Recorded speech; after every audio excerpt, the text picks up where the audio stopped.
Welcome, everyone, to the Seacoast Open Sunday Fun Day. And we are underway. William Stewart here of USA Darts. Happy to be on the call today. And thanks for being here. How about this? A little early morning cricket to get us going. That's what we got. Well, to start us off, we've got men's and women's cricket. And we're going to be followed by a little doubles 501 action. This is Daryl Christie taking on Jason Dagnaw.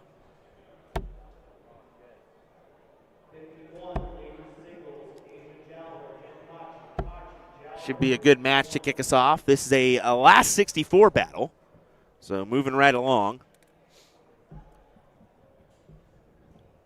Especially for starting at, the men start at 11:30, so about 45 minutes. And there's been a few rounds played. I think we started in the 256 range. Mostly everybody was in the 128 spot, but you know, you have those few straggler matches in the longer stages of the match.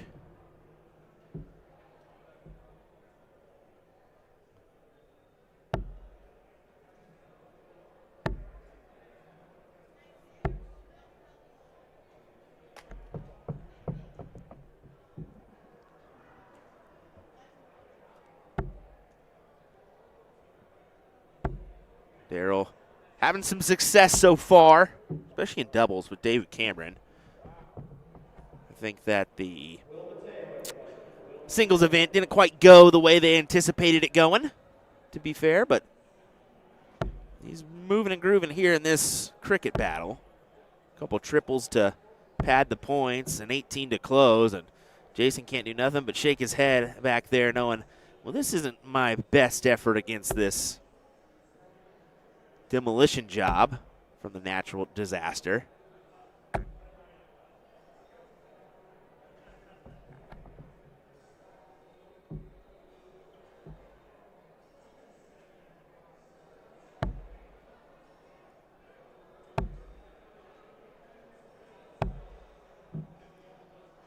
Just two, but two will do, especially when you got this kind of lead. 103 with the 19s and 18s your way. Dag's just going to have to fill up this segment on the 17s. 1 second, ladies and gentlemen.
All righty, guys. Sorry about that. I had to do a couple combos with some people there.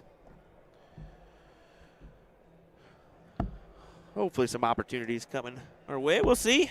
Anyway, we'll get back to the action. I missed a few matchups, but how about a last 16 battle here? Jessica Stevens, we just saw her. All right, she was up here a little bit earlier. I was kind of looking on. It was a tight battle in that one, but she came out on top to meet Jessica Dreyer. But Dreyer playing tough in that first leg, 2.8. Making it difficult.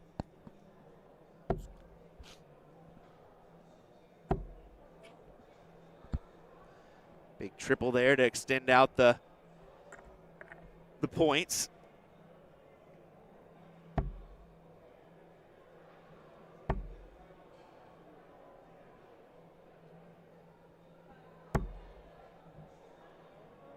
Take a look here.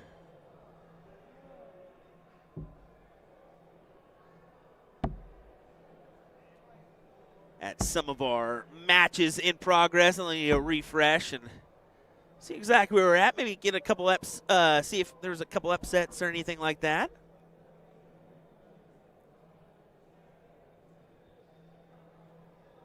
So we're still waiting on one match in the men's top 128.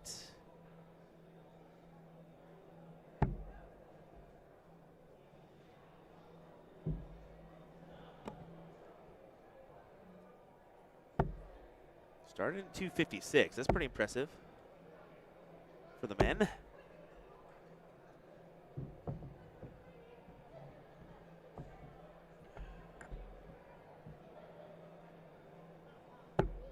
Does look like we've got some people in the top 32. Levi Remick, ball 4 hour. Kevin Luke, Jeff Roy, that's going to go on 1. That's going to be right next to this one. Todd Bumgarner taking on Garrett French. BJ Pollock, Fred Kruger. Matt Arpin still in the mix. Scott Estel. Colin Finnegan taking on Colin Nielsen. Daryl Christie, Stowe Bunce. Ethan DeVera. Joey Lana still in the mix as well. Some good names here left in this field. One name I am not seeing, though, is Leonard Gates. Let me check on that one. Because if he's out, hello.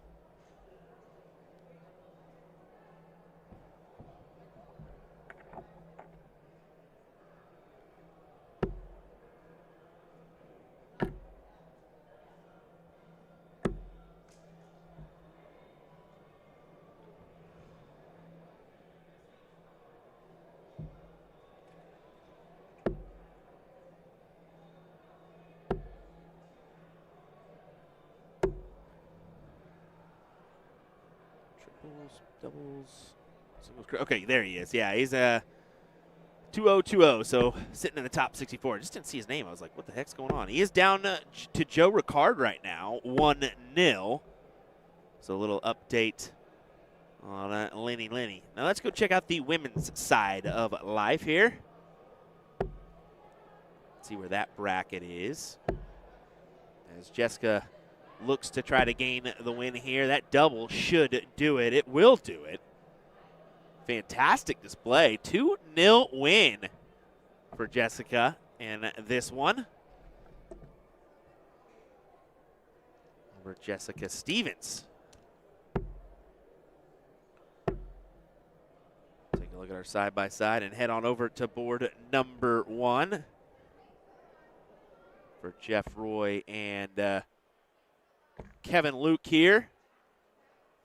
0-0 in the last 32. So early stages of this one, but throwing some heat for both these guys. 4-2, 4.8.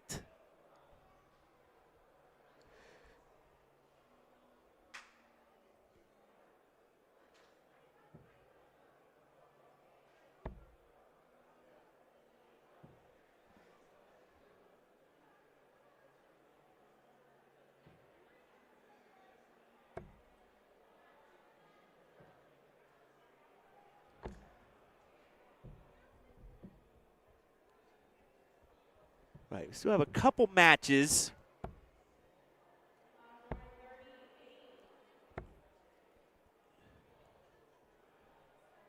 for the ladies in the top 32. That's Janina Dow and Nelani Tyrell, Taylor Almeida, Bethany Bartoletta. But in the top 16, Jinkachi and Asia Jalbert, Layla Bunce, Kirsten Dahl, Paula Murphy, Callie West, Jessica Dreyer, of course, Robin Curry, Tracy Firetag, and Carrie McFarland. Does look like we'll have a quarterfinal matchup on board number 2 next. That will be Paula Murphy and Jessica Dreyer. So Jessica going to double dip on board 2.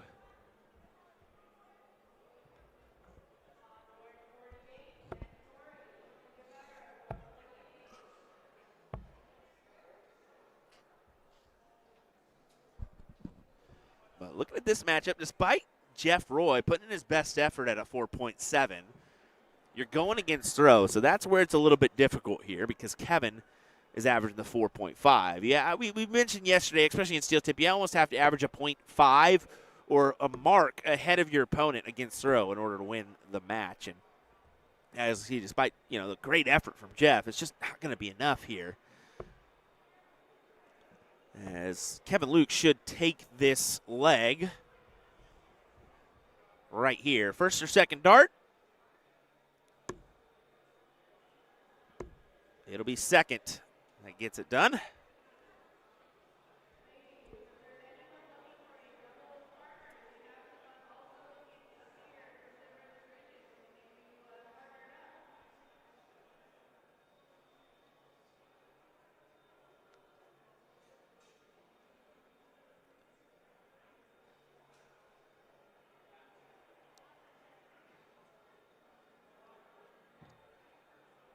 Despite being Sunday fun day, you can definitely tell the the room's a little tired, including Will. Usually that's the case on Sunday. I mean, the no sleep, maybe a few beverages catch up to you on that Sunday.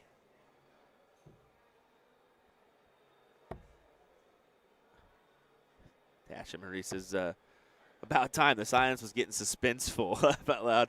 I probably should have put some background music on, to be fair, but I got caught off guard with somebody wanting to chat about some future events. So every once in a while, you gotta step off and make that happen. So I just love Nick DeShera's comment. This is the best Will Stewart has sounded all weekend. Well, I appreciate it, buddy. You gonna at least text me back? It's been like 7 days. At least I know you're alive now.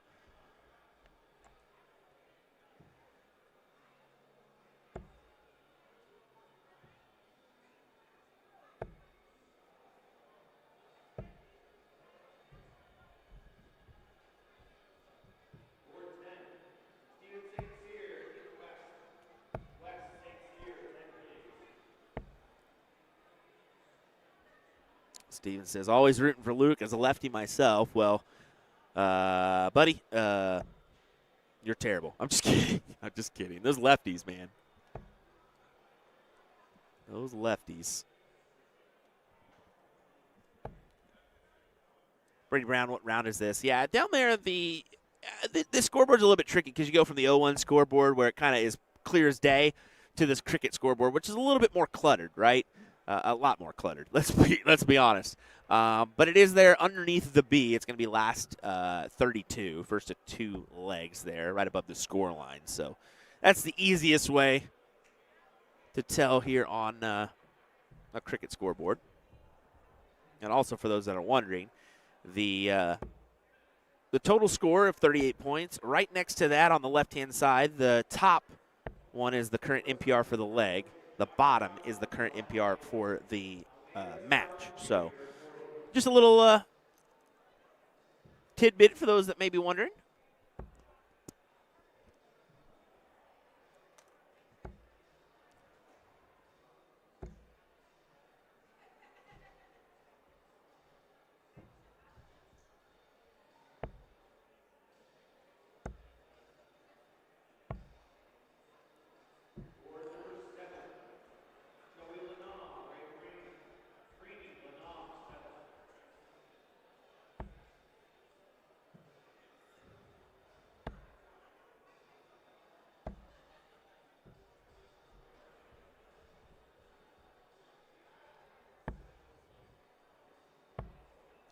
Yeah, this is looking good for Kevin.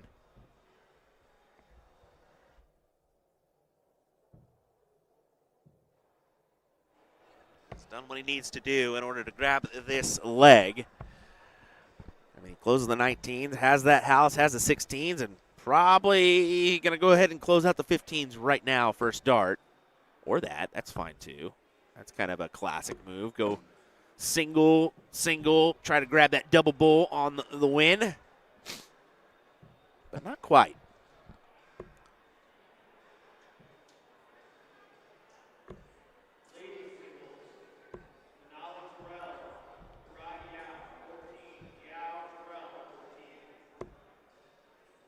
There's the double, as that will do it for Kevin Luke, who will advance into the next round.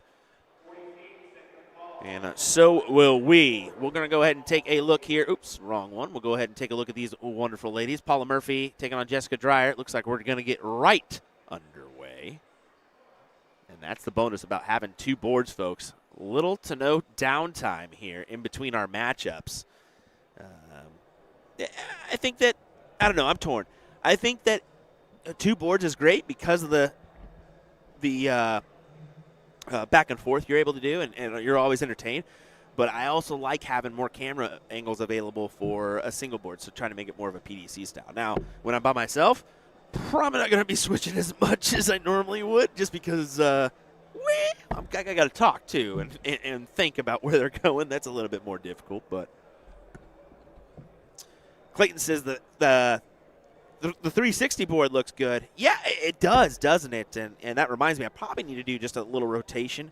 I try to do a rotation every day. But you can actually see we rotated this board from the first Friday into Saturday. So the 14 segment was there on the 20. But that's the benefit of the 360, right? You really can't tell as a viewer tuning in just one time. Maybe you've tuned in throughout the weekend.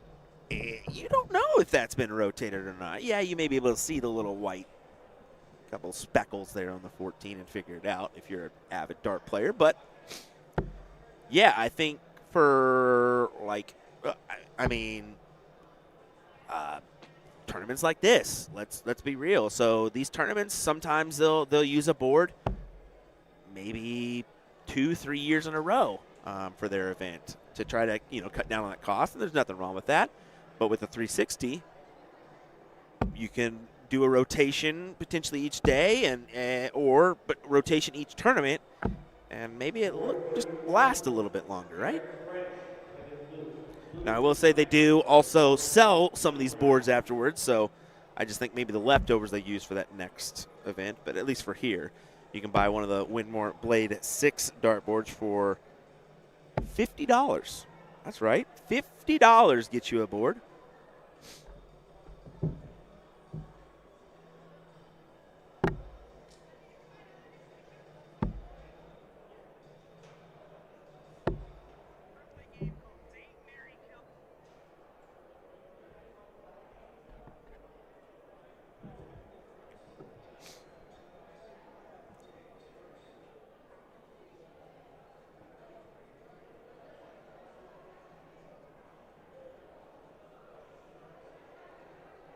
Paula asking Jessica about a shot there. I think she thought she hit a little bit more than what she put down. Paula throwing really well right now. 4.0 in this first leg. Pulling out the classic Paula stuff.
Paula's saying you need to sharpen your tips. That's exactly what that is right there. And then talking about flight path as well for Jessica. Even though she played pretty well in that last matchup, but every leg or every match is different. So Jessica taking the advice of Paula. You can see her scratching up the points in the background. You'll be too little too late here in this leg, but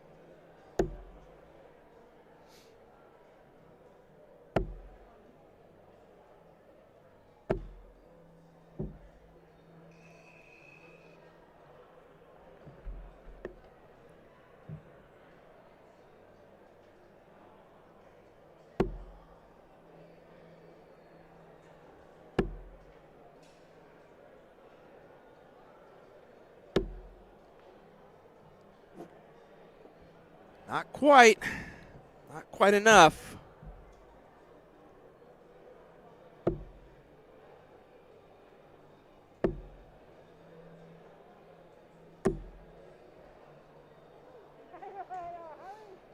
Of course, Jessica throwing those Tom Sawyer darts. A lot of the players up here in this area have a set of those. There you go. Winner, winner on the first leg for Paula Murphy. Not bad at all.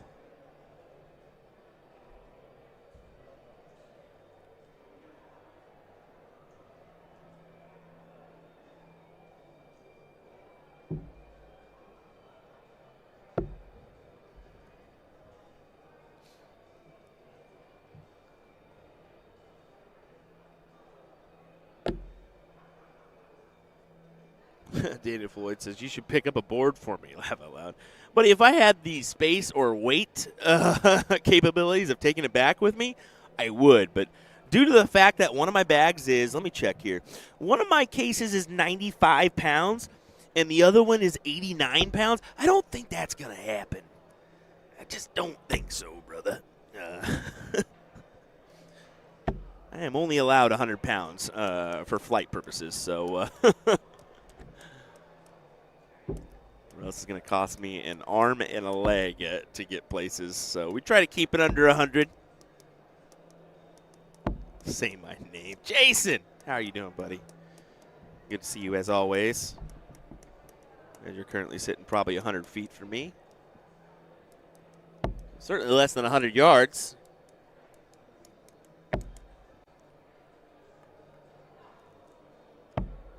One, two, three. Gets it done for Paula.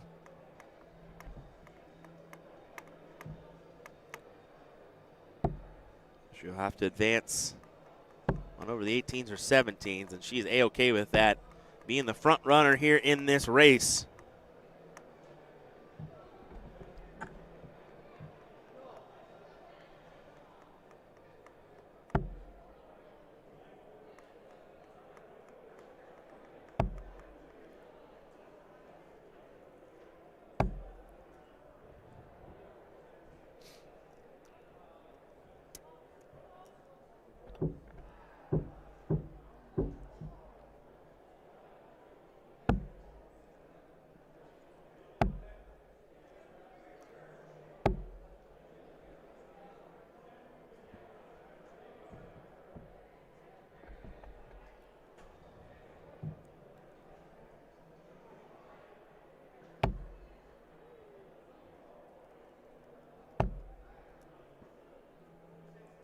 There's 117 to close the door. I like the push at the bull there.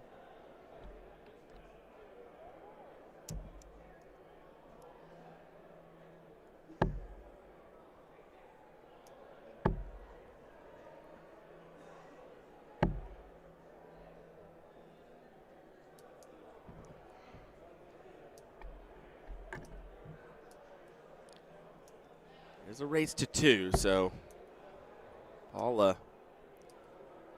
certainly looking like she'll be able to get this job done.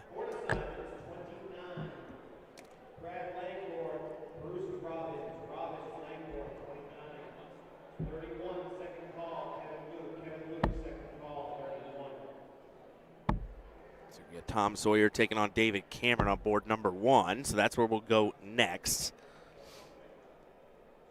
Really still in that first leg of action, so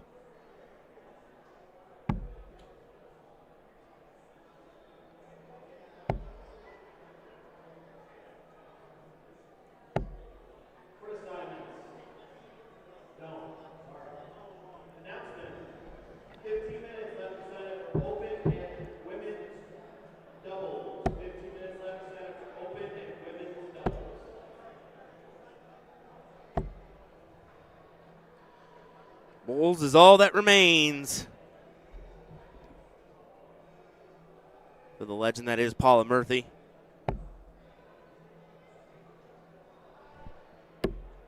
Came up a little short versus Aja Jalbert yesterday in that WDF singles event. Still pulled off the top 4. That's always nice. A little added bonus. Some money coming your way. Of course, you'll want to pull off that title, so going to try to do that here in this singles cricket event. He's certainly off to a great start. Going to be in the semifinal once again after this single bowl.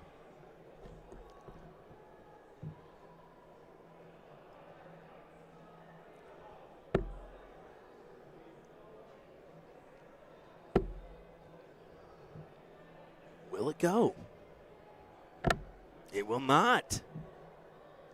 Interesting, because now if Jessica comes up, hits a couple bowls, she's got the lead. Now I go ahead and stay for all 3 because, I mean, there's really no benefit of going to the 18s or 15s here. You've got 2 marks, so the third one may be more valuable just to stay. Well, there you go. How about another? Oh, and it doesn't go.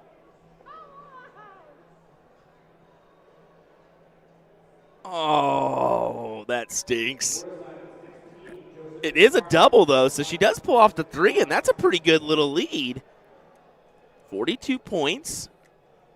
So Paula going to have to, well, I mean, when she does that, 42 doesn't matter when you just trip 15 bull. Okay. Paula Murphy, everybody, says, oh, you made it interesting, but it doesn't matter anyways. Wow. All righty, well, we're going to go on over to board number 1, Tom Sawyer, David Cameron here in this one. Non-stop action brought to you by USA Darts in the Seacoast Open. Top 32 matchup once again here. David Cameron up 1-0, and Tom did get the start here. That's what that little dot means next to his points, so reminder of that one. And that usually is a pretty big-time advantage on throw, but we'll see. We'll see. Cameron throwing well at the moment, and it continues.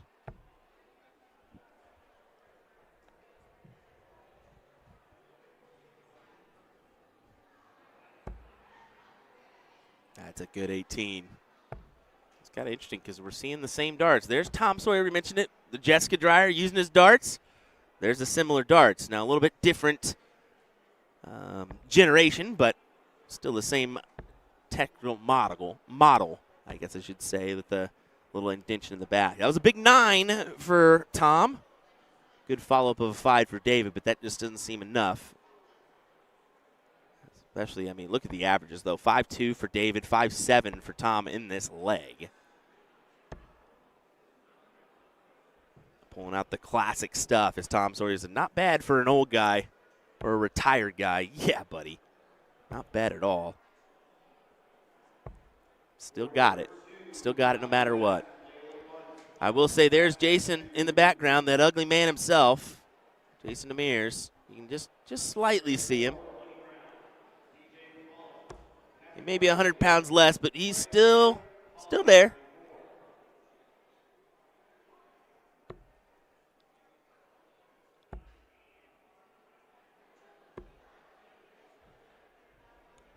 There's the subtle chuckle. I was waiting for it. I was waiting to see if there was any facial expressions from the man. There we go. Good double from Tom. 4.8 on the leg. So look at this match average. 4.6 for David, 4.2 for Tom. Pretty tasty averages. And, of course, David throws in a good red bit on the diddle. Tom elects to keep it there. Somewhat surprised on that one. I figured he'd pull, but with that being on the bottom right-hand side, thought he could work it in. All right, here we go.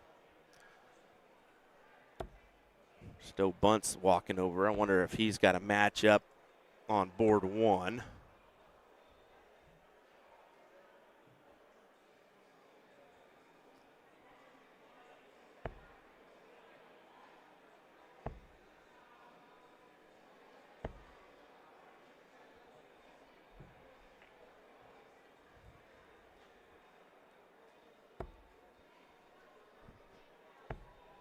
I'm going to go in between. It's an open division. He needs to open another tab, let's be honest.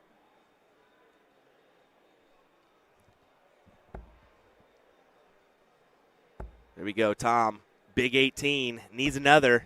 Gets another. Great shot for him.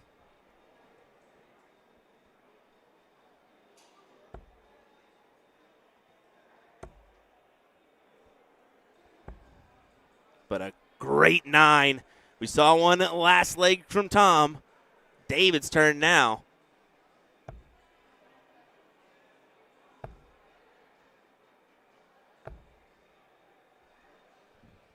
Stowe is actually not playing over there. That's Layla that's actually playing over here, so that would be why. They're going to keep it male, female, I think, on the boards here.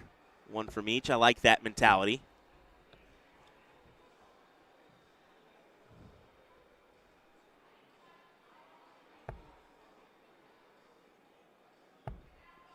Tom really needed a 9 there. Is it 6? No, only 4. So in a tough position is Tom Sawyer. I mean, he's played well, but when David's throwing a 5, I mean, that's just tough to beat. I'll go back to this statement. I've heard all the time, like, people try to compare what's tougher, a 5-0 in cricket or a 15-dart leg in 0-1. And there's no comparison. A 5-0 in cricket is just unreal. You can go back and like Las Vegas Open, Seacoast Open, any of those big steel tip events and check out the averages, and I guarantee you there's only going to be maybe a couple 5-0 matches, let alone for the day. Nobody's going to average a 5, right? I mean, most of your winning average is going to be like a 4-1, 4-3 for the day, maybe a little bit less, but no, maybe a little bit more too. I mean, you could go either way, but yeah, 5-0. Almost unheard of. And you're looking at David right now. He's throwing a 4-5 for the match, and Tom throwing a 4-3. So right in line with those averages you just said of to win the day. It's just who you come up against in those matches that does it go in your favor or does it not, right? And this may be one that the loser circles and says, if I would have just won this, did he win the title? I could have won that title, you know. So we'll see what happens. Good 7. From Tom Sawyer. I just got to say the full name because it's so cool, right? But it's a little too late. 2:15 is to close the door. A little bit more on the points is what he tried for. But Tom's only option is bulls.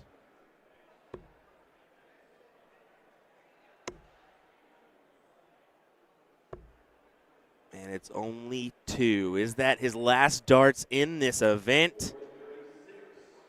Cameron looking for 3. There's 1. There's 2. Not quite on the last. Tom can't believe it either. So you still got a fighting chance here. I mean, a single bull and you've got a game shot. No, 2 bulls and you got a game shot. If you hit a double here. And he does not. So stay on the bulls. And, yeah, he was right there. Just drops a little bit, and you've got a shot at this.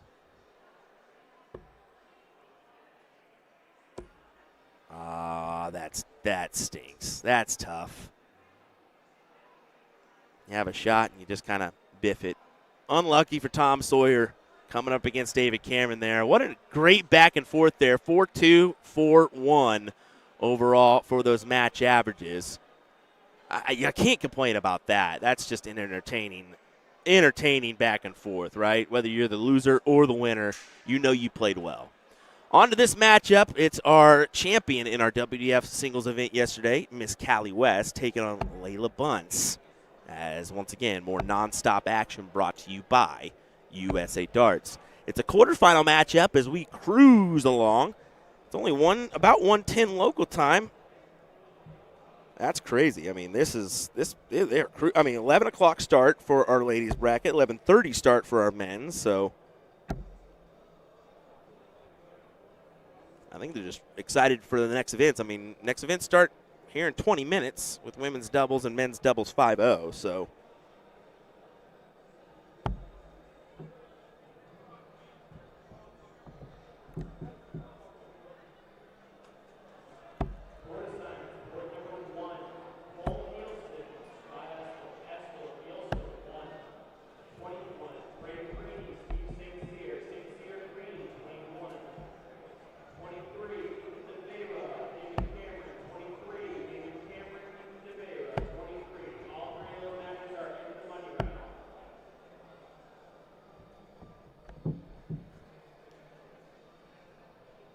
Back and forth. Layla definitely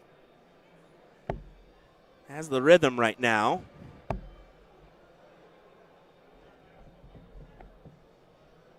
It's 2, so Callie, you hit a triple on the 15, would have taken the 1-2 punch of the 17s, but unfortunately she didn't have that option. Still goes for the kill shot.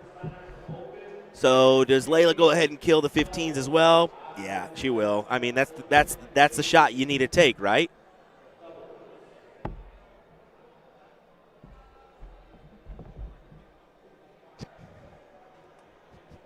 Oh, that was scary. That was scary. You want to sit? You're good. If you don't want to, no problem. I don't care. Try to get Garfinkel on the mic. We'll see if he does it. Oh, you want me to put it on for you, too? Here you go. I'll turn it on. All righty, David Garfinkel. How's the booth going, buddy? What's going on, William? It's been good. It's been a good weekend. Good. Of course, David Garfinkel of DJD. Formerly Dirty Jersey Darts. Still go by that, technically, but DJD is the main. Yeah, we've transitioned mainly to just DJD. Because nobody likes Jersey. You're not wrong.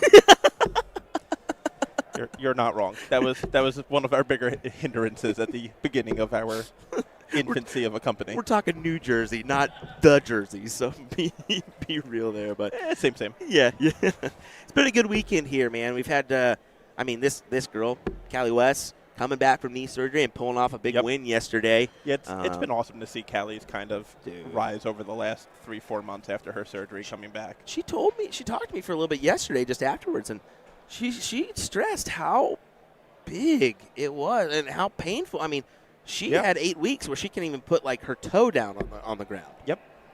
That's big. It was unbelievable. And, seeing her – what was her first tournament back? I'm trying to remember. Was it USA Dart Class? Yeah, the USA Dart Class. And she ran to the semifinals in that. No, finals. She took second. Yeah, and watching how she kind of struggled to get around that whole week. And now looking at her now, she almost – there's still a slight limp there, here and there, but she's back to her old self and back to throwing Callie West darts that we know. And the women's dart scene in North America got a little bit more muddled with Callie back. No, I mean, she's always one of those players. I got to look at the ADO ranking, see if she's still in the mix, but she's finished in the top 10. Oh, yeah. I mean, how many times? Last 12 years or something like that? Well, that was the thing that astonished me was the fact that she's never played at Lakeside. Right. That was kind of crazy. And it's just avoided her. That I still can't believe. I mean, it's one of those ones she wants to check off the bucket list, And I'd be willing to bet that she gets there this year. I'm hoping. She kicked off. It would be hard to not see it. Kicked off her 2026 campaign the right way. I mean, there's a good chance. With us having 3 women there this year, there's a good chance we could have 4 next year. It's just going to be a matter of how the points get. And I'll be fair. She doesn't have to have quite the year that Tracy did. No, I think she needs maybe 2 or 3 wins, and she'll be in the running. Oh, yeah. So, yeah, we'll have to see where she's at on the ranking list. I think inside the top 40 for with the silver points, I would assume. I think she's in the 60s in the WDF ranking pool, if I'm not mistaken. Yeah, well, right now the most important one is she's first on the USA regional table. That's the key. Yeah, it's going to be a fun year at the WDF events to see the fight between Callie and Paula and Tracy and It was interesting. Asia. It was interesting this year, and if you Mm-hmm. there was definitely some things that happened behind the scenes that made it very interesting. Yeah. So yeah, I think that it's just going to get more and more interesting as we go. Yeah. Especially with these youth players getting in the mix. Yep. And a lot of it is going to be, your randoms. Like we know how many females have so much talent and just don't travel to a lot of this stuff. Like your Carolyn Marses, your Liz Tynans. I mean, hand up, I was so wrong on the 60s. She is in 25, so she is definitely going to put herself in a great position. I mean, she currently has 347 points. Top 16 is 474. Yeah. So that should really put you in at least the realm. And you look at Asia, I mean, she's 18th. So she got in on the lakeside because a couple people decided not to. So if you're just in the mix, not maybe even in the 16, but just outside, you can go there. It's a combination of people bowing out, but also your gold event winners come off that ranking. So, Dita, who's above you, who won a gold event, now doesn't count. Lorraine Hyde, who won a gold event and is ahead of you, doesn't count. So that kind of just moves that ranking down further for the I forgot about that, the ladies. Too. Yeah, that's big time. Yeah. Big time stuff. I mean, Callie will be at 2 gold events this year, Vegas and Toronto. Yep. You assume. Yep. Things do happen, but you assume that she'll be at both. Yep. So, I mean, opportunities are there aplenty for the women. And with the amount of WDF events we have just in North America, shoot. It puts us in a great spot. If she hits another silver, she's almost locked in. Yeah. Well, let's move to Layla. Layla, she's an interesting one, isn't she? She's new on the scene, so she's got some time to develop and figure things out. I think that's you always need that time. Asia still as well. Got to figure things out. Yesterday was a prime example for her. I mean, 234, 2019. I was like, you got to go bull on the last one. And she's like, well, why? And I said, well, this is why. And she's like, yeah, but I don't have to do that. I said, yeah, but if you got to now have the mentality, I got to hit this because Bo Greaves is behind me and she can hit it. And she's like, why? Yeah, I guess you're right. And I was like, can't go to Lakeside and not have that mentality. Yeah, and that's, I mean, with her dad being who he is and his counting, I'm sure if he found out about that, he'd let her know. Because, I mean, I was sitting with Stowe watching Josh Rock's match yesterday, and he was going off on Josh leaving himself 342 and 343 and going, you can't leave yourself that number. You know better than that. Leave yourself the 6 start out.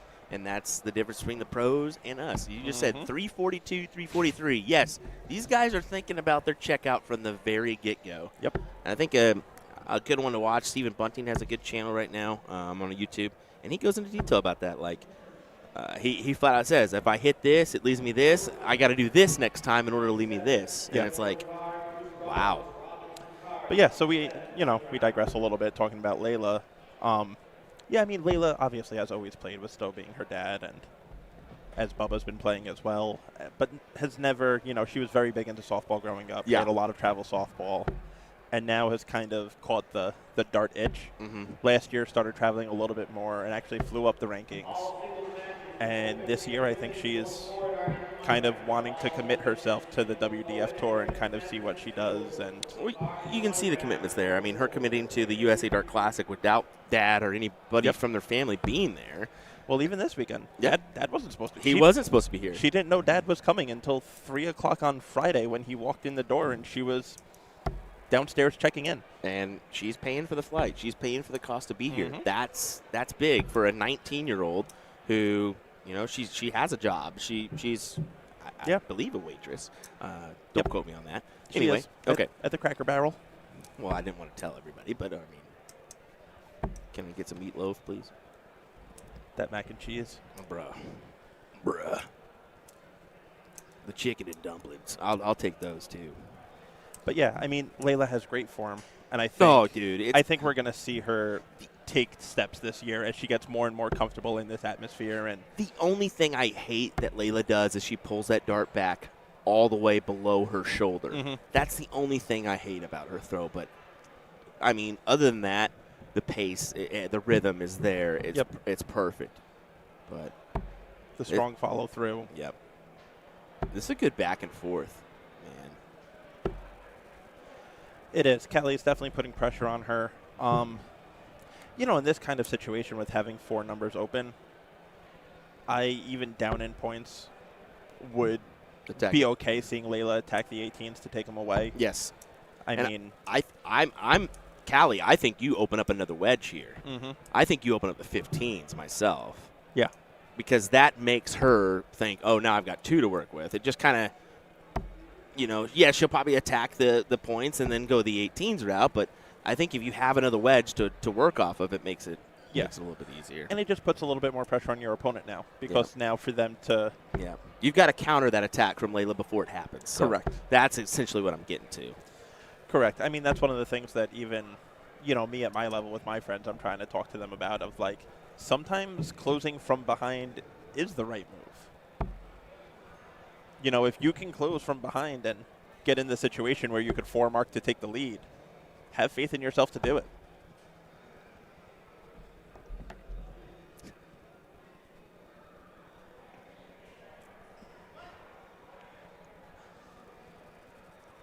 All right, Callie taking a second here. I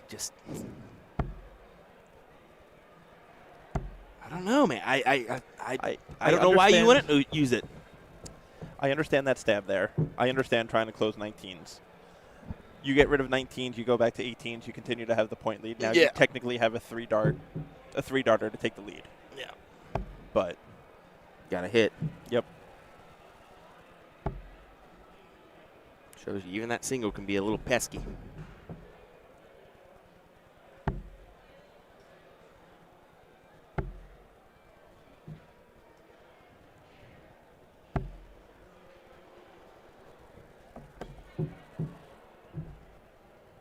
What are the stages here? Let's see how this plays out between these two. Layla probably going to close. Yep. And now you have to go 15s. Yeah. But now, to your point, if she would have gone 15s a little bit earlier, she would. Interesting. Close 9s as well. Yep. Yeah, but she's got the 17-16. You didn't do anything there. No. That's. Maybe she just doesn't like the 15s. But, I mean, it's Callie West. Like, you're a vetty. You're a veteran, I think it's almost I don't want to say throw in the towel. You've accepted that you're going to probably lose the leg is what it is. I mean. It's more if I don't do something drastic, I'm going to lose the leg. So we all know the mind game that cricket can be. Yeah. So doing something like that then puts questions into your opponent's head of, what is she doing? Yeah. Why did she just do that? Does she not have faith that I could hit 15s? I'm going to show her that I'm going to hit 15s. And then you put pressure on that shot. Mm-hmm. Well, speaking of hitting, but just did there. Yep. This is going to be 1-1.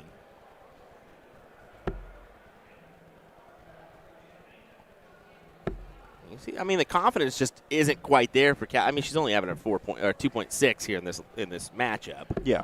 So that could have something to do with where she's electing to go.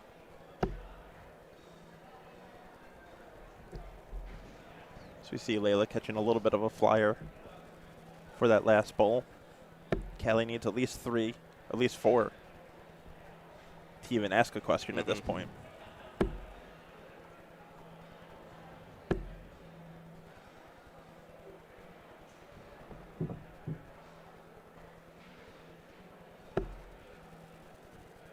And this is it. Bull, no. All around the outside. Oh, boy. So now a double, and you tie it up at 680 apiece. But unfortunately, she still needs 4 darts to win. That's the key. Like, you need an extra set of darts in your hand, right? So all dart. I would have went all darts at the bull. Yep. But at least gets her back out in front by 25. Shut it down.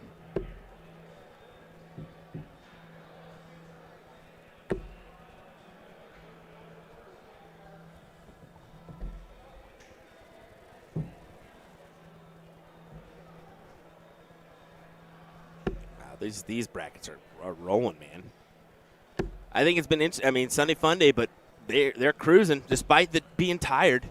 That's That's good. That's what you want to see out of a tournament is Sundays to be quick.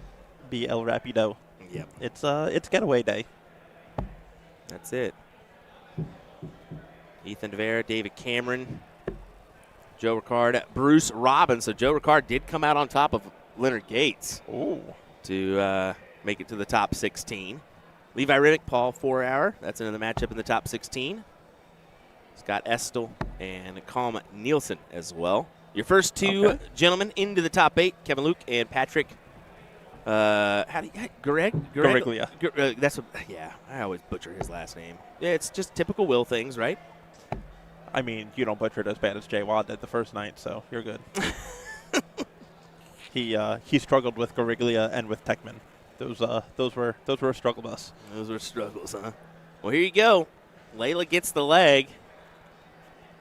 We're going the distance. Yes, we are. And here you go. Here's your remaining lineup on our ladies' side. You got this matchup here. On the top side, Jen Kachi taking on Nalani Tyrell. On the bottom side, Paula Murphy, Jessica Dreyer. We saw that matchup, and Paula advanced into the semifinal. But below that, Robin Curry, Bethany Bartoletta. Yeah, which means Robin took out Tracy in the round before. Exactly. And, that's a pretty good little quarterfinal. You got a young gun in Nalani Tyrell and Layla Bunce. Yep. Some savvy veterans in the mix with Robin, Callie, and Paula. Love it. And, don't count out Coach. You really can't count out Coach. But I'm thinking Nalani gets it done for the semifinal run. She's been impressive this weekend, man. Yeah. Very interesting there, Layla going 18s with the second dart after tripping the 20 rather than just staying to build a point lead. Very, very aggressive move, especially against someone like Callie.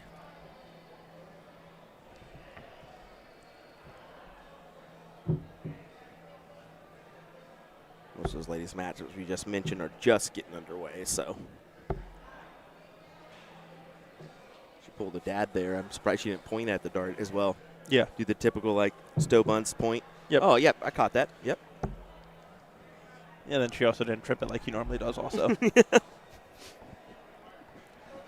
Drop. It always does seem that he does that. Drop, catch, point, trip. Yep, that's pretty much it. Callie needs a few of these 19s.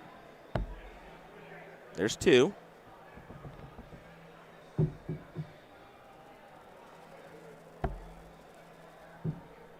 It's a big first start for her. Yeah, she's converting, man. And I like the stab on the 18. Yeah, at that point, you only need the one. Exactly. Might as well close and get yourself that other house. And get that meaningful number, man. Yeah. You just did it to her in the last, kind of Mickey Moused her. They call it trapper, essentially. Yep.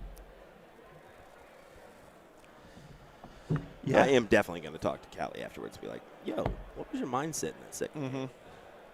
Did you ever think about 15s there? Yeah, and that's that's the counter to the trap game. Is when someone starts trying to close around you, you need to then just start closing yourself.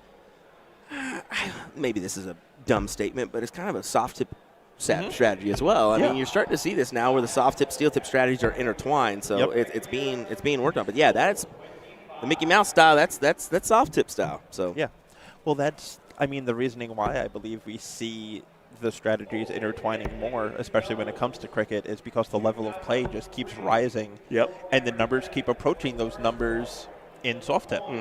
And in soft tip, you have to sort of play that strategy. Yep. So now in steel tip, it's kind of becoming that you have to play that strategy to have a chance. Yep. To gain success.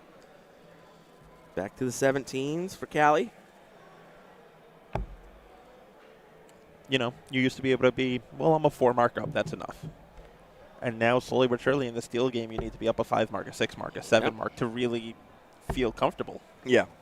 And I did make the statement earlier. I said, you still rarely see the 5.0 in a steel tip tournament. You're not going to see somebody average a 5.0 for the tournament, but definitely maybe in a match or two. Yep. But maybe you start to see a couple more happen here and there. So that's just the talent in the room. I guess Stowe just got called. Yep. He's on his way. See, like, this is one of those situations where Layla, take a stab at the 17 with that first dart. Even if you hit 3 fat 17s, what you do is you force Kelly to 6 mark. Even if she does, all you need is a 4 mark on the 16s, and you have the lead again and the high ground again. Mm-hmm. Yeah.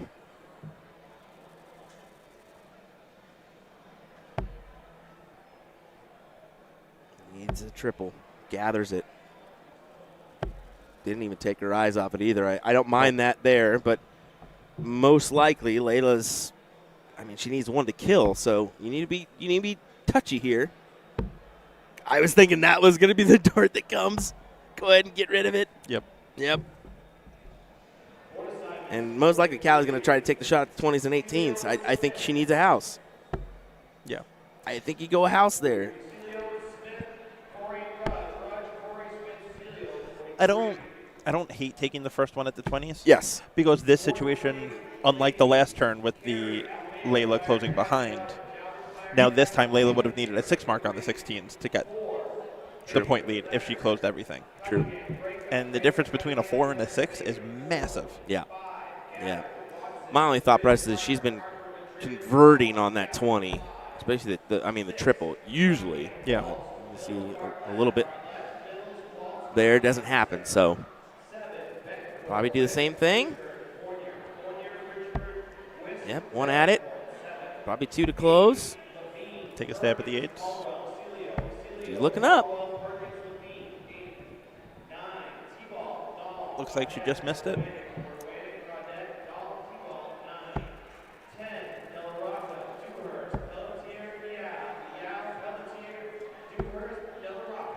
Seeing this is one of those situations where the adage of you have to learn by losing kind of comes in, where it's something, Layla's played so well this entire match, but once you get that finish line in sight, when you're playing someone like Callie West, who you know who she is and you know her level, everything tenses up. Yeah, I agree with you there. Everything seems to you get a little tight. That arm that was loose and in just full, just flowing. Mm-hmm. Now all of a sudden that little kink pops up, and maybe you're not throwing it like you once were. Good trip 15. Good follow up with a single, but I think she's trying to find the angle. Yeah, need to stay there. Calling some of our doubles events. Took a stab at the 16th instead. I guess she felt that she couldn't get the right angle. She was too blocked.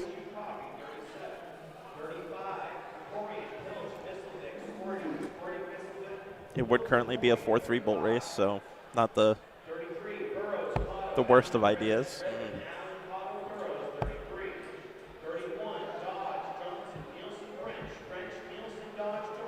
I guess Scott Eskel got the best of Cole Nielsen, as I heard him just called for doubles. Okay. Yeah, unfortunately we weren't able to take a peek there. It looks like Daryl Christie is over on board 1 now. He has slowly become one of my favorite human beings. Daryl? Oh, he's such a good guy. Such a good guy. Dude. Both him and Cameron, the two of them are just an absolute hoot. I will say every time I've seen Daryl, he comes, "What's up, buddy?" It's just good old fashioned. The only thing you have to watch with Daryl is, that man shakes your hand like a vice grip. Yeah, he does. He'll break it. And the alternative of giving him a fist bump ain't much better because he punches you like it's Mike Tyson trying to knock out Evander Holyfield with that fist bump. Oh, yeah. Double comes into play there, but that's a big round, though, as Layla takes the lead towards the end of this match going into the Bulls. Forces Callie here. Let's see if she closes 15s. She does not.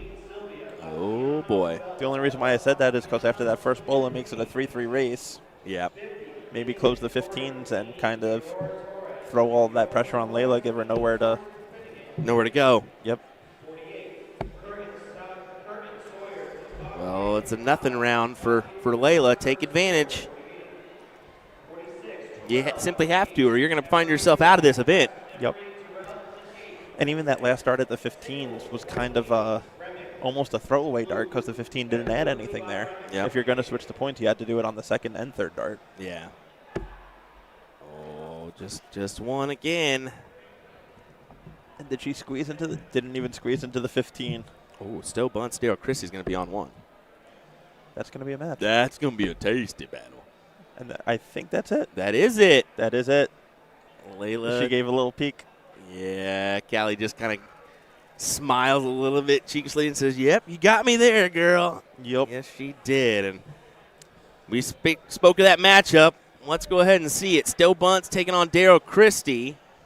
I am going to bid you adieu, Will. Do your thing, brother. I should probably make sure that my, entire booth wasn't stolen from people. I already stole it. Don't worry. I had somebody actually go get me the stuff now. That's perfect. So I understand that. Definitely. All righty. Thank you. I'm sure Jen just, heard all that on you. Switching the DJD. Always a Appreciate pleasure, you, brother. Will. Yeah, thanks, David Garfinkel, for joining me for a bit. Gonna miss out on Stowe's matchup. How dare you? But we will get underway with Stowe and Daryl Christie here.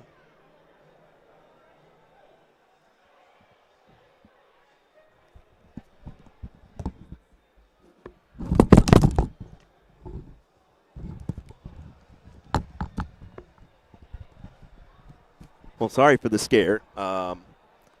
Literally just dropped my headset out of nowhere. Don't know how that happened. Wow. Crazy. Sorry. Anyway, back to the match. Stowe bunts. Gets the first leg.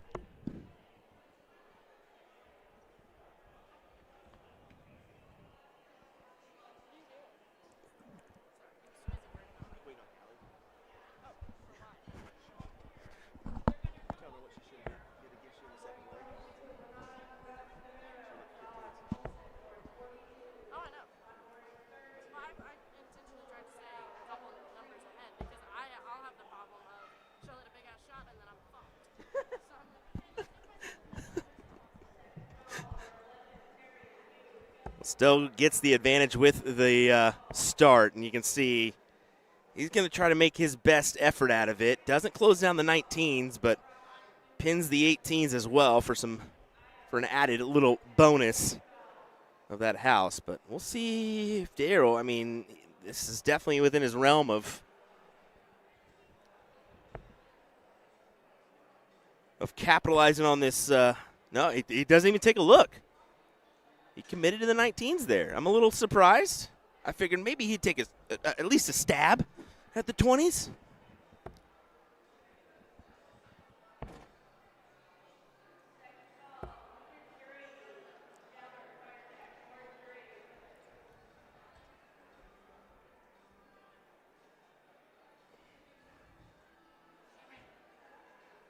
Stowe the muted colors bunts. Yeah, it's a rarity that you see Stowe in just normal street attire, right?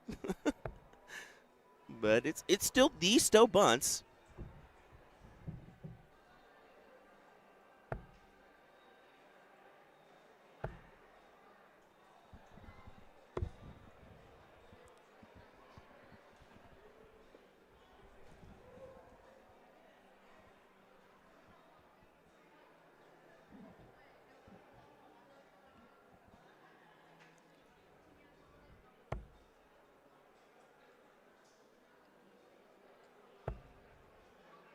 Two biggies on the 15s for Daryl.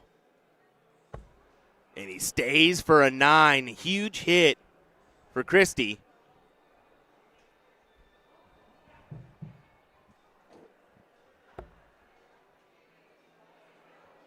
So doesn't have to return the favor, but would like at least one triple and doesn't manage the segment. So down by 22 is going to be Stowe.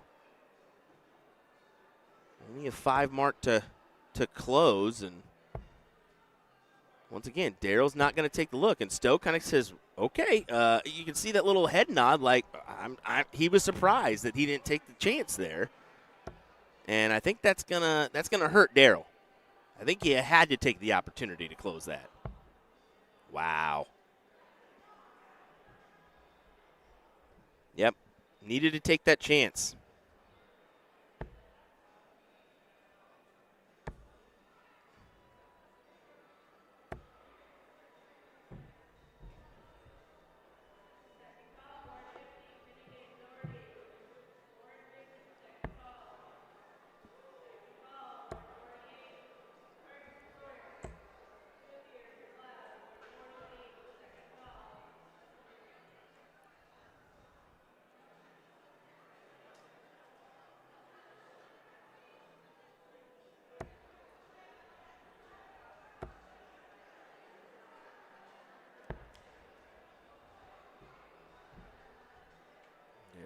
finally electing to go ahead and try his hand at closing on the 20s. But I think you're going to be down and out here in this one, bud. Stowe's going to get you.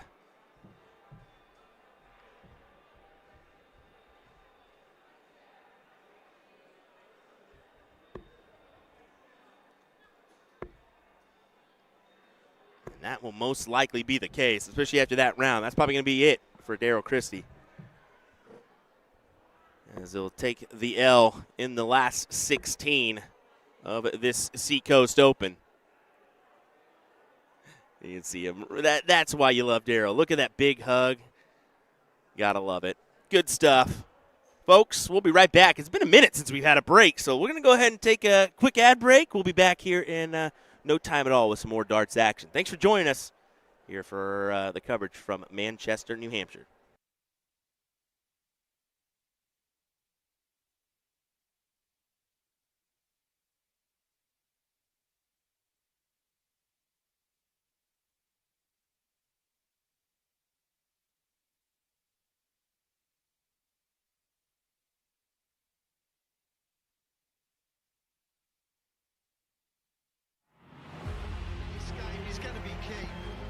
Tell by the way they're scoring, there may be nothing in it.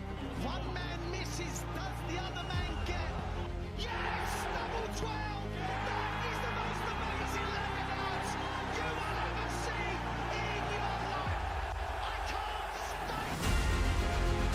12, and the 9 Dart King lands another one! Covered by Team Michael.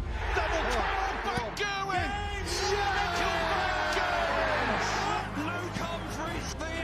Is complete, incredible stuff.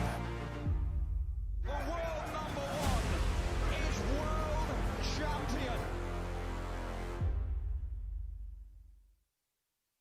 Let me tell you about A to Z Darts. We're a specialty dart store with over 10,000 different products. We create in-depth videos and blogs to help improve your game and showcase our products. We give helpful advice on how to practice darts, the fundamentals of form and mechanics, and how to make better decisions when purchasing your darting equipment. Whether you're brand new or a seasoned player, we try to provide fun and informative content. I'm Jen, the creative director for A to Z Darts. I've been playing for over 10 years, and I've traveled the world competing in and promoting the sport. This is Will. He runs our live streaming company, USA Darts, and travels the globe as well to broadcast major darting events and interview PDC players alike. You'll find over 2,000 different sets of darts on our website. Guessing right now you're pretty interested in our resources? Learn about form, throwing mechanics, practice routines, scoring and grouping, checkout methods, cricket strategy, and much more. Visit a-zdarts.com to take advantage of our blog or follow us on social media at AZDarts today.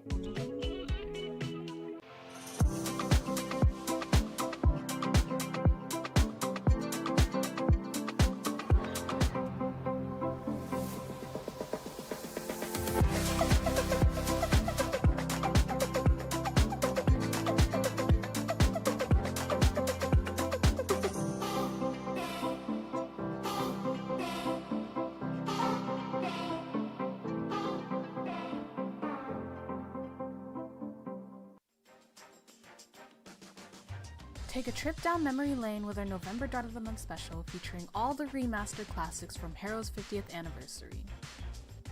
All Harrow's 50th anniversary darts are 15% off all month long, plus a special raffle to keep the throwback celebration going. Choose your favorite barrel from the Boxer darts, Atlantis darts, Magnum darts, the original darts, or the V-Wing darts to take home this November. Or, better yet, take all 5 home.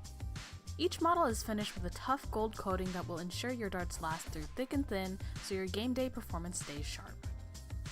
You can also get a chance to win your choice of a Harrow's Vault dart case in the color red, blue, or clear with our monthly raffle. How do you enter? Just purchase our November Dart of the Month special and you'll automatically get entered. Tap the banner on our homepage at a2zdarts.com to shop the Dart of the Month, and don't forget, we ship internationally. Best of luck to everyone! What is the purpose of the Vertex stand? This product is made by Winmore, and they have solved 3 different problems. Number 1, when you don't want to permanently mount a dartboard. Number 2, when you can't drill into your walls. And number 3, when you want to travel with a dartboard. Not everyone wants a dartboard permanently mounted into a wall. Perhaps you just want to bust out the dartboard occasionally to entertain friends or family. The Vertex stand is perfect because you don't drill into the wall, you simply lean it against a flat surface. This is easily the most convenient product I've ever seen that you can set up or tear down super fast for portability. In minutes, you can have everything packed and ready to go with you for your next darts tournament or a friend's house or even camping. You can lean this bad boy up against a tree. On top of all of that, I love the idea of being able to easily travel with a dartboard. This thing is awesome. I was given it just to review, but believe me when I say it is not going back to A to Z Darts. They can try to pry it out of my hands.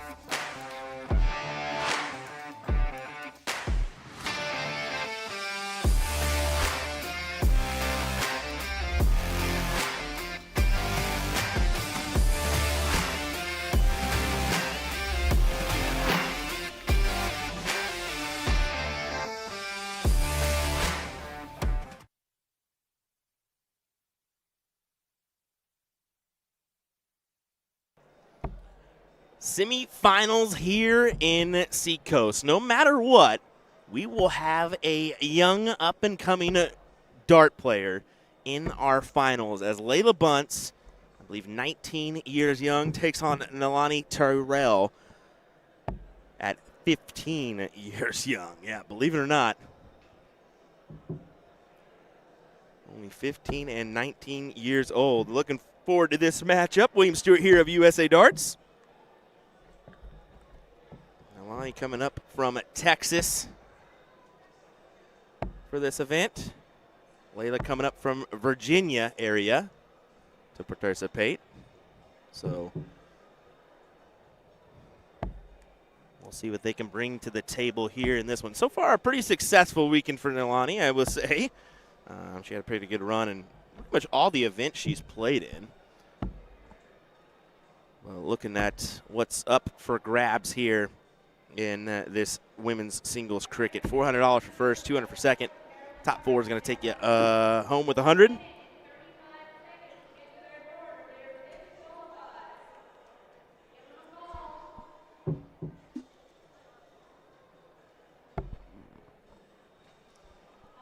Layla has the advantage with the points, trying to open up a new edge.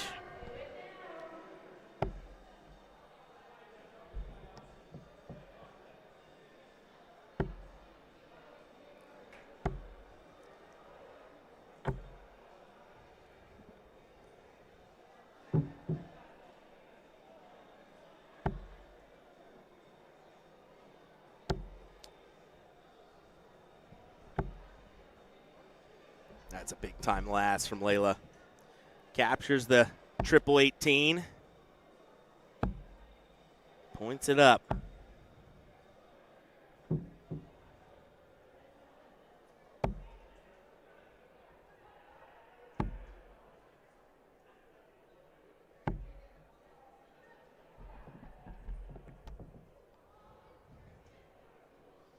Lonnie needs to open up a scoring wedge herself. And there's one right there. It's a 5 mark.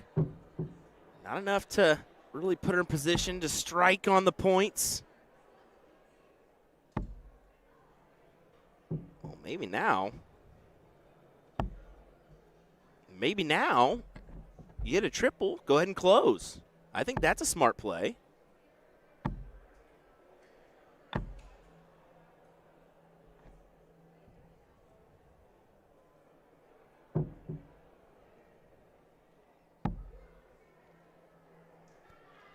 Two needed for Layla. Gets rid of that wedge. 15s and bulls.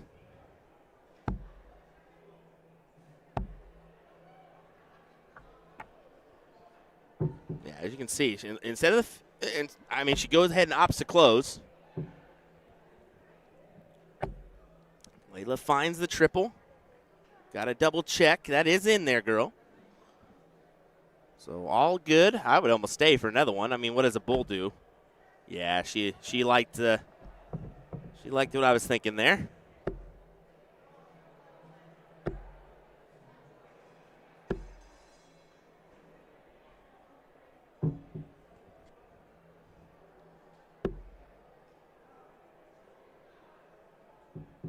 Yeah, a little regrip there from Layla. I believe she uses her Pop's original barrels. Not a ton of grip on there. Simple ring grip. The same could be said for Nalani as well. I mean, hers is a pretty standard dart. I think just two gripping points. One towards the front, one towards the back.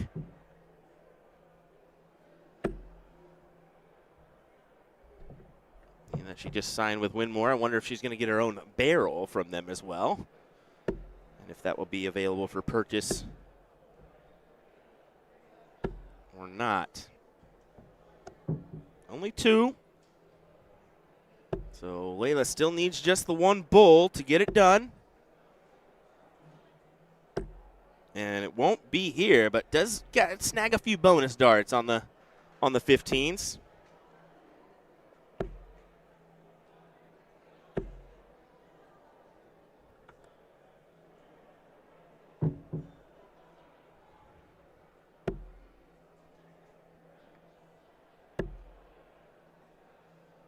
Yeah, she thought that was it. She had to turn. That was the weirdest turnaround I've ever seen.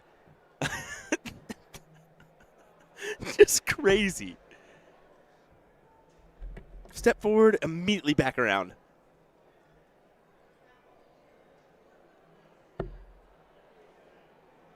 It was an opportunity for Terrell, but she was not able to make the best of it. Just gets the lead.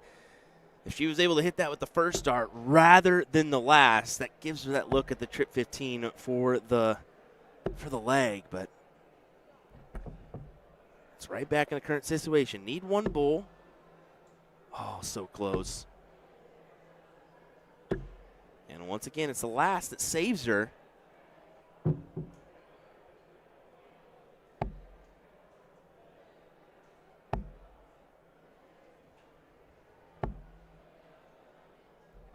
This is just tight back and forth.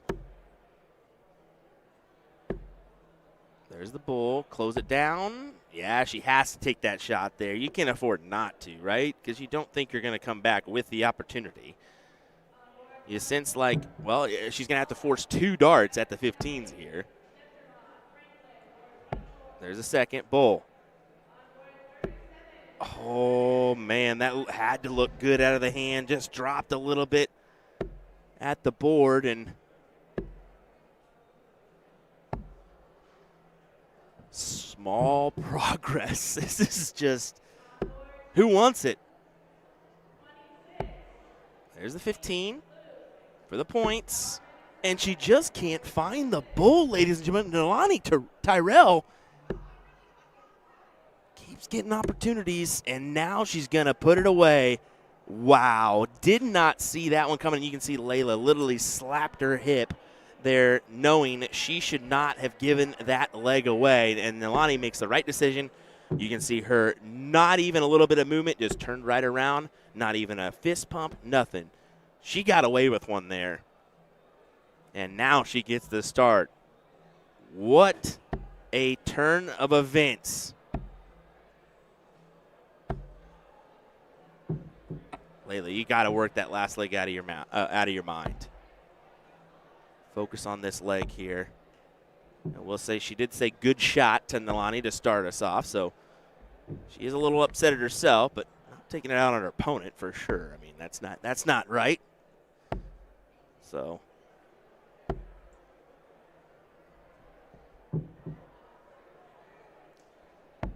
not that anybody would take it out on their opponent, but you just wouldn't. Normally, you'd probably keep your mouth shut in that situation because you're a little bit upset at yourself, right?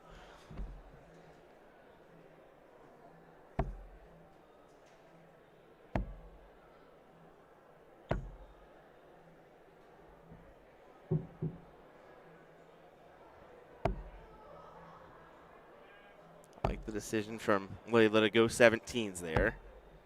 She's been successful on that number. Unfortunately, that round only 3 singles.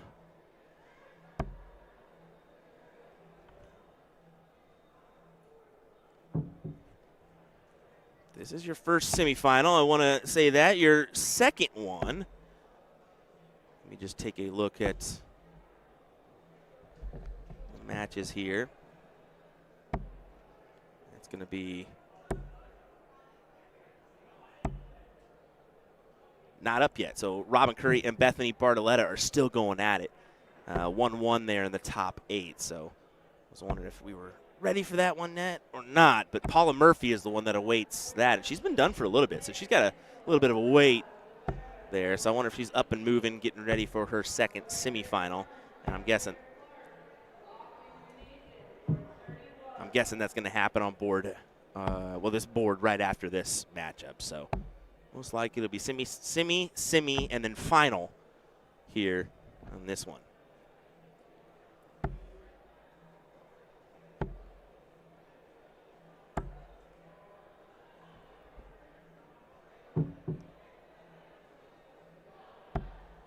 We're on the men's front.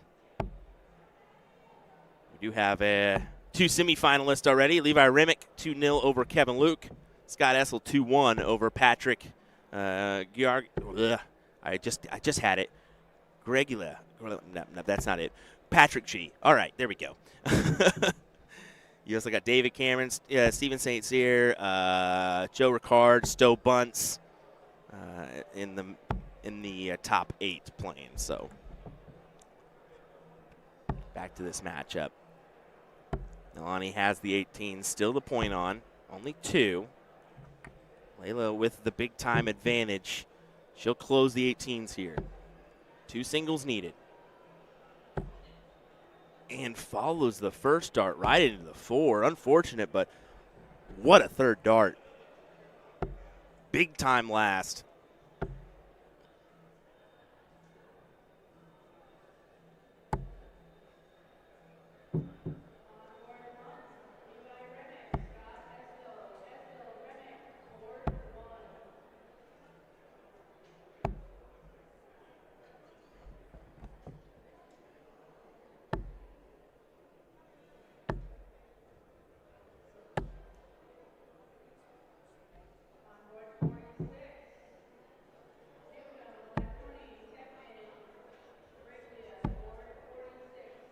Gariglia. There we go. Patrick Gariglia. I just heard it over the intercom, so I had to make sure to say it to everybody.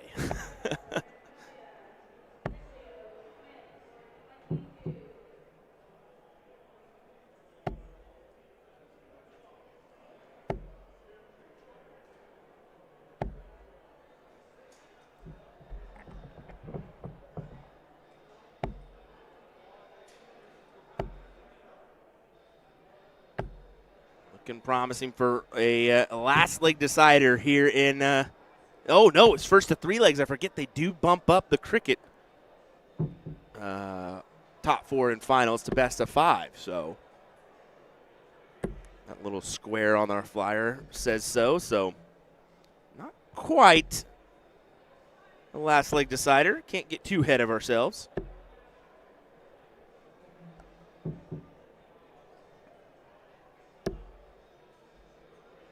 There you go. Leg in favor of Layla. And I'll be fair, I mean, despite grabbing the first leg, Nalani needs to pick it up a little bit. Only averaged a 1.9 for the match compared to Layla's 2.4. So if she can pick it up a little bit, that would be ideal.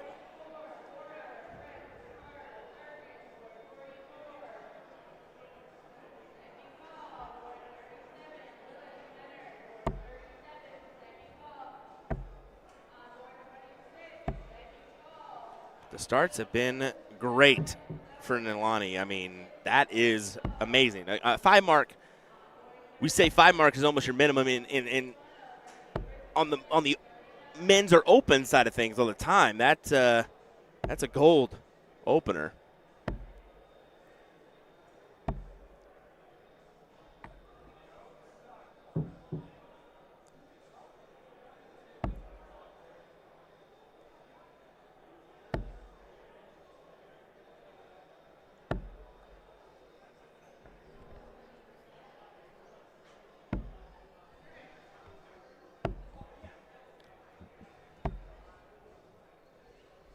composure from Milani. Whatever gets the job done. It's always interesting to see the players that are a point first, then close, or a close first, then point. Milani definitely a close first and then point. Now, this could be situational, but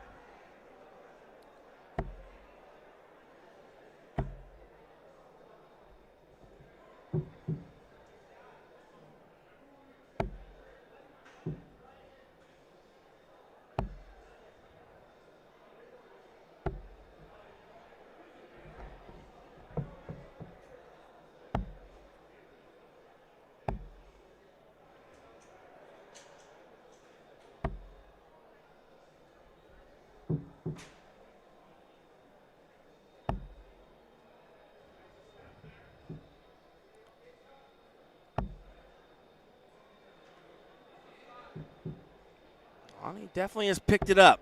You can see that current MPR in this leg of a 3.2. That's exactly what I was talking about when I said, hey, pick up the pace just a little bit.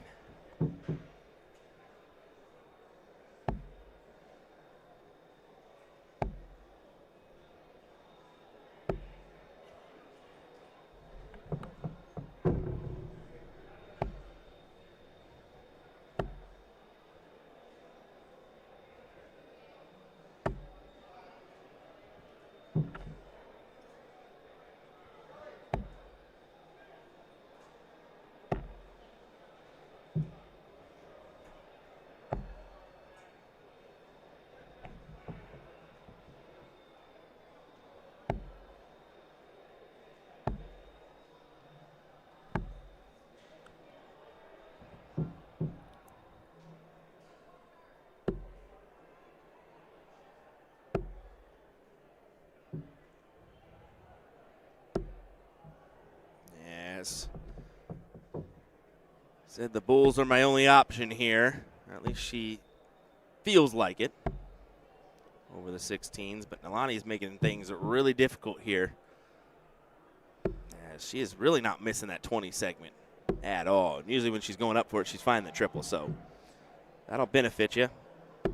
Current 136 advantage. Let's go ahead and get rid of the 16s. Why not? She's kind of got the dual strategy on. I get the fight against the Bulls, especially with Layla, but Layla hasn't been extremely successful on the bull. I think she needs to. She seems to be going low. She needs to aim a little bit higher. She needs to aim on the top side of that bull rather than where she's currently aiming at. I'm thinking she's aiming middle and just falling flat.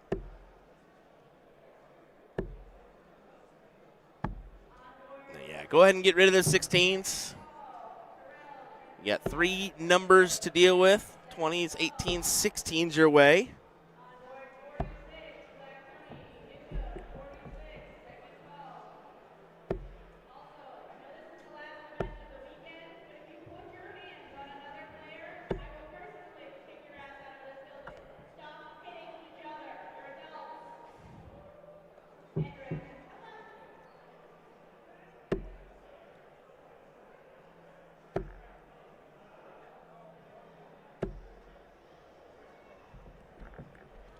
Two Bulls for 2-1 in Milani's favor.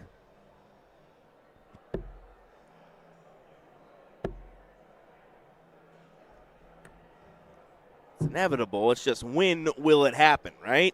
I don't see the fight back coming from Layla here in this leg.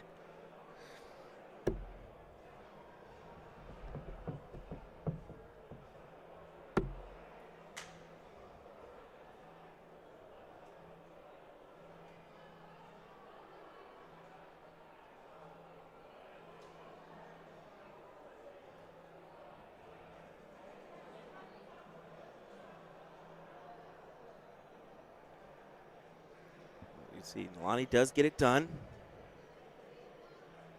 I think they were just making sure that it is first to 3 legs.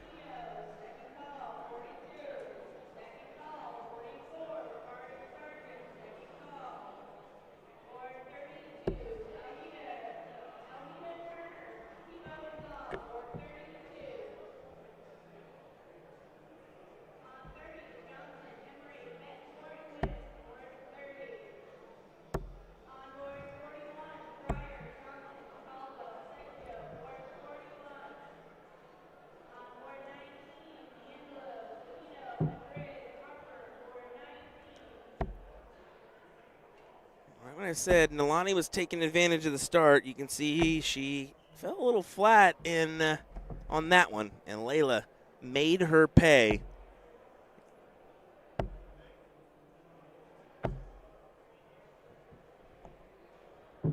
What a 6. That was a quality 6 there on the 19s. Probably just stay for all here for Layla. Yep, that's exactly what she thought. 3 fats will work.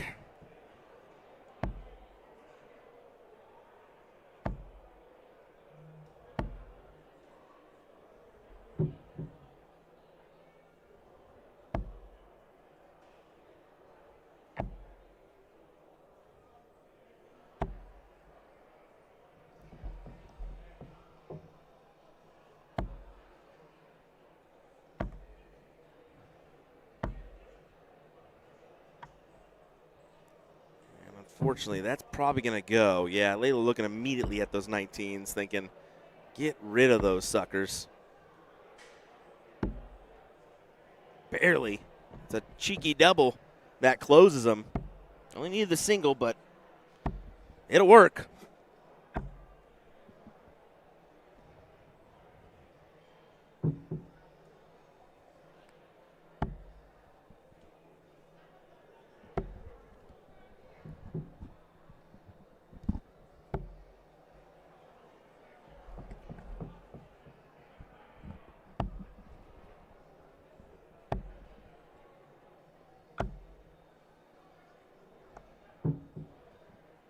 Opens up those 17s for scoring.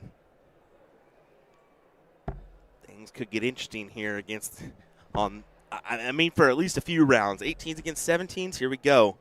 We'll see if that's the case or if Nalani takes them right out. Oh, I was about to say that. Thought she was going to do it.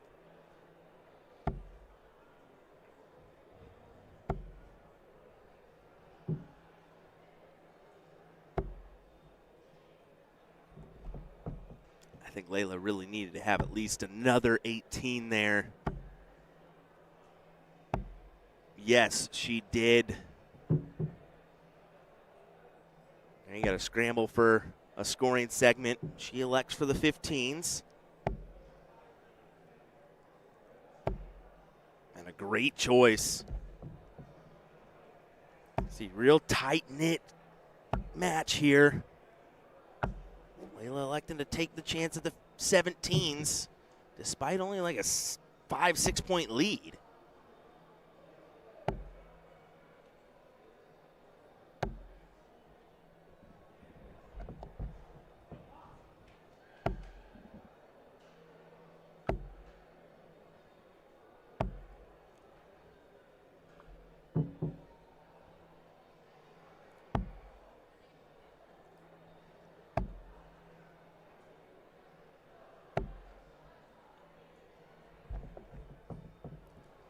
There goes the 17s for Layla. Way to capitalize and shut him down. And then Nalani returns the favor. I don't know if that last start should have went at the 15s, to be fair, because you're a tied up scoreline here. But she may get away with it. She's going to get away with it. Still tied up. Close the 15s. Close the 15s. Over the 16s for points. Ooh. Ooh. Settle back in. Fat 16. That's all you need. Yep. Perfect shot for Nalani. She's taking the reins here in this one. Now those bulls that once escaped Layla in the last leg, she's finding great 4 mark. Excellent. All darts don't even take a shot at the bulls there, Nalani. Yep, stay true. Force her to hit a couple more of those bulls. They're going to be a little bit easier than, of course, the last leg. And you can see that there, 50 points. Now a kill shot on the 16s for the win. And not quite, but see if it's enough.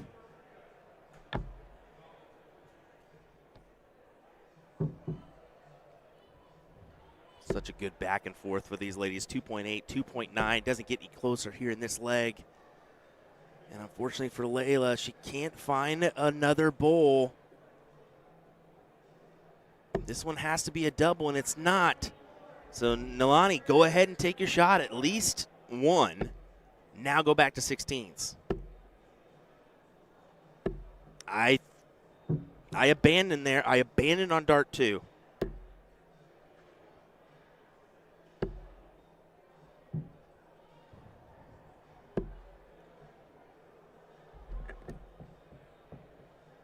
And that's why you need to abandon. You've got to find some points there, Nalani. Got to find the points there.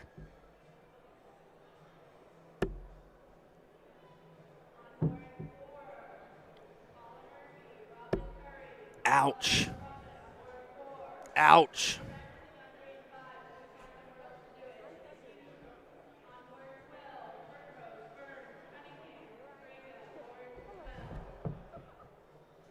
Ah, 16s were close. I didn't. I honestly didn't. I got into the mix of things. It's been a long week, and it is Sunday. Come on now. I'm bound to miss a few things, and I've missed a few things this weekend. Let's get real.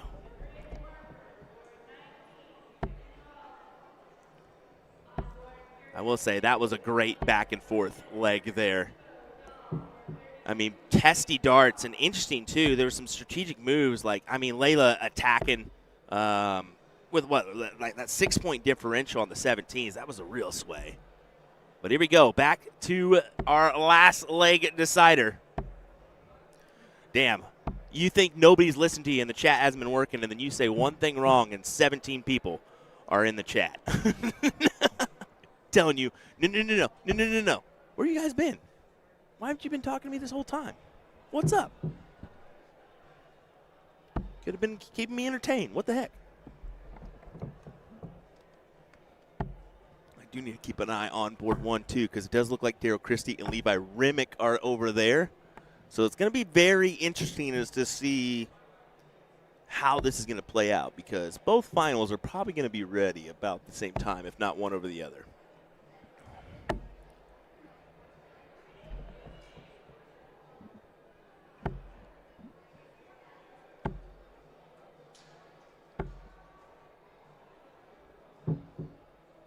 Matter of fact, I want to take a peek here.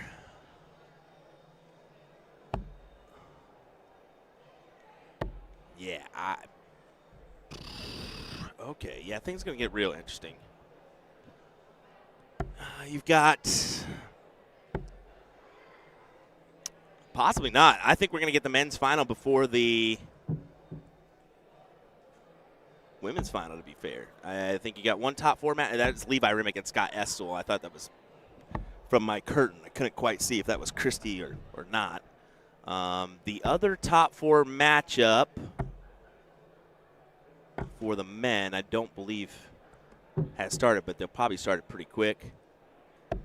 Unless they literally hold both. I don't think that makes any sense. You got to do one before the other, right? We'll see. Literally maybe both semifinals at the same time and then both finals at the same time. I hope not. I hope we get one after the other. I know everybody wants to watch, and especially with the way these two ladies have been going at it. It'll be Paula Murphy or Paula Murphy or Robin Curry to play the winner of this one in the final.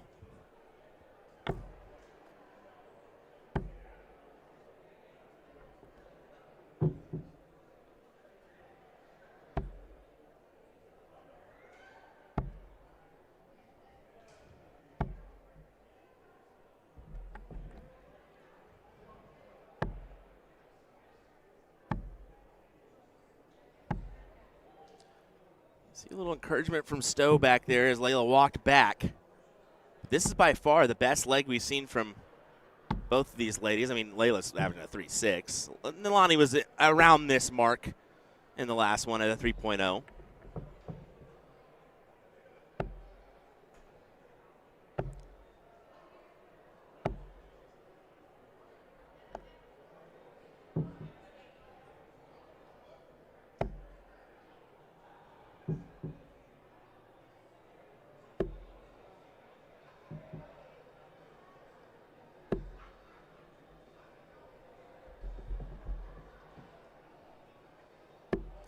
probably going to do it. I don't care what you say. Both these girls, I mean, the future's promising, right, for the women's game, especially with these two involved and Asia as well. I mean, yeah, a couple claps in the background. There should be a couple claps. 15 and 19, guys. 15 and 19 years old in the top 4 of a WDF event at Seacoast. Give them a round of applause in the chat. I'll give you guys a round of applause for correcting me. We'll do that one. How about that? I didn't think so many people were watching, and then all of a sudden, bam! One wrong thing. All right, let's head on over to board number 1. What do you say? Scott Estel taking on Levi Remick here in the top 4. On this one, it's a 2-0 advantage for Levi right now.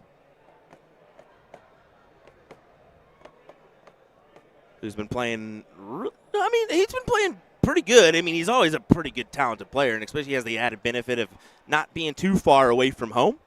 So, yeah, he's always going to be a tough competitor here at Seacoast, right? All right, I'm going to go ahead and see what our plan of attack is here because I want to get one final and then the other final, but it's looking like we're going to get both semifinals at the same time in the final. So let me figure out what the heck's going to go on. I'm just going to leave this going, and I'll be right back, okay?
Well, 3-0 win there.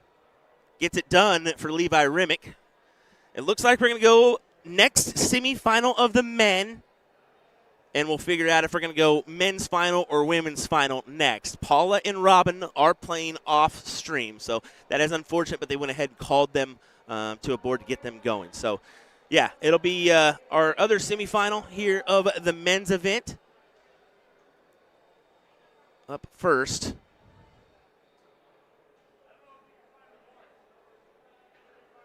As just want to make sure, yeah, it'll be David Cameron, Stowe Bunce. That's going to be a great little battle here coming your way. So hang tight. We'll be right back with this matchup after a quick word from some of our sponsors. What do you say? We'll be right back.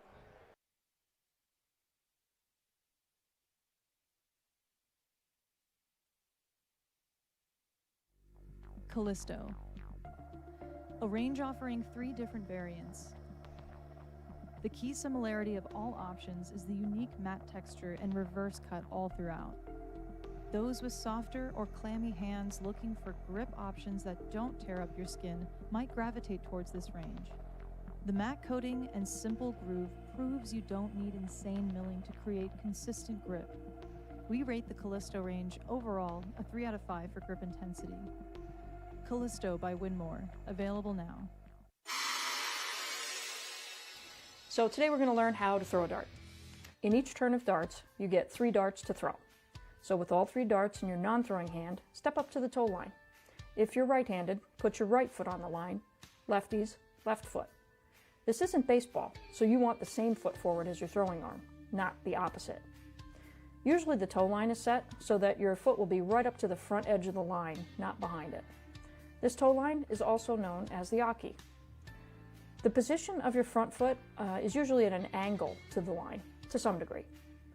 Your back foot should be a little bit wider than shoulder width away from the front.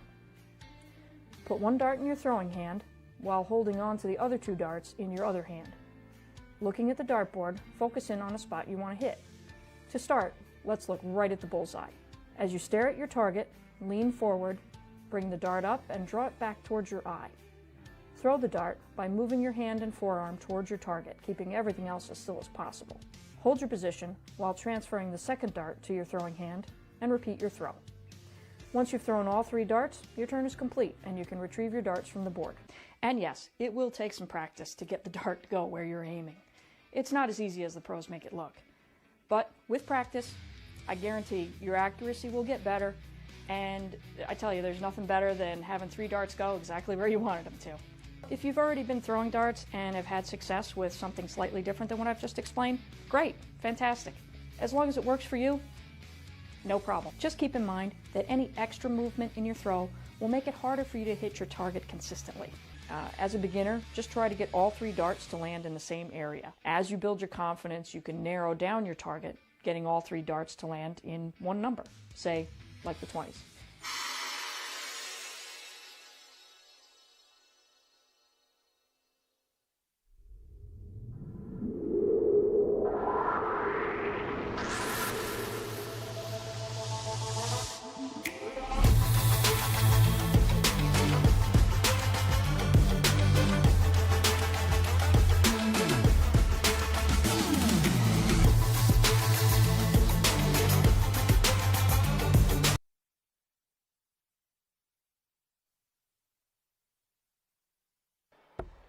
Let's get underway with another semifinal matchup. This one should be really entertaining. David Cameron taking on Stowe Bunce here in this one. You can see both players already having a little laugh and a little bit of fun here. A little bit of too much fun already to kick us off, right? You're in a match already, fella. It just started.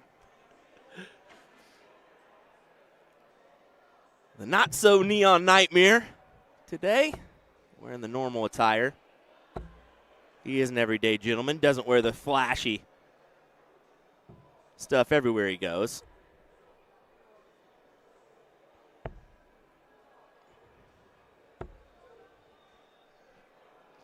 David talking to himself already, not thrilled with the dart that doesn't go in there on the single 20, allowing him to go back down to the 19. So needed to commit. And look at that. Stowe does the same. Doesn't close the door on the 19. So then walks Jason Smith for a little chalking duty. Wow. A case of the singles.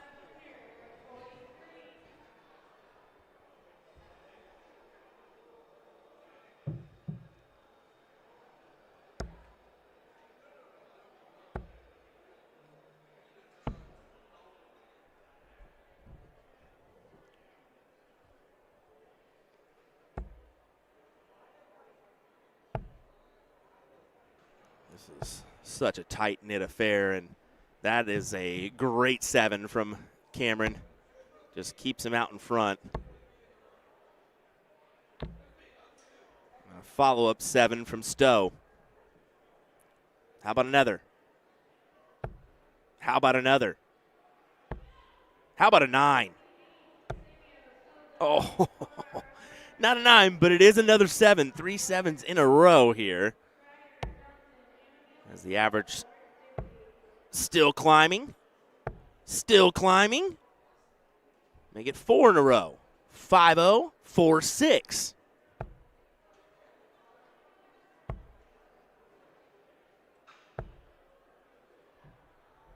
Boo. We wanted another one.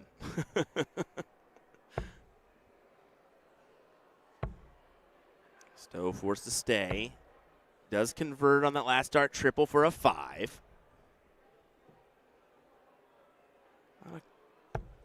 Not a favorable advantage, just a little bit.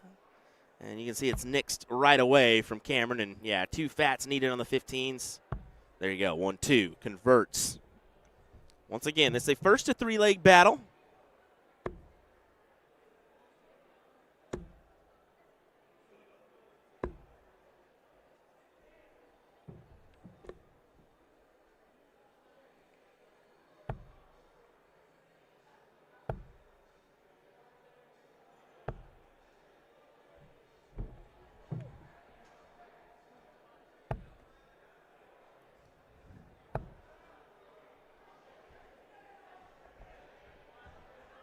Yeah, Stowe puts his hands up on that one, thinking he didn't quite deserve that win.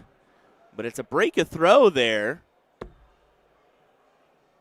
And, I mean, you really can't consider it a full break in this format because, I mean, you have to diddle for the start in the next one. But you definitely took it against his, so.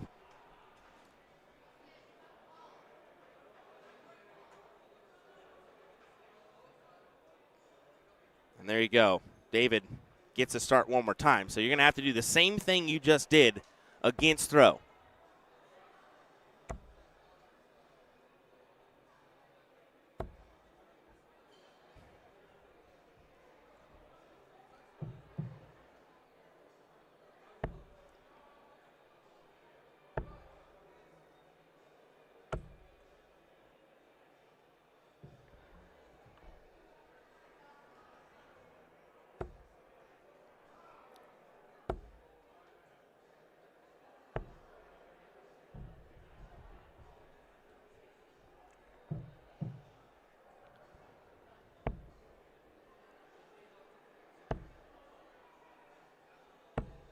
Still would have really loved a triple there.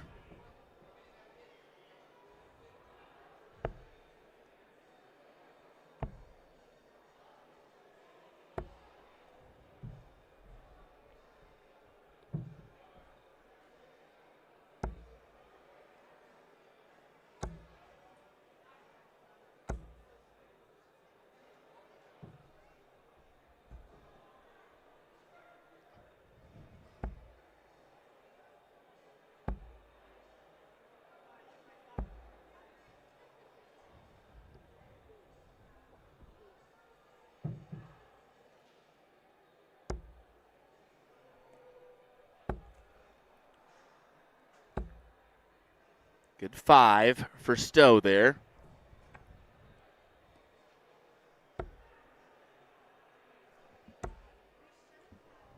Uh-oh. Thought something was happening for a second. Oh, yeah, I heard. Yeah. And who would have thought?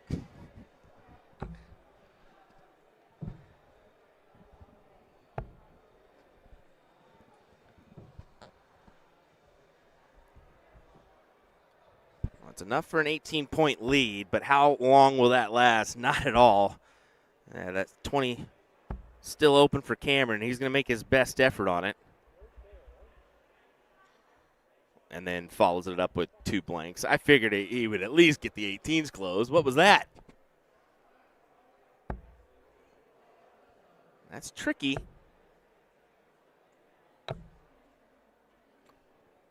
Didn't like the placement on dart 1, huh? So drop down immediately to the 17s to open up another scoring wedge, and pretty much knew, well, and with the way David Cameron's been hitting the 17s too, I mean, it's not surprising that is nixed as well.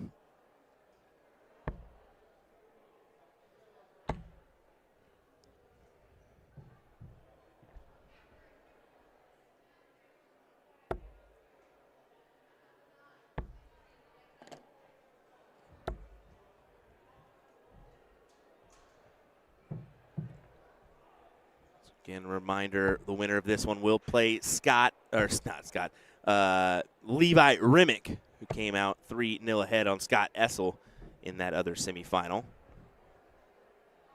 And Layla Bunce, who did best.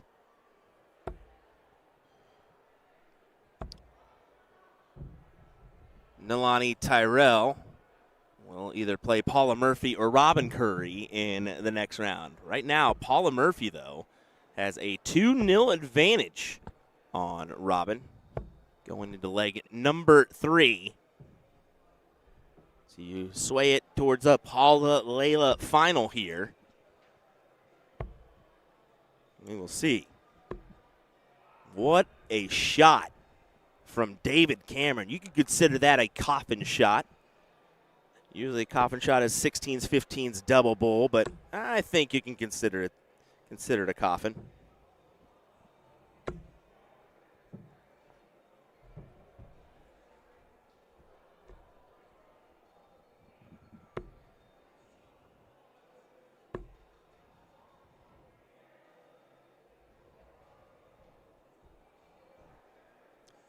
And we'll go 1-1. All the points scored on the 20s are for David Cameron.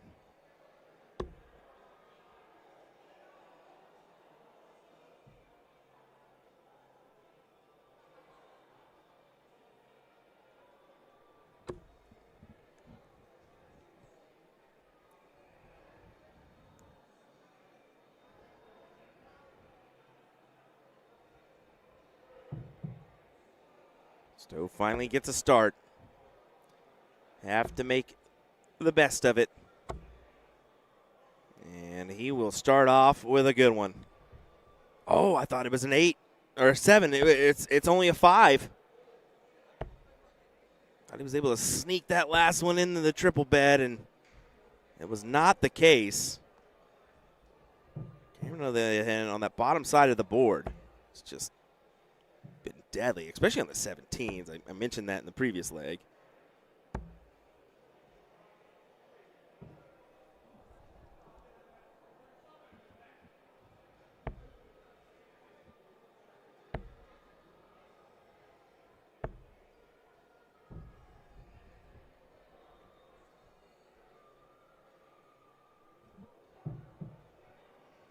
Reminder, we are not done yet here. Of course, we have those 2 finals, but we also have our men's and women's doubles 501 bracket. It is underway. Some matches are, of course, catching up. People are finishing the bracket here, but other matches are already into the top 32 on both the men's and women's side. So I believe it'll be a be a fairly quick-paced day. It's 2:30 local time right now. Huge 9 for Stowe Bunce.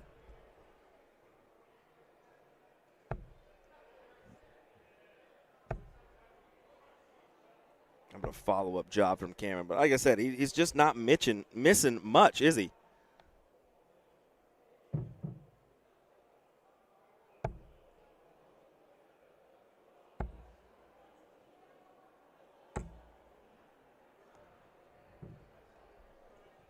That is a trip, too. So, yeah, not quite a 9 follow-up, but still a significant advantage at 118.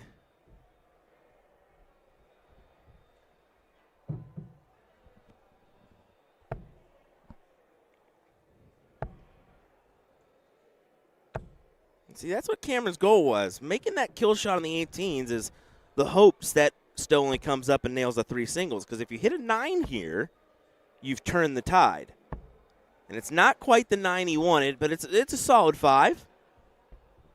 Now from Stowe, 15s. Yep, proves to be the case. Now to the 16 transfer. Double. No, went back. That's probably the better shot of the two. Just make sure the points are in your favor. Rather than risking it on a double. If you go outside, nope, nothing. Hit a single, not really as valuable either because it still allows him to potentially 9 on you. And he'll grab the leg. So, good stuff from Stowe.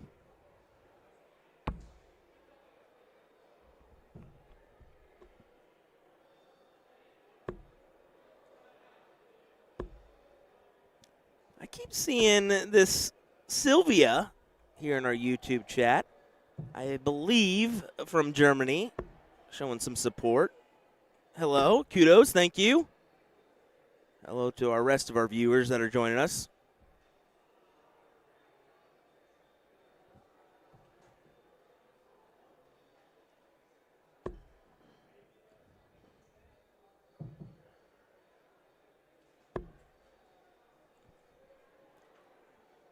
Will be a rediddle.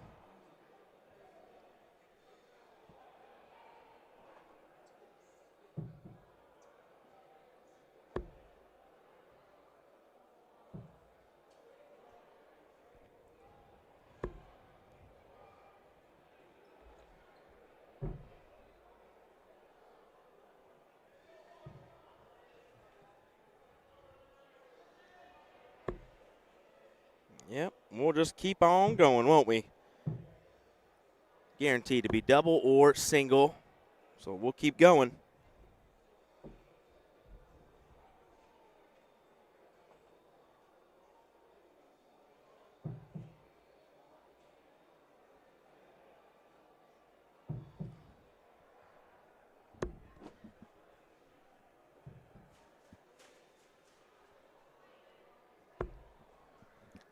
And a surprising miss outside for Cameron, as it will go to Stowe, and that's kind of a big-time advantage.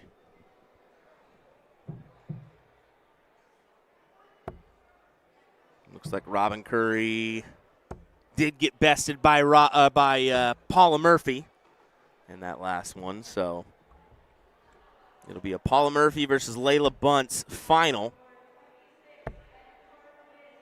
And we'll see how they go about this, if it'll be ladies into men or men into ladies. I am not sure. So, kind of unfortunate, but at the same time, it's what you want, right? You want both finals to end around the same time so you can push into the next one. But it makes it a little bit tougher on the viewership side of things. So it looks like we will have Layla Bunce and Paula Murphy coming up on board 2 for that final. So once that begins, we will switch on over to that if this one is over or not. So I know that's a kind of a tricky situation, but we want to capture those finals, and we're guaranteed to get the final of the men. They're going to hold it for us. At least that's what they said they were going to do. Knock on wood, just to be sure. But so far, it doesn't look like this one will go past this leg. I mean, Stowe has put himself in a really good place here in this one to take the leg win.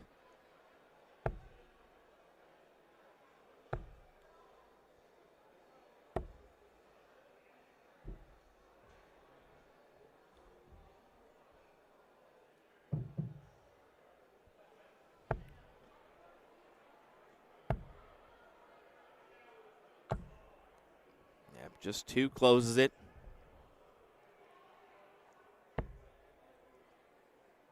Don't speak so fast. I mean, a 9 there for Cameron would have gave him the lead, especially for the kill shot on the 20s.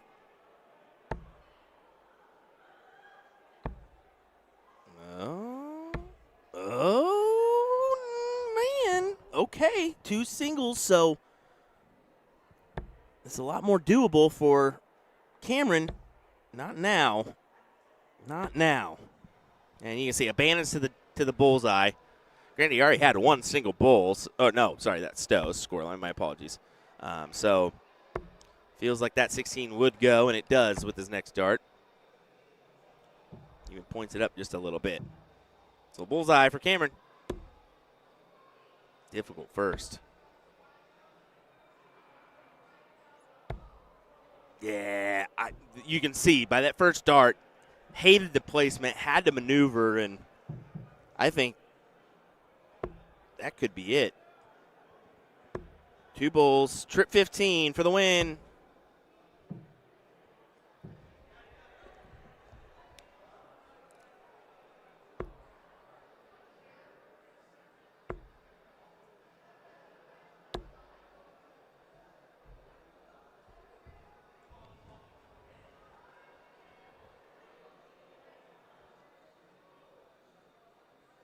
That is a very confused look for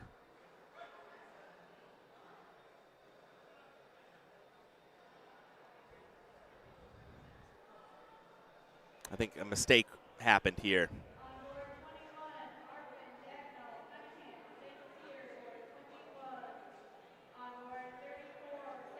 I think Cameron's explaining it doesn't matter. There was a mistake happened, I think, on the scoreboard there, and I didn't notice it. Stowe definitely wanted to make it known, and it didn't matter anyways. He just wanted to make sure that Cameron knew, like, he acknowledges something, and I don't think Cameron figured it was going to factor out anyways. So either way, I mean, great little matchup between these two. Stowe Bunce does take the win. Yeah, you can see both players are just like, I mean, whatever. It is what it is, right? So I'm sure the chat, I haven't been looking at the chat, but maybe you pointed something out to us that I didn't see. But either way, let's go ahead and go on over, folks, to our women's final. That's right. Let's get underway. Our women's final. Layla Bunce takes on Paula Murphy here in our singles cricket bracket. It is a first to 3-leg battle. Remind you of that one. Paula would love to grab the title. The young 19-year-old out of Virginia, going to try to make it difficult on her.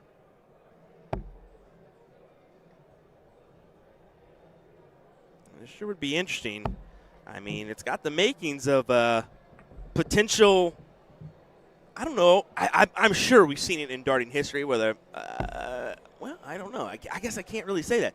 Could we potentially see it set up where Layla could win the women's, Dad could win the men's, right? That would be pretty cool. That would be pretty cool. Let's see what happens.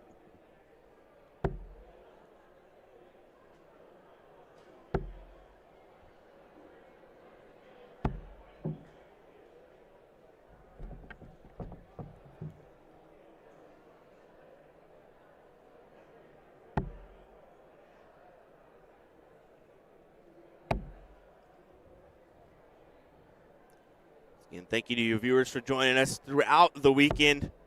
We definitely appreciate it.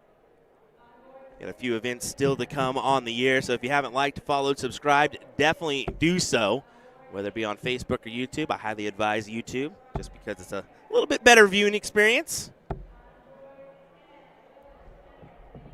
Definitely do so now, because we've got, well, Monday and Wednesday night, the finals, the final of the CSC Challenger Series. Mike Maloney, Ram Guevara in a tense Division I battle. And then Corey Beck will take on Brett Hollanday in a great Division II battle on Wednesday. Next week, we'll be live from Niagara Falls for the Bull Shooter soft tip event there. So a reminder of that one as well. Well, let's get back into this final here. Paula Murphy out in front by a significant margin, throwing a whole mark ahead of Layla Bunce with the start. So anytime you're doing that, you're going to be a tough one to beat. You're going to be a tough one to beat against throw as well. I mean, that is definitely, we said it before for steel tip. It's at least a half a point, if not a point higher against throw in order to take the win.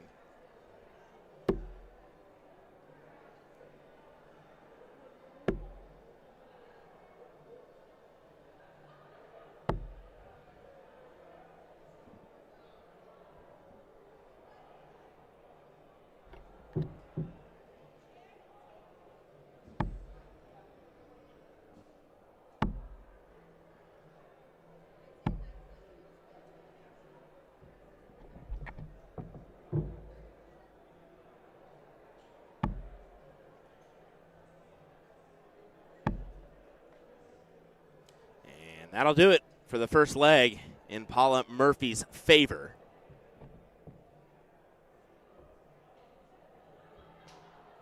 Quality shots from her. I mean, just looking at it, 3.7 to a 2.7.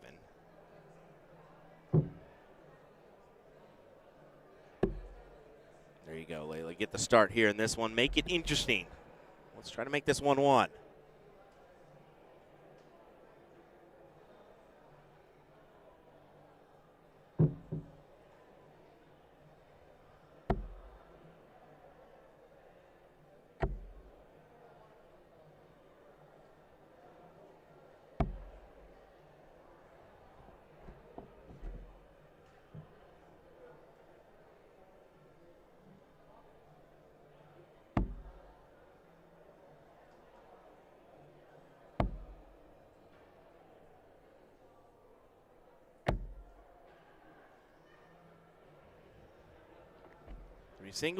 Three singles.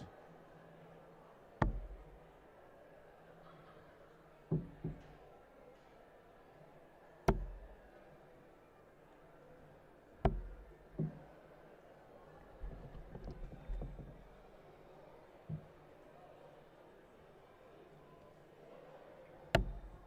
Paula immediately into the triple with the first dart. Bonus one incoming for a 4 mark.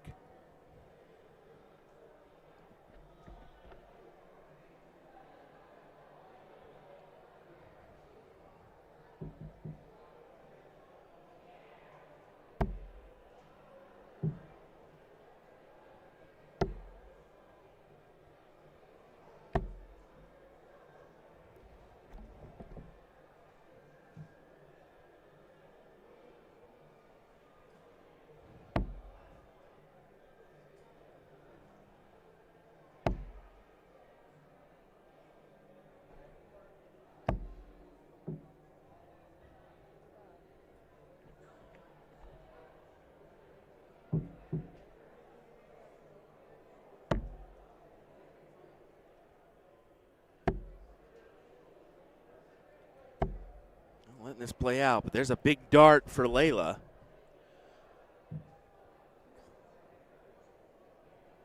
Forces Paula to stay for all 3 here, and really one needs to be in a triple, and there it is. Another one would be great, and a great 7 mark from Miss Murphy. Smooth. Living up to that nickname.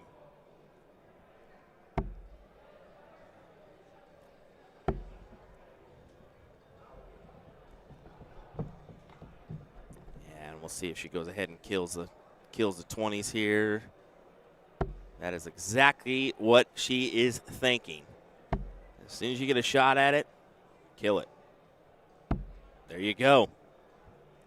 Takes advantage here, forces Layla to the 18s or 17s. She's been opting for the 17s most of the time. And that's because she's been doing that as well. And that is why she should go down there.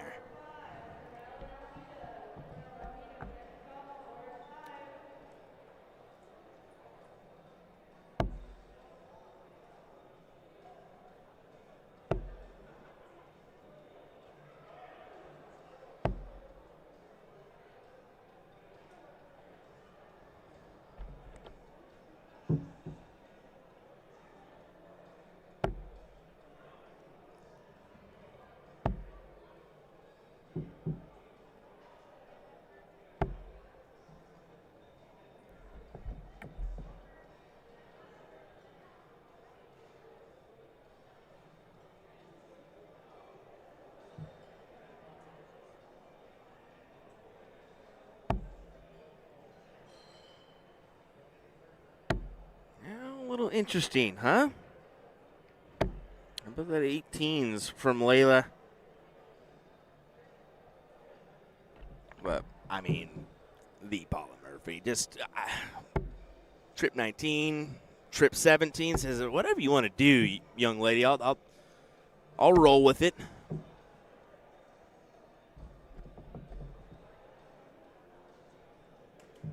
I have to say, I do like the flight shaft combination for Layla. Kind of matches her shirt. It's pretty neat. Didn't notice that until now. Paula just using her traditional setup. I believe they're dolphin flights.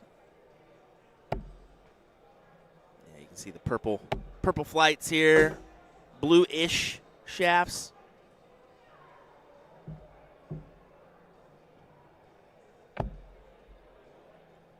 And a solid 5 mark on the 15s.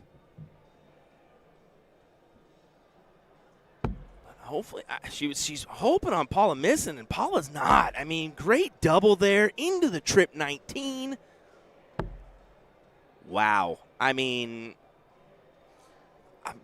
I'm sure Paula's just saying, I'm sick and tired of these dang kids trying to take all my first place titles, man. They're right around the corner, and these ladies know it. I mean, Callie spoke to me yesterday about how talented Nalani was and how she had her dead to rights in some of those legs. I mean, the way she was starting, 140, 100. I mean, we're seeing it from I mean, the combination of Nalani, Layla, Asia this weekend. And there's more out there. There is more of these talented young ladies out there. Don't get me started on the men's side of things, or the youth boys side of things. There's a lot of talent there as well.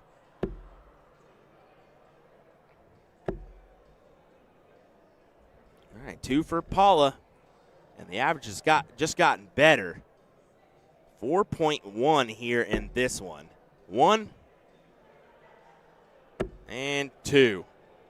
Paula Murphy doing Paula Murphy things.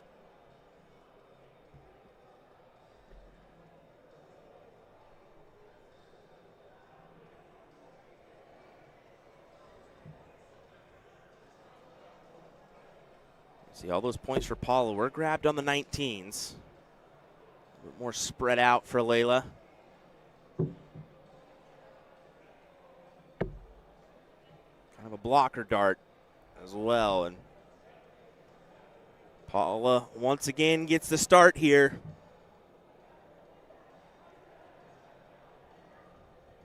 Identical to that first leg, I believe.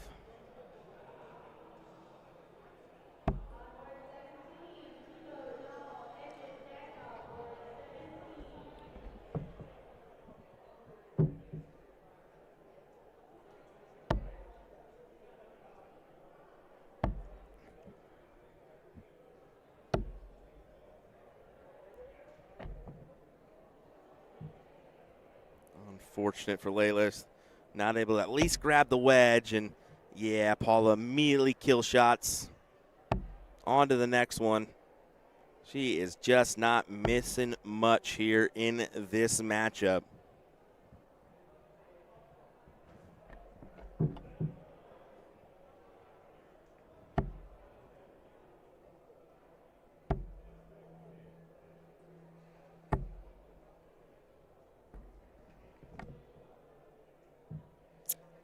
I mean,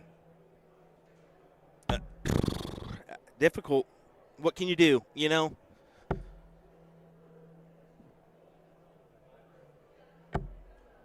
You're averaging a 2.8 compared to a 4.0, and I mean, it's significantly higher in this one. It was a 5.0, now 4.3. Ball is just setting herself up for success. I'll say it again. I mean, for first place, $400, second place, $200. So at least you're coming home with a pretty good little payday for Layla, but not as significant as that double amount that Paul is most likely going to receive unless a miracle happens. But I think it's inevitable at this point. I mean, look at that. Big 7 leaves the Bulls unstoppable.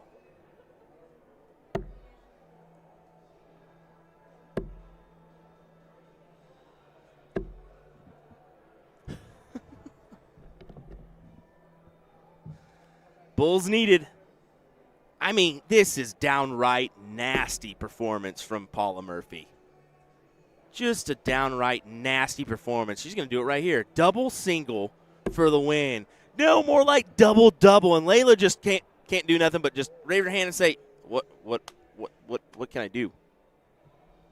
Guys, she averaged a 4.1 or 4.8 there. 4.1 for the match. Holy smooth, everyone, smooth. Paula Murphy gets the title here at the Seacoast Open. I will say this once again.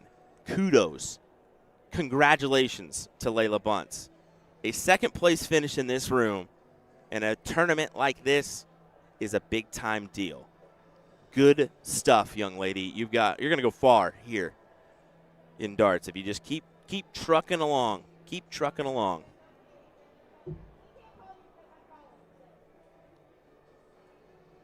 Well, that squares us away for another matchup here, doesn't it? This one's going to be from the men's side, so we'll get our final ready as it'll be Stowe Bunce taking on Levi Remick here in just a moment. Don't go anywhere.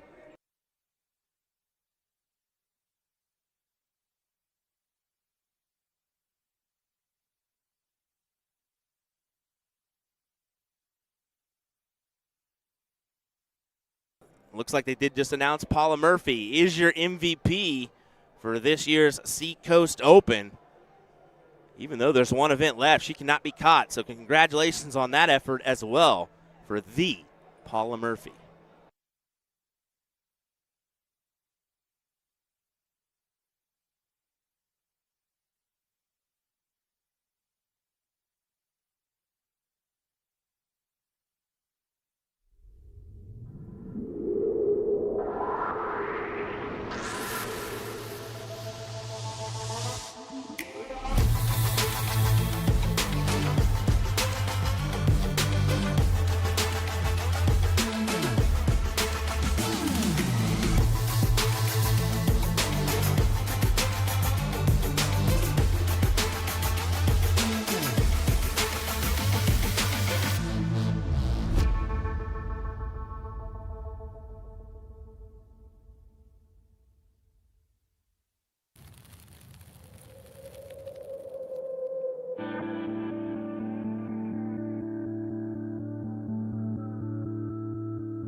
What is a bad habit that you see way too often in darts?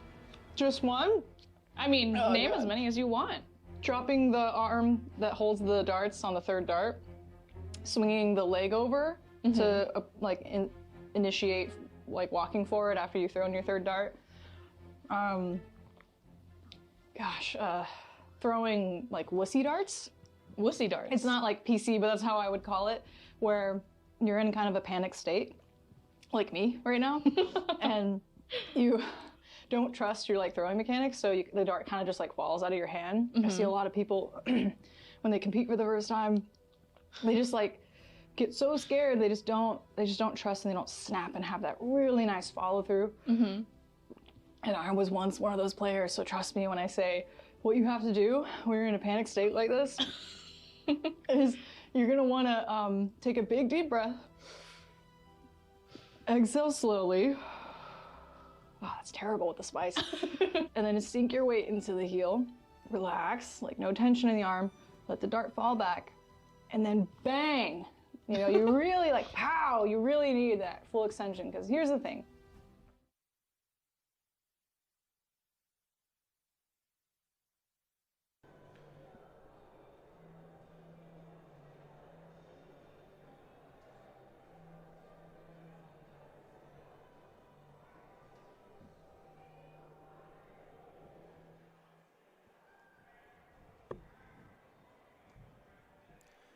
All righty, ladies and gentlemen, another final as we whittle down to our final moments here at the Seacoast Open.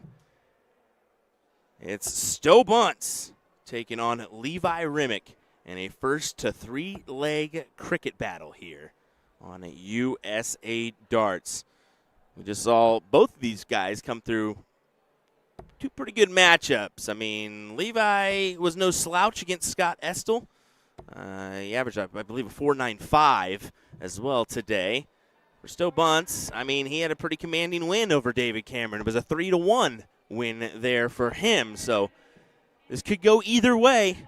We'll see. Levi Remick, though, I mean, he's always impressive, man. Always impressive. He just doesn't get around on the national dart scene as much as I would love to see him on that dart scene, because I swear that guy could do a ton of damage. It's just more of a local thing for him these days. Stowe looking for a 9. Not quite. Good 7, though, but it's not going to matter, as more than likely, well, I was thinking Levi would, yeah, and he still does. Takes it out. And then as well, it's a big trip 20. I'm telling you, the guy's talented, man. Really talented. And I've heard about him, and I've seen him now a few years, and I kind of always mention this one, but I believe, was it when I first got involved in darts, and kind of started playing competitively, I always heard like, oh, these guys are good, but there's one guy in that Massachusetts, New Hampshire area that can really sling, and they were talking about Levi Remick. I'm sure everybody's heard about Stowe Bunce at this point if you're a darts fan, right? So no need to talk about him. But let's just go ahead and get to this matchup here. Levi, we'll see what he does here on this throw.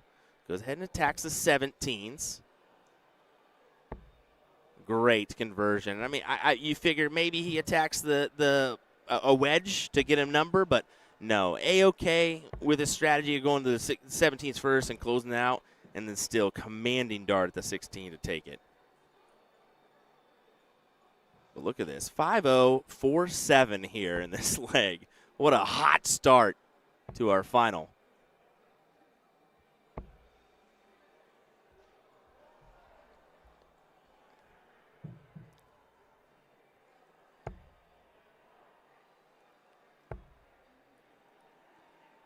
So really need to find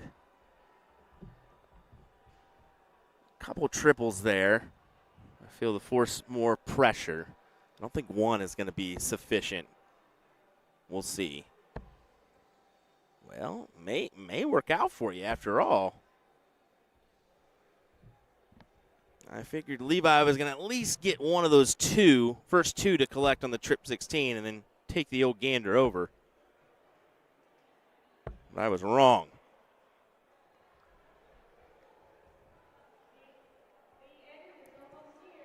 prove to be a moot point as Stowe doesn't capture the triple to regain the point lead, and Levi just 3 fat singles will do on the 15s. Or sorry, 2 fat singles will do on the 15s to close it out. On to the Bulls for the first leg.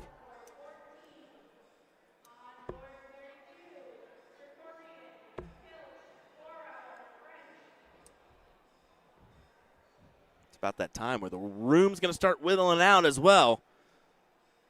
Only doubles 5-1 remains to be played. And there's already been quite a few that have already unfortunately fell in that bracket. So the room is certainly thinning out.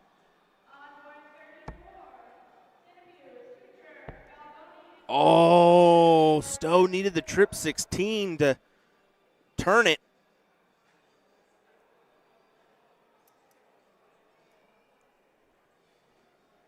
After a unfortunate few rounds from Levi there.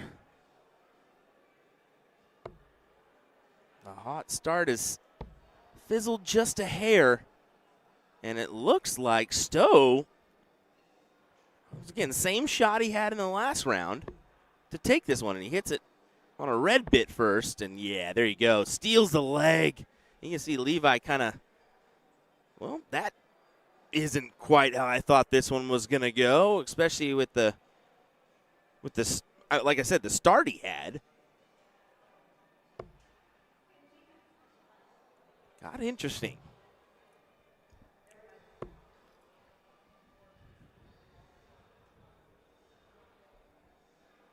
The chalker decide who will go first. It will be Stowe.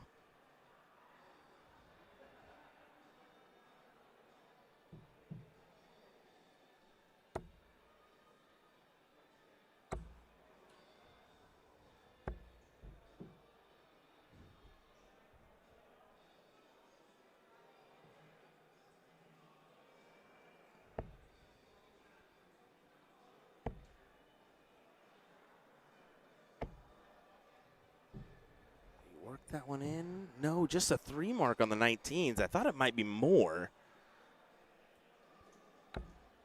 Instead, you're going to be up against it. Trip 19 for Stowe. That's what he tried to do, just on top of that wire.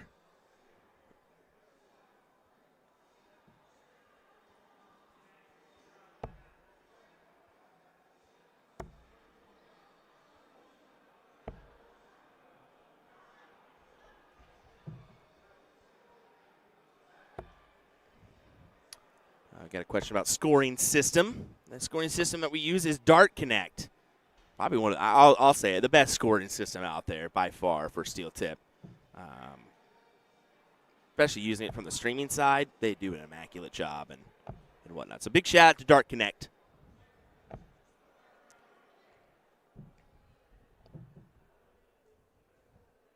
Stowe going to attack the 17s. Can't blame him for doing so. Try to kill that 2 mark from Levi, and that's what he does. Good 5, as this leg is almost locked in and secure for. Look at that look for Levi, just like, ooh, this one hurts.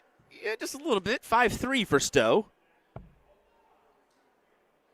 I mean, Levi's not throwing bad by any means. I mean, a 3-9 for the match. Usually that's going to win a good amount of matches, but maybe not a final. We have had quite a few great matches today, just looking at the overall match count for Dart Connect. I mean, just scroll through some of those averages. Wow. Yeah, Levi, you need 12 darts right now, bud. Unfortunately, you only got 3. Make the best of them.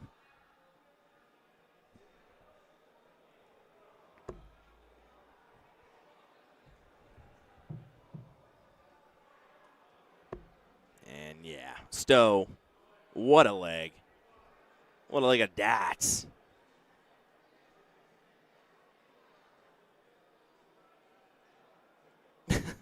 Still having a moment of laughter. Gotta love it.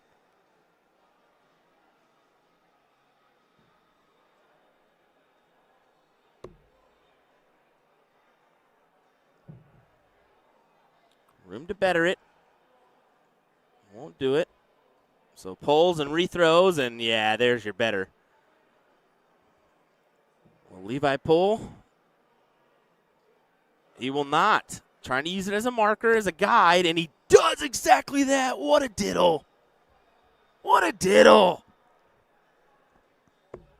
Oh, lovely.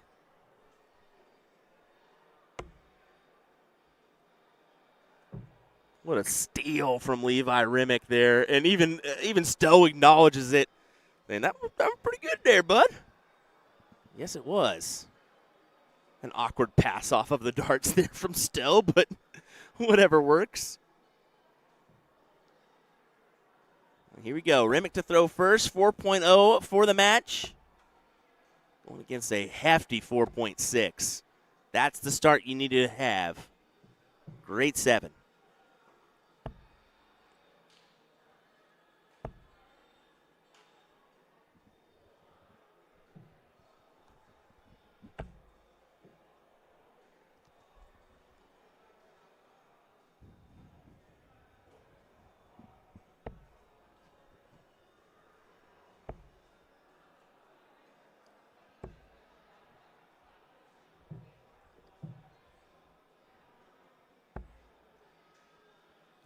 For Stowe. I was thinking he may go 17s there, but has found success on the 18s. Does find 2 biggies. Points to the last, like, you should have went over there. Coulda, shoulda, woulda. Unfortunately, it doesn't. Levi's going to close your number right here. There you go. Trip 18 done and gone.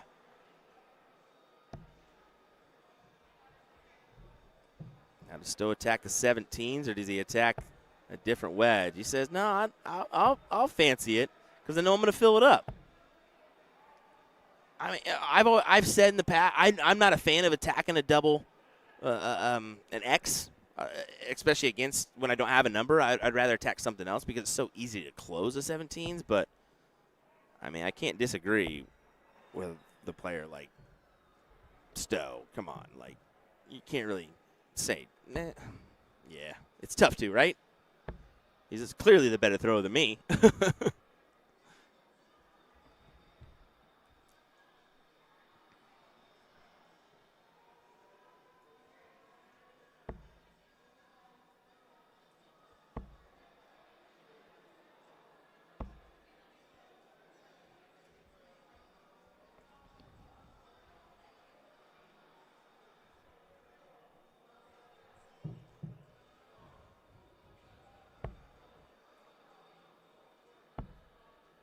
How about this? The 16s were still open for Stowe. I don't know if he realized it or not, but he's made this a little interesting now. I get maybe not. I mean, it's a simple 4 mark to get it done, right? Did he realize that the 16s were still open?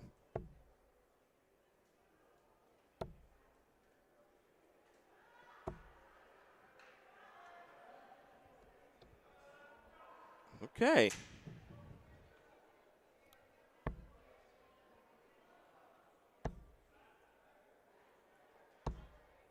Yeah.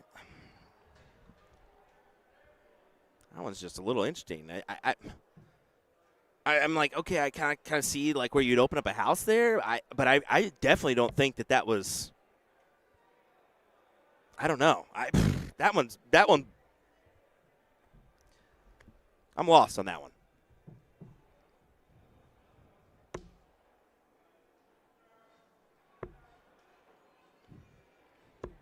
No matter what, Stowe still has a 2-0 advantage, and if he loses this one, it's only 2-1. So he's going to be fine with whatever happens here, whether he takes the L or manages to somehow creep by for a win, but I don't see that happening. Yeah, 2 bulls there for the win for Levi. 4-3 to a 4-1.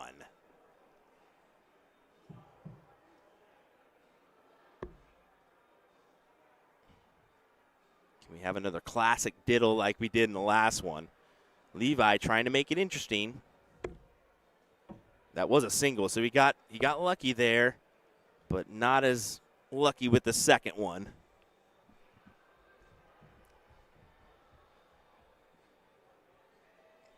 Stowe gets the start.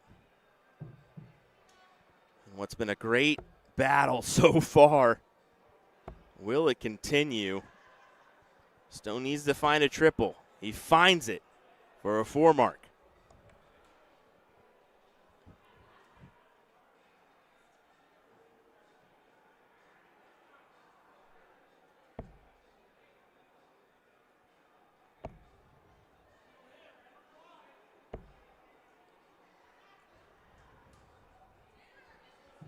Levi's disgusted with a 5 mark here, thinking it could have been more.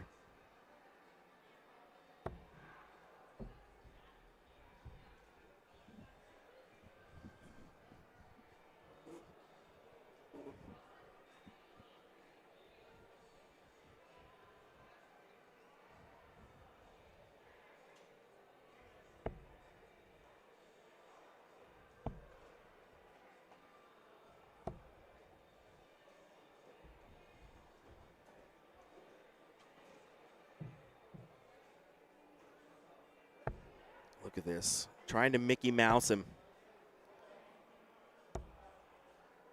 Didn't quite get him. As he captures the last start 20, thankfully.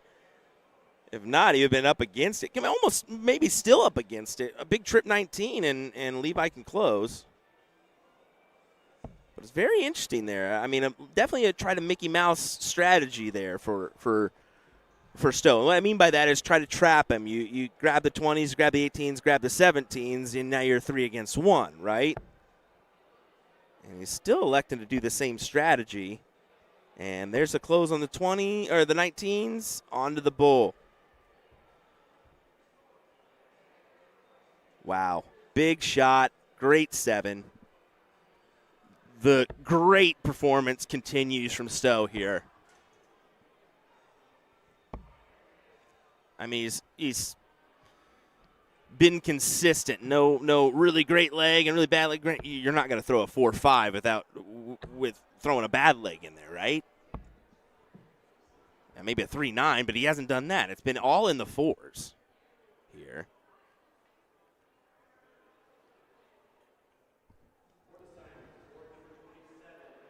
And all he has remaining is the trip 15 and 2 bulls. And Remick, unfortunately, has a significant amount more he has to do. He has to open up the 15s in order to put some more points on the board. And he's lucky to do that. I believe he does find that, 5 mark there. It still may not matter. I was thinking there's still a possibility Stowe could get it done right there.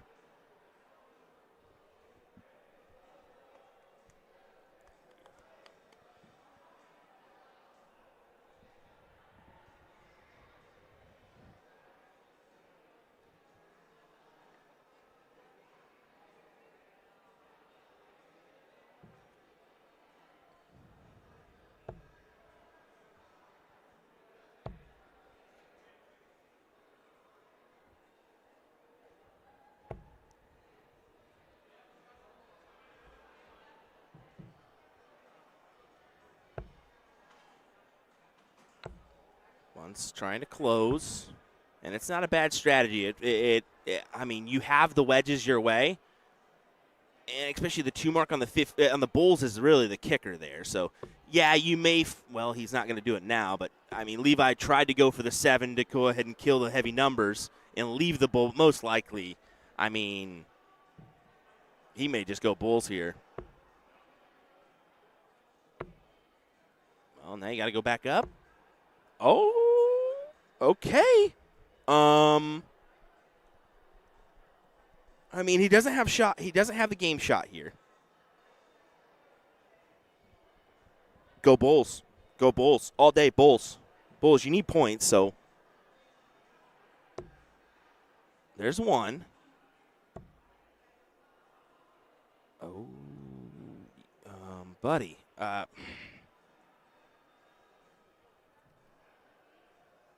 I don't know if I like the second. Oh, but he somehow finds the double with the 3rd. disbelief, ladies and gentlemen. There's no way that should have went in. But the confidence from Levi just unmatched, and he has made this interesting. He's got a shot here, 6 mark, and we go 2-2 and go the distance. I thought surely this is over. I'm sure you folks at home thought as well, like, this is done. Stowe's got it. Not quite.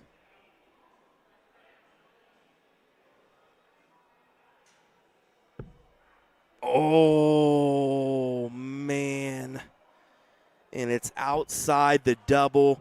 He ends up closing the 18s, too. It's like a slap in the face for him, as now Stowe only needs 2 fat 17s to get the win here. Wow.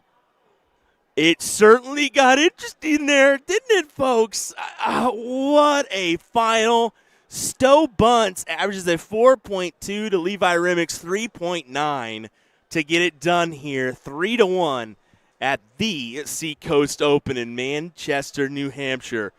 Wow.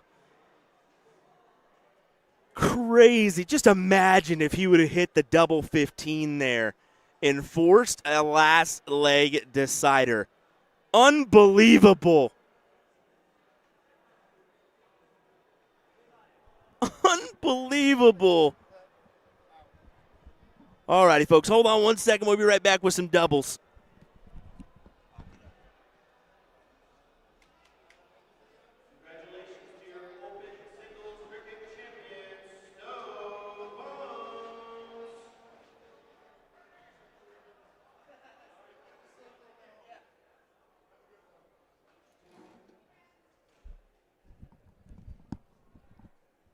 I'm just still in disbelief. That was a great one, folks. I mean, now, Stowe, you got to play Paula as your conditional prize here because she averaged a 4-1. Let's go ahead and do it. What do you say? No, I'm just kidding. All righty, we're going to have some doubles action coming our way here next, folks, as we continue on. Last events coming your way here, and we're already in the thick of it. So we're going to be playing some catch up on a couple fronts because I think Stowe and Levi are definitely playing. I know Paula and Kim Pantai are just getting underway in their top 64 matchup. So we'll play a little catch up, but we'll be right back. In the meantime, we'll throw on an ad, and we'll be right back as it looks like we're going to waste no time. They're calling board stuff to board too, so we'll be right back.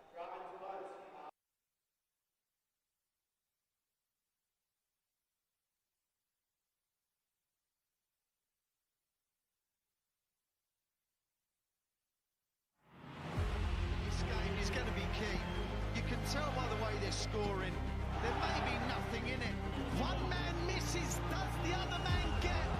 Yes! Double 12! That is the most amazing leg of darts you will ever see in your life! I can't stop! Double 12, and the 9 Dart King lands another one! Covered by Team Michael. Double 12, back going!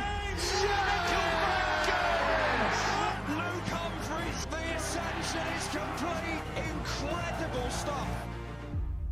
The world number 1 is world champion.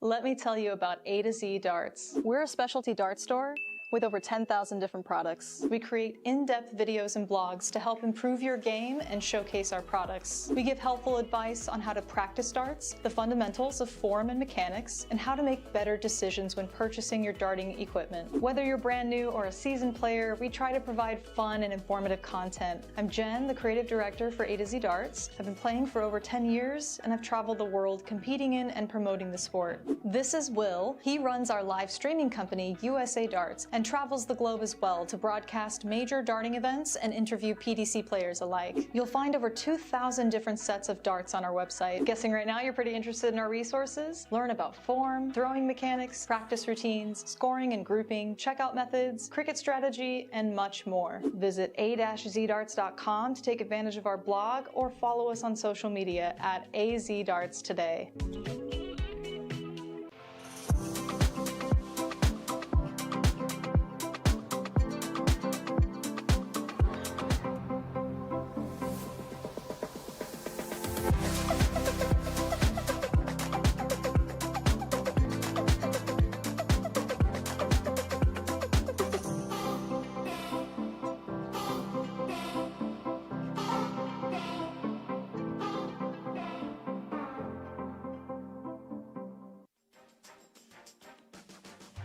Take a trip down memory lane with our November Dart of the Month special featuring all the remastered classics from Harrow's 50th anniversary.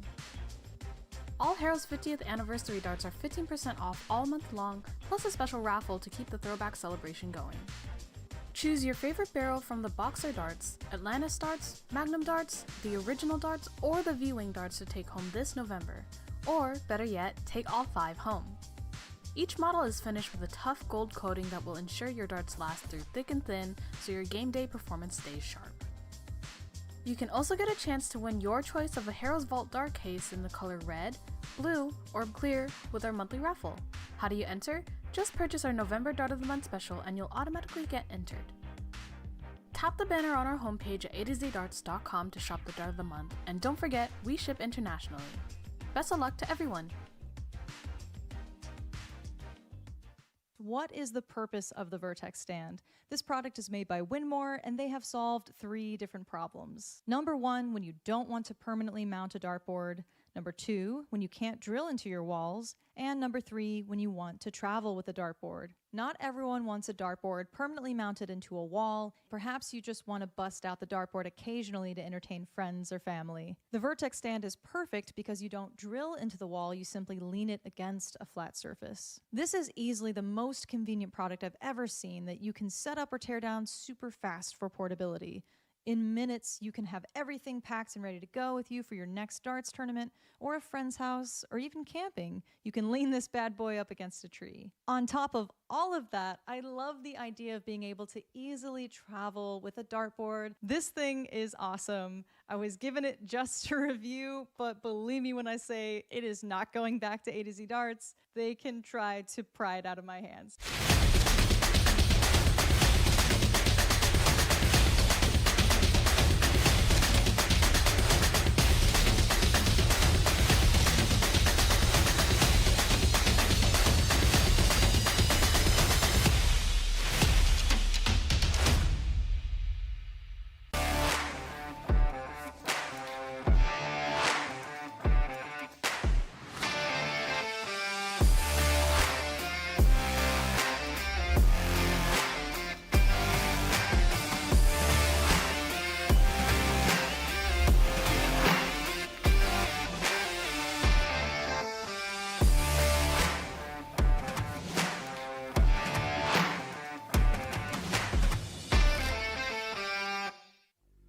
Callisto. A range offering 3 different variants. The key similarity of all options is the unique matte texture and reverse cut all throughout.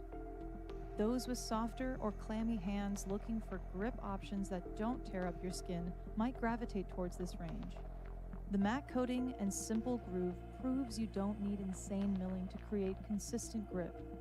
We rate the Callisto range overall a 3 out of 5 for grip intensity. Callisto by Winmore, available now. So today we're going to learn how to throw a dart. In each turn of darts, you get 3 darts to throw. So with all 3 darts in your non-throwing hand, step up to the toe line. If you're right-handed, put your right foot on the line. Lefties, left foot. This isn't baseball, so you want the same foot forward as your throwing arm, not the opposite. Usually the toe line is set so that your foot will be right up to the front edge of the line, not behind it. This toe line is also known as the Aki. The position of your front foot is usually at an angle to the line, to some degree. Your back foot should be a little bit wider than shoulder width away from the front. Put 1 dart in your throwing hand while holding on to the other 2 darts in your other hand. Looking at the dartboard, focus in on a spot you want to hit. To start, let's look right at the bullseye. As you stare at your target, lean forward, bring the dart up and draw it back towards your eye. Throw the dart by moving your hand and forearm towards your target, keeping everything else as still as possible. Hold your position while transferring the second dart to your throwing hand and repeat your throw. Once you've thrown all 3 darts, your turn is complete and you can retrieve your darts from the board. And yes, it will take some practice to get the dart to go where you're aiming. It's not as easy as the pros make it look. But with practice, I guarantee your accuracy will get better, and I tell you, there's nothing better than having 3 darts go exactly where you wanted them to. If you've already been throwing darts and have had success with something slightly different than what I've just explained, great, fantastic. As long as it works for you, no problem. Just keep in mind that any extra movement in your throw will make it harder for you to hit your target consistently. As a beginner, just try to get all 3 darts to land in the same area. As you build your confidence, you can narrow down your target, getting all 3 darts to land in one number, say, like the 20s.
Back underway with more darts. It won't be cricket, so let's pull up that 0-1 scoreboard. What do you say? Here we go. Willis the third.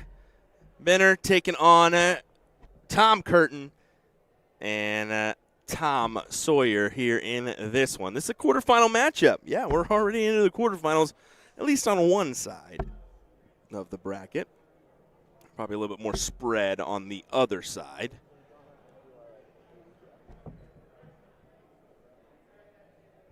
Littler just won the Grand Slam over Humphreys, officially world number 1 now. He would have been world number 1 even without the win, to be fair. He's put himself in position after a few tournaments to jump him in the rankings no matter what. But, yeah, you just sense like that one was going to come anyways. Like he's just going to pull off the win there as well. So kudos to Luke Littler. Another dominating performance for the young man. Gotta feel like Humphreys is like, dude, can I get one over on this kid again, or am I done for? Oh wow, Levi Remick, James Burns into the top 32 already, and Levi just got off the board. I know Stowe was already competing. Let me go ahead and see where we're at on our brackets.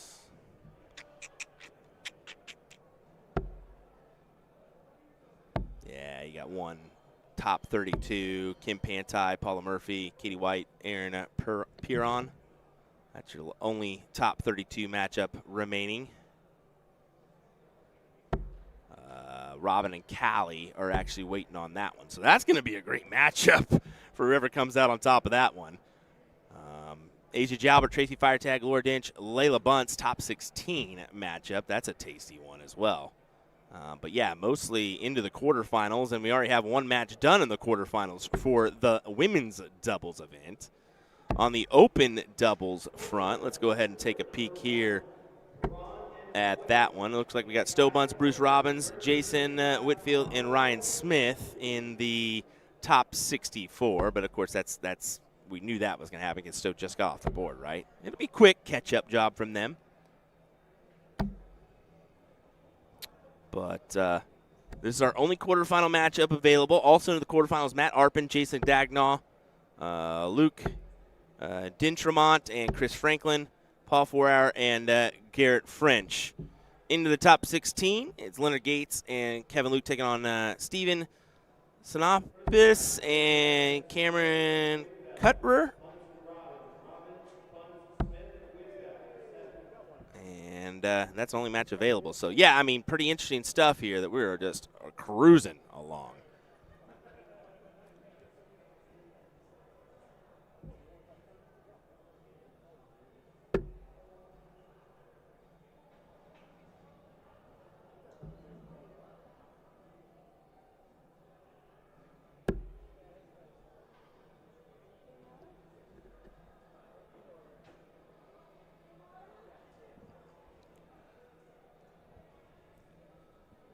Curtin and Sawyer get the first leg here.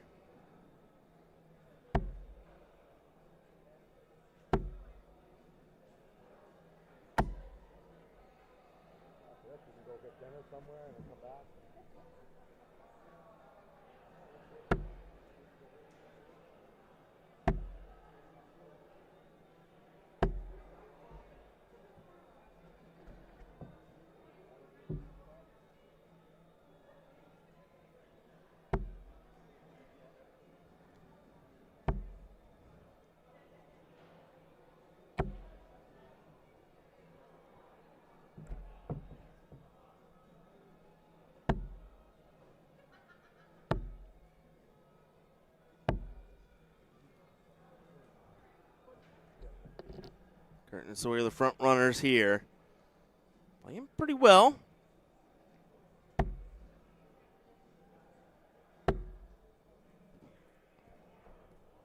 Suicide 9 squad trying to berth a semifinal once again.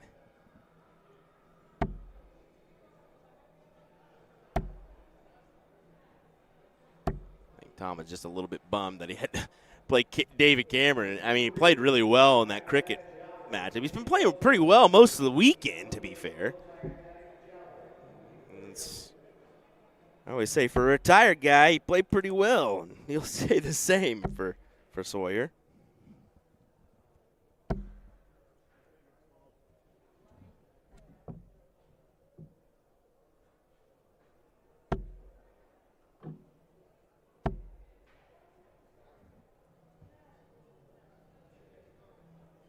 Ralph steps all the way over that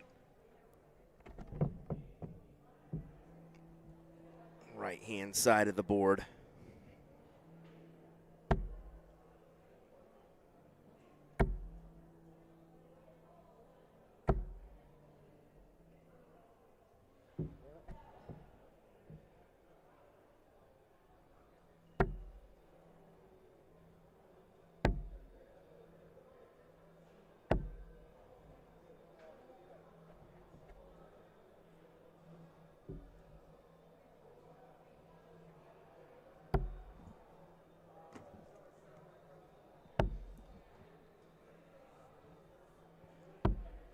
That'll work. What a collection there for Tom Curtin to grab the 96 out on a double 19 to take it. And they will advance into the semifinals, and so will we, folks. We may be playing a little bit of catch-up, let's be honest, but like I said, it won't be long, all right?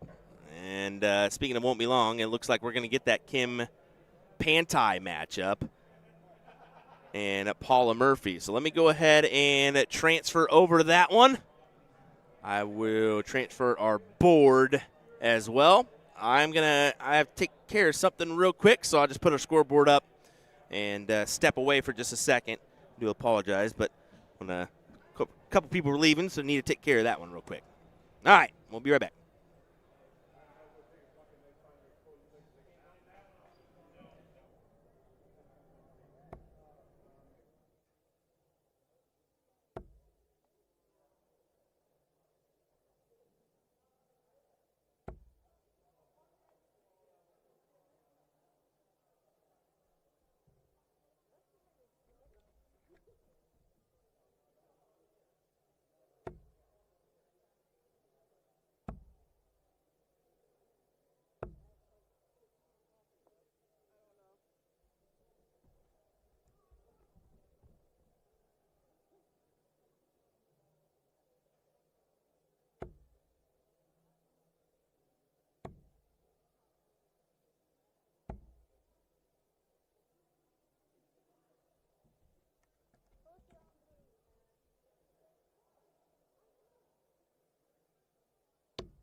Yeah, about that time, everybody's starting to leave, and I'm surprised we had a few people over here to talk shop. So, sorry for the delay there. Looked like a pretty good win, 2-0 on that board number 1, and this is going to be a pretty good matchup as well. You got Garrett French, Garrett and Paul teamed up in the triples and made a run there into a runners-up position, and that was a real thriller of a triples battle.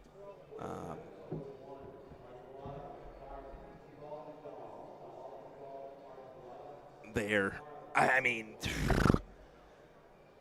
we were like almost 100 average most of the match there for that triples battle. But you can see they're the front runners here above Luke and Gates. Were the front runners. Probably going to be a tied up match here after Gates lays in this double 10 for 1-1. Oh, inside wires. Got to go double 5. Can't afford to go inside. And Gator doesn't get it to go. Tops for Garrett French to advance into the semifinals.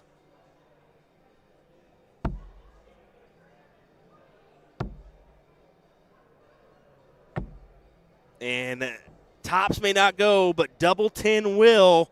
Garrett French, Paul 4-hour, best Leonard Gates and Kevin Luke to advance into the next round. Wow. All right, let's see what we've got coming our way here next. I am unsure, but we still have one matchup we're waiting on to conclude in the top 32. That's going to be Stowe Bunce, Bruce Robbins, Nicholas Brickmose, and Will Mateo. And it looks like our next matchup will be Adam Belleville, Ray Creaney, taking on Colm Nielsen and Aaron Wrench. So that'll be our next battle coming your way here on board number 2. Let me check the women's as well, because I believe they called the one on board 1.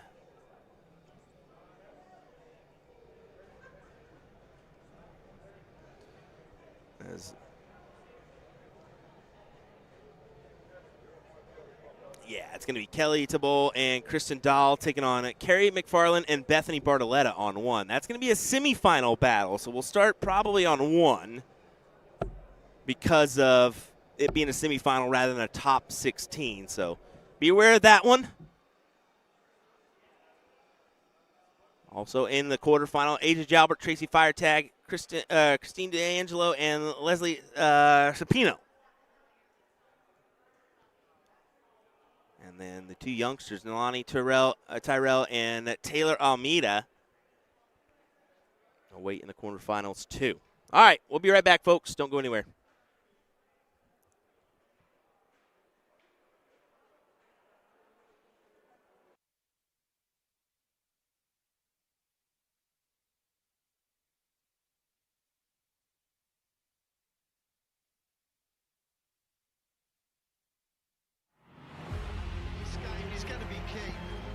Tell by the way they're scoring, there may be nothing in it.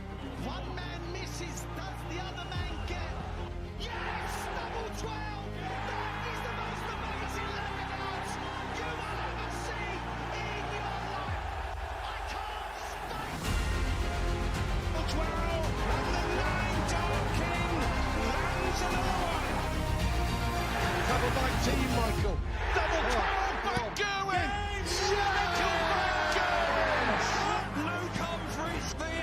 Is complete, incredible stuff. The world number 1 is world champion.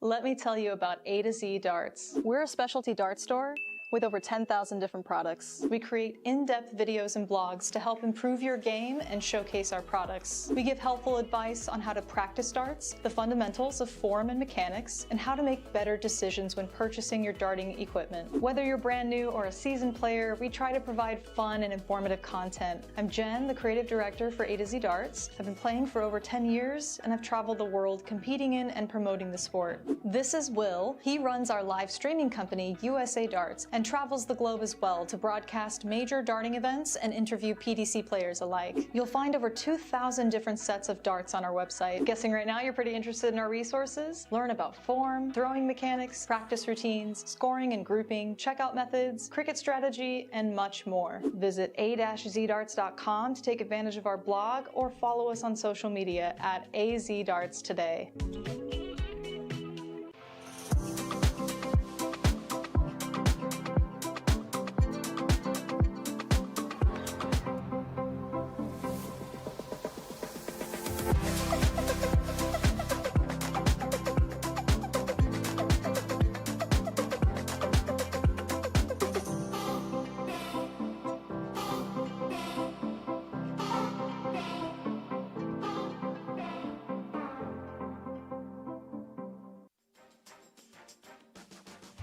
Take a trip down memory lane with our November Dart of the Month special featuring all the remastered classics from Harrow's 50th anniversary. All Harrow's 50th anniversary darts are 15% off all month long, plus a special raffle to keep the throwback celebration going. Choose your favorite barrel from the Boxer darts, Atlantis darts, Magnum darts, the original darts, or the V-Wing darts to take home this November. Or, better yet, take all 5 home. Each model is finished with a tough gold coating that will ensure your darts last through thick and thin, so your game day performance stays sharp.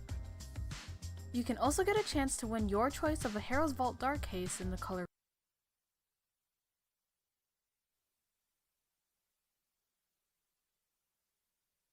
Alrighty, here we go. Semi-final. That's crazy, right? Semi-final here in our women's doubles 501 bracket. McFarland, Bartoletta, Bull, and Dow here in this one.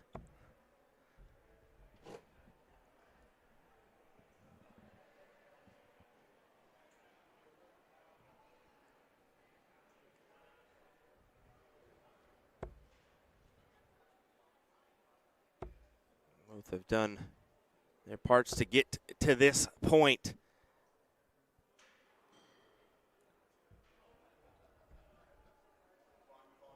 In the bracket, no doubt. I mean, Kristen Kelly, I believe they had a run yesterday as well, if I'm not mistaken.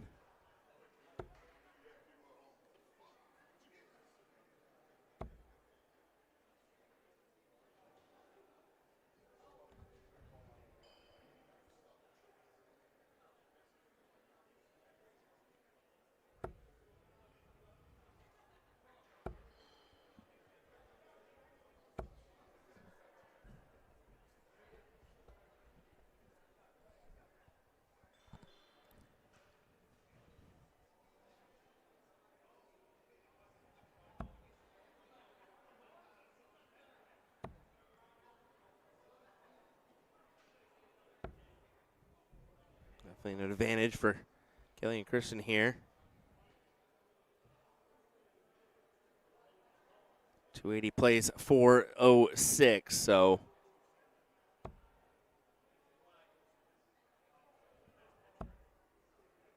McFarland and Bartoletta have to find a good turn at the board, possibly a couple triple turn,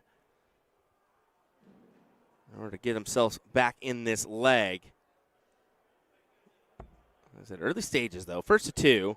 Yeah, I mean, it is a short format, but you never know if they fiddle around with the out.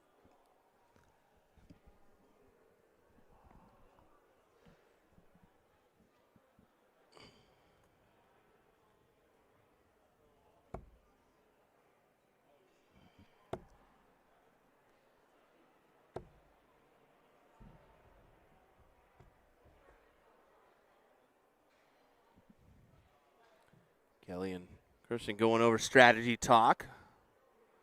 But a solid 60 will be A-OK. There you go. 60 achieved to leave the 160.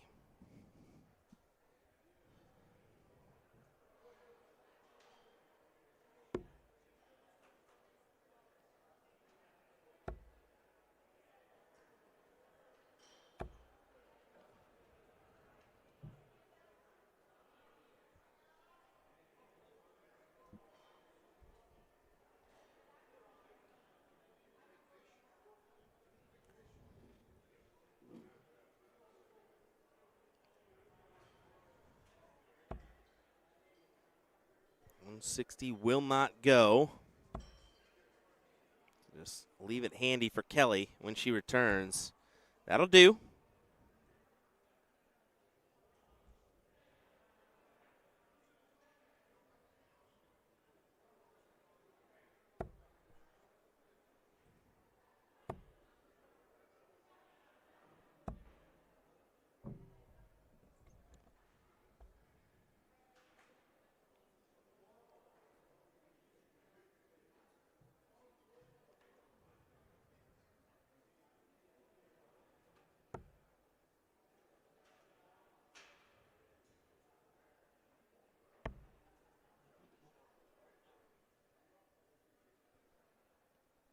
You can see she's not thrilled with those darts.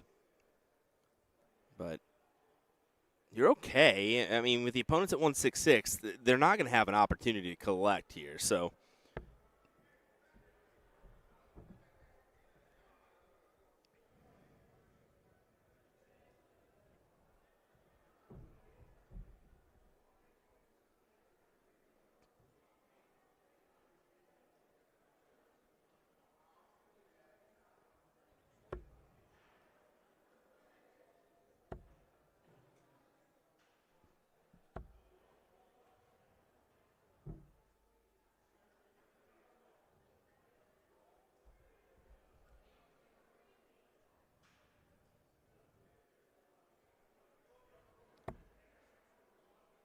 I'm a fan of the 216s there, but it's okay to go the 20s route. Bullseye. Didn't take a look. I think she should have, just in case. I mean, an 82 is attackable, so that's where I'm like, man, maybe you should have, but we'll see.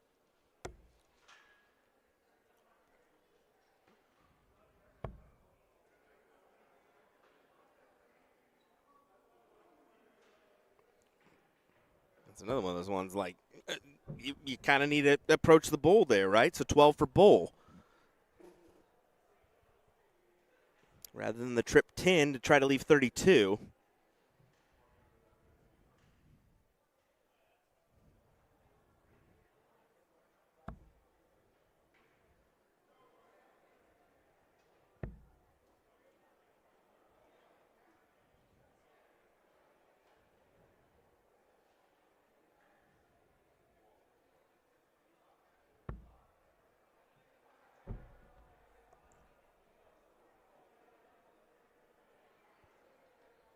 Well, McFarland and Bartoletta, this is what you wanted, man. This is what you wanted here. Like I said, if they fiddle around with the out, you have a chance here. So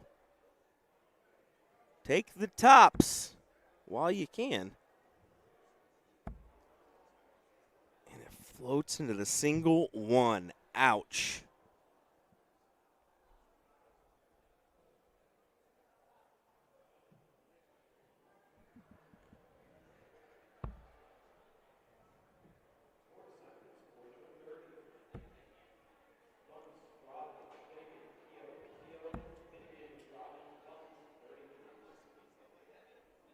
Like they just called the top 8 match for Bunce and Robbins. So, like I said, they're going to catch up fairly quick, and that is the case.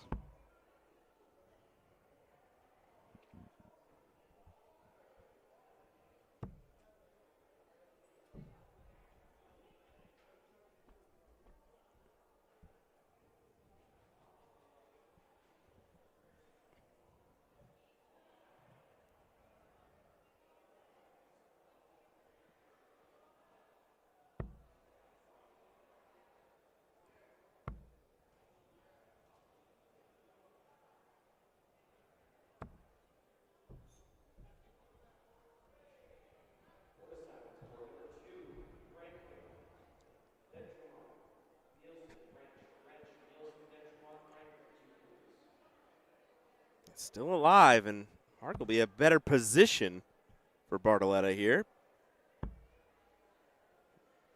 She needs double 6.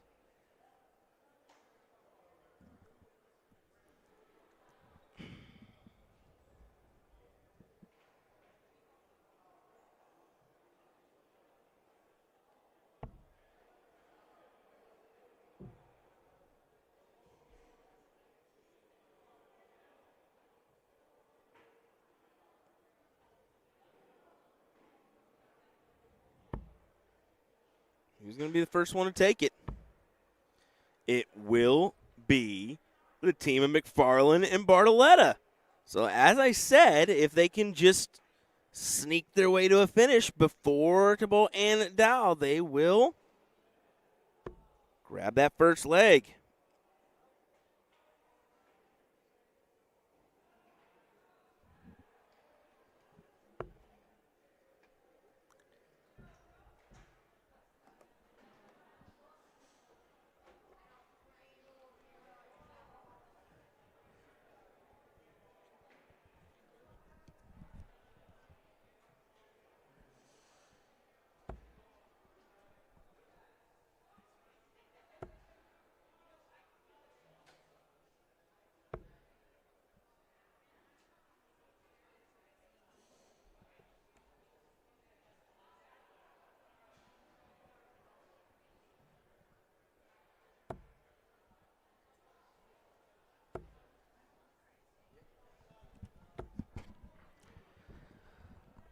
Well, like the first leg, Kelly and Kirsten got the start here.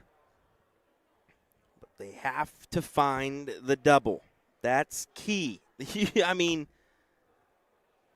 they just struggled in when they should have had it. They're fighting for a final here, so.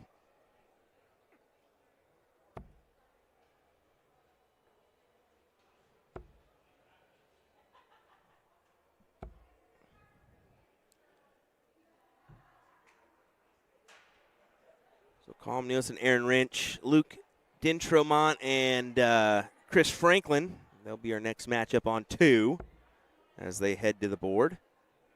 That is a quarterfinal matchup. Winner will go on to play Paul Fourhour and Garrett French. Now, Matt Arpin and Jason Dagnall, they are awaiting Stowe Bunce and Bruce Robbins, or John Finnegan and John Cohey. Coe? I think it's just Coe. Winner of that one. And the winner of that quarterfinal will take on Tom Kurt and Tom Sawyer. So those are the only teams we've got left here on the open doubles front.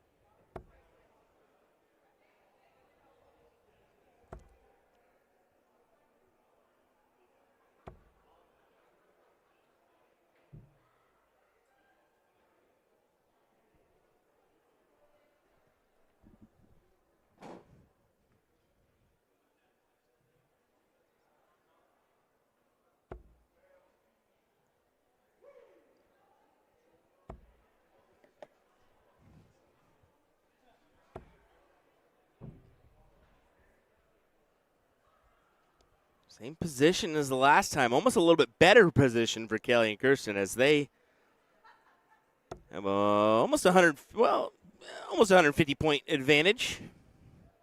149 to be exact.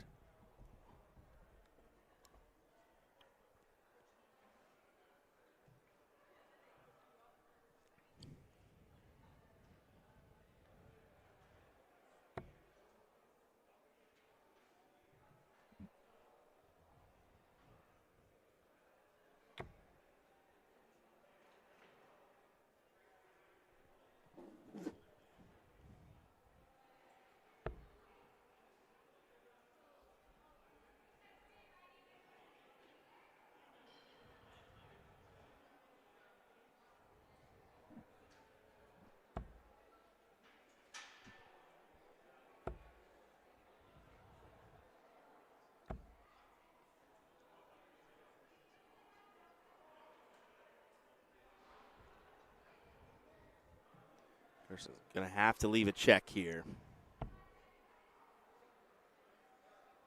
Don't mind the 19 start. I mean, 57 will do just that, but a 43 will not.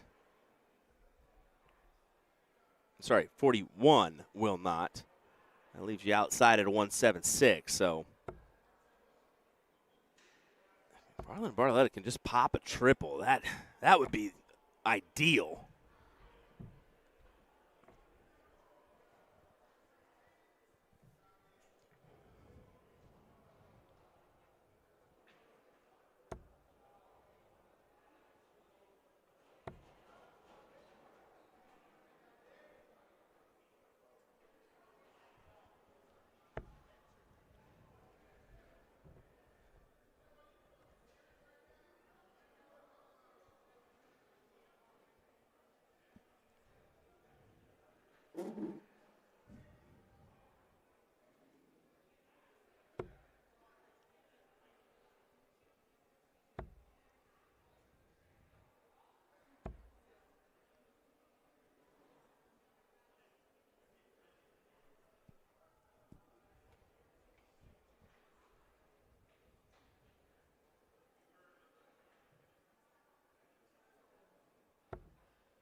$39 to leave 93, but McFarland and Bartoletta keep creeping closer and closer, just like the previous leg.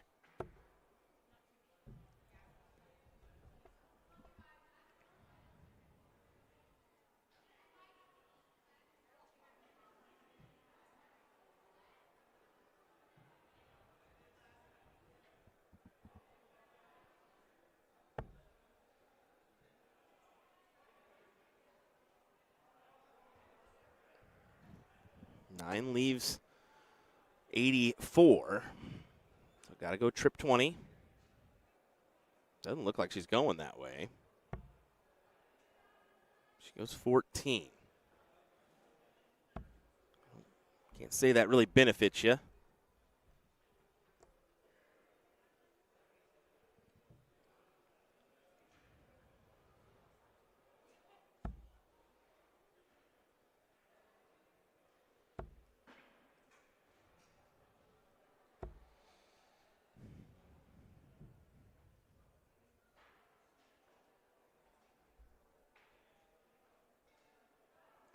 Tops for Kirsten for 1-1 here.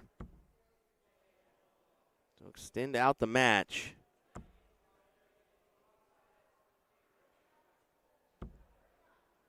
Does not collect, but keeps it on 40 for Kelly. Last time, unfortunately, left a single 5.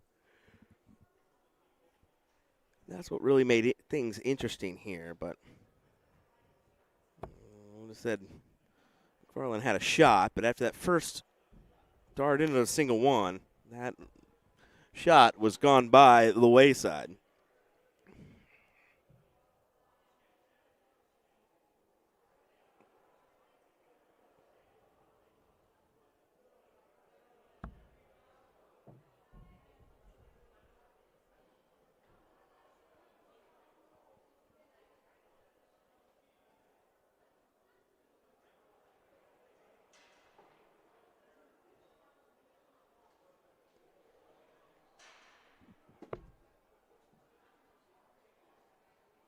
You see Kelly didn't mess around any further. She grabbed that number she needed in order to force the last leg decider here. So we'll go the distance, 1-1.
A couple unfortunate rounds there for our ladies, but it's in line with the current average.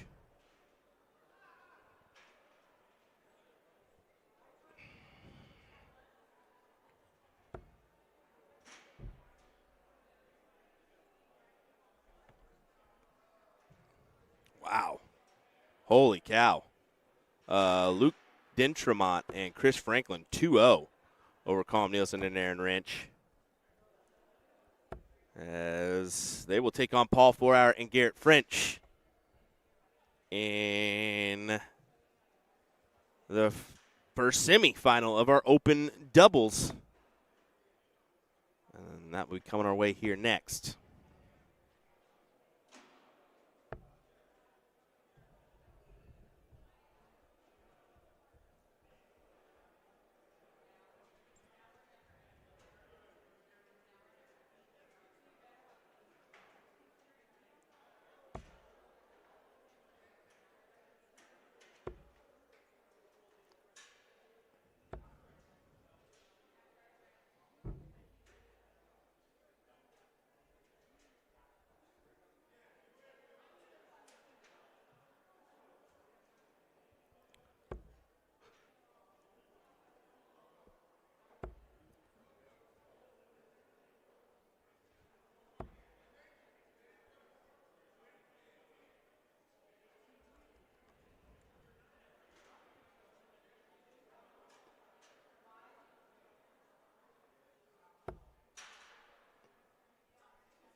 Well,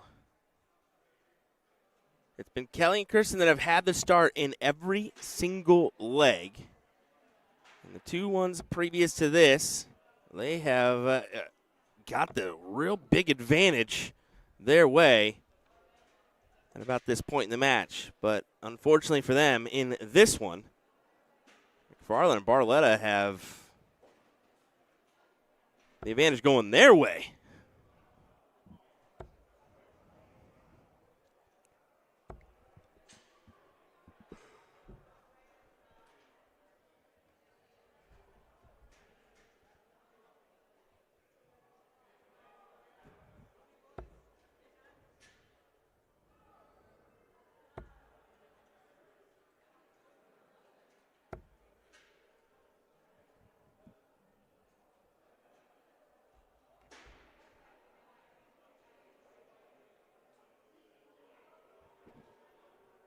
One of four. That was an unfortunate 5 to start to leave 99, but just trying to leave it in range for her teammate Bethany. Kelly and Kirsten back in the 220 range, so 3 single 20s would be the ideal shot here for them. And it's only 28. That simply will not do. You got a few from 72.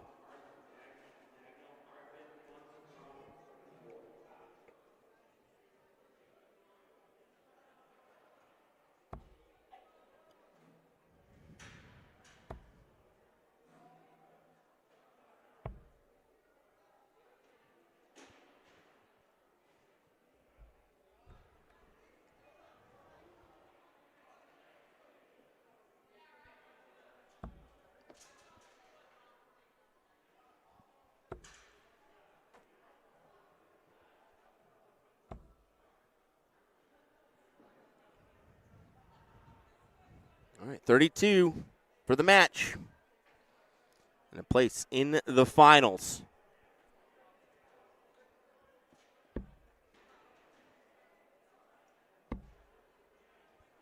Now over to double 9. And it goes low into the 14, so it'll be double 2. Kelly needs the 112 to go her way.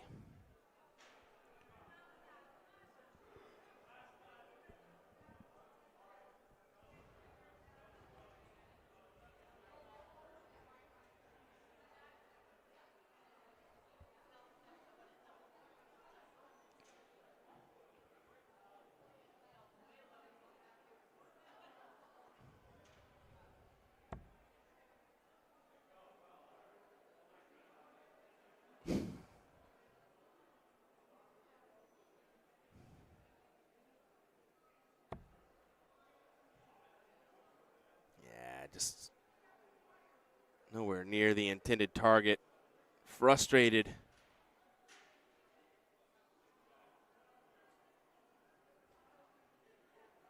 Got 87 remaining.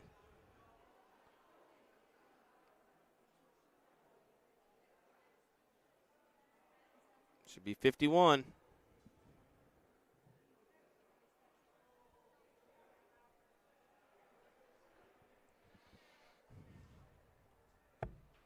Yep, and collects. Good collection on the 51 to leave 36. Took a moment for her to figure out the right attack, but she nailed it. That's the key. So now if Bethany doesn't hit this double two, things are interesting. And she will not hit it.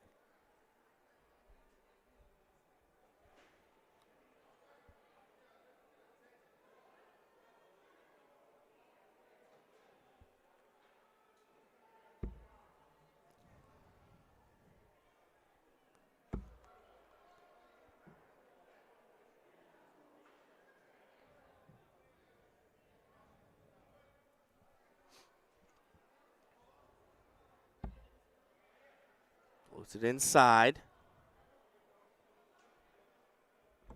Who's going to be the one to take the check? Congratulations to your men's MVP this weekend, David David Cameron. Cameron announced as the MVP winner for the weekend. Interesting one. I honestly didn't see that. I mean, I knew he played well, especially on the doubles front, triples front. So I guess I could see that. Triples and doubles making runs there. Like I said, not as successful as he wanted to have in the WF singles, but it works. One double four needed.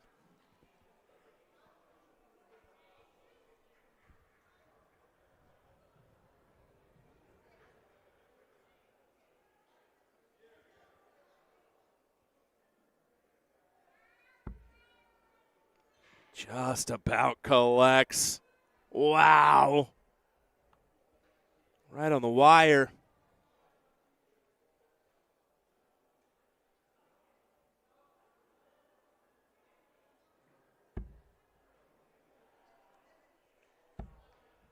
Madhouse, she just can't get it to go.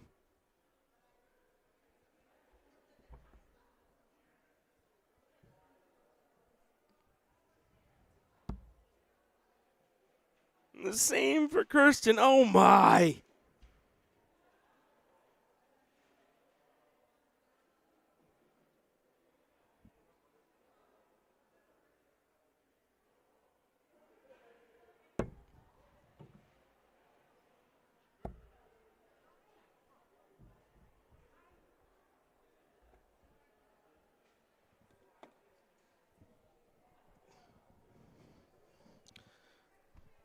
Be honest, this is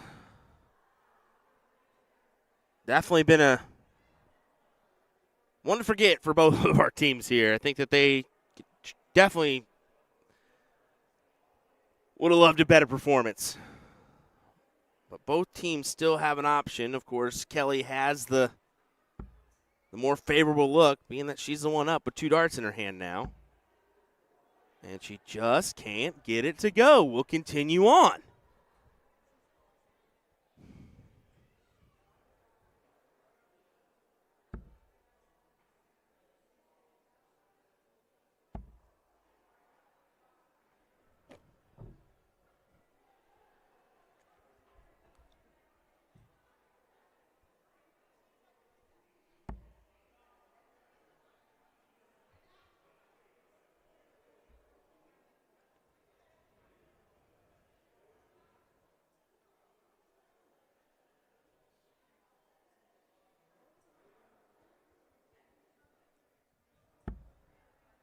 That's a good marker. Not that one.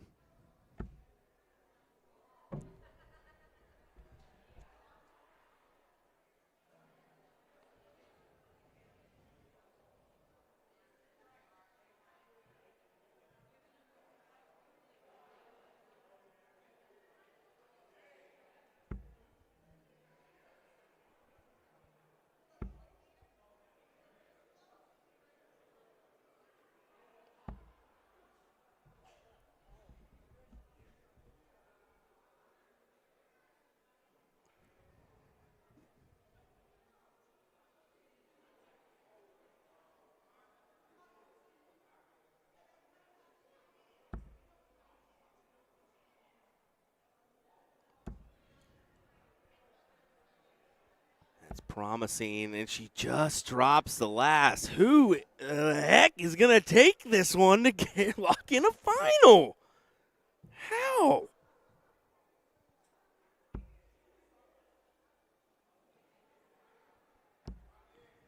Oh, she gets it. Wow. It may have taken 50 darts, but it's a win. It's a win. And we're going to advance on over to board 2. This match has been already going. It's Chris Franklin and Luke Dintremont taking on Paul Four and Garrett French here in this one. So let me go ahead and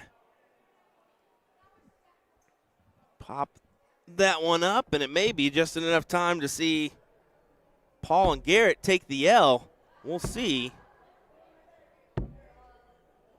Not yet. Not yet.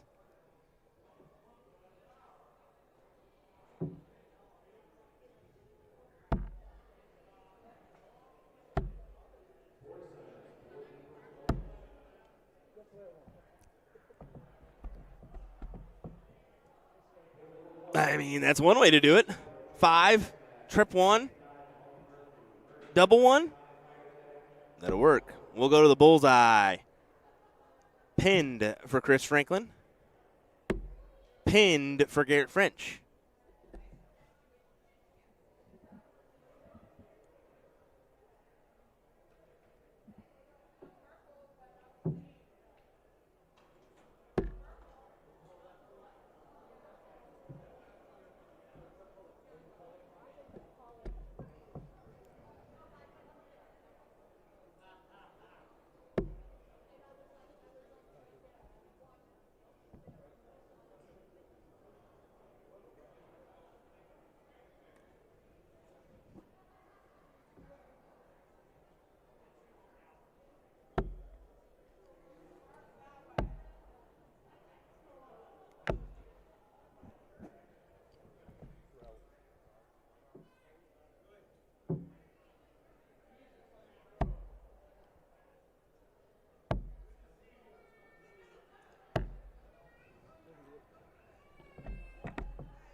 Paul needing a triple.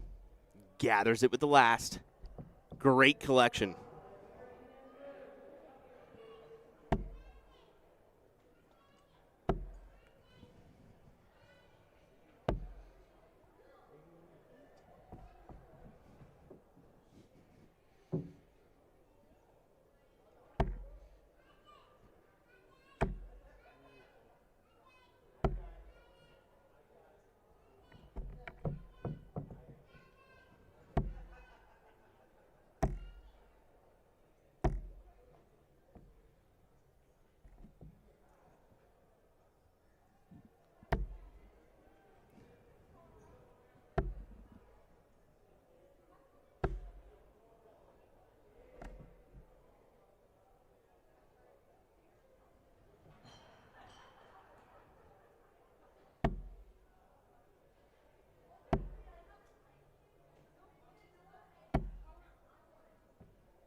Advantage Garrett.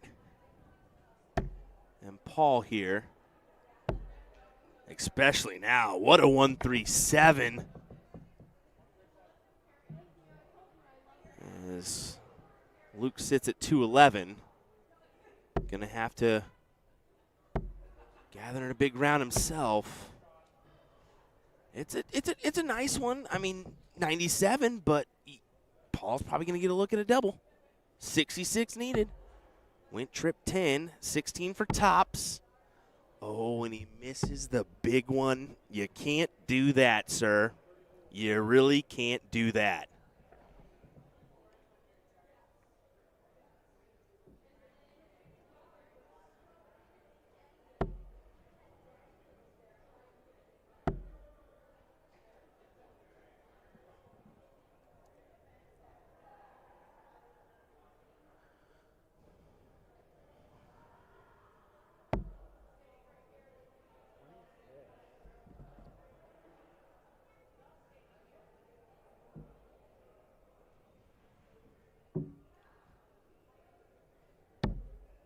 And there you go. Garrett French does it on a double 16 shot to advance into the final.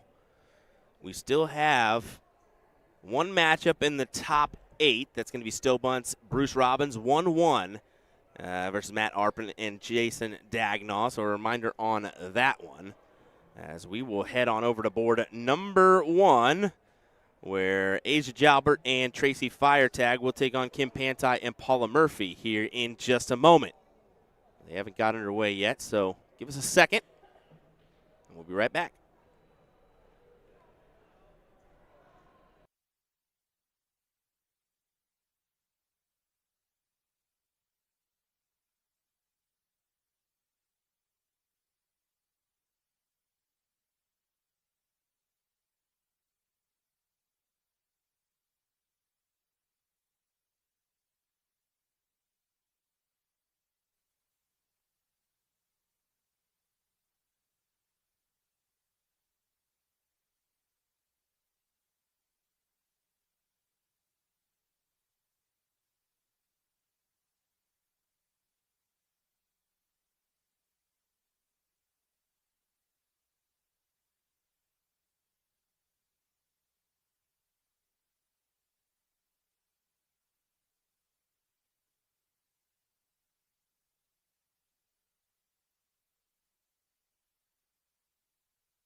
Well, now we're in a little bit of a bind.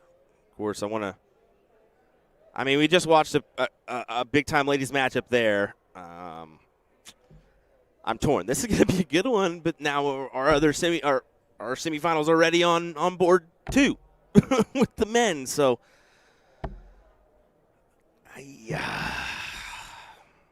it's difficult, but we're going to keep it here, folks. And I'm sure our men's final will happen before the ladies. Just based on pace of play, that's probably how they'll roll with things. If not, I'm going to be fair. We're probably going to start with the men's if they try to double up, just because we've seen back-to-back women's. We've seen a pretty good – I think we've been about 50-50 this entire weekend on the spread. Yeah. Somebody asked me if I was in here. What the heck?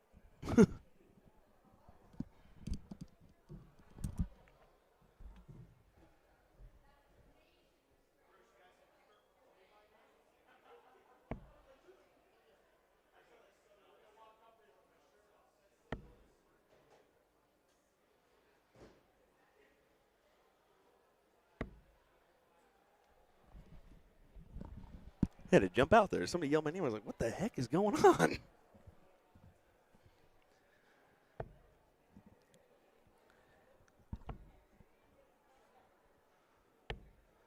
Oh, we got Kim Pantai, Paula Murphy, Asia Jalbert, Tracy Firetag here in our semifinals.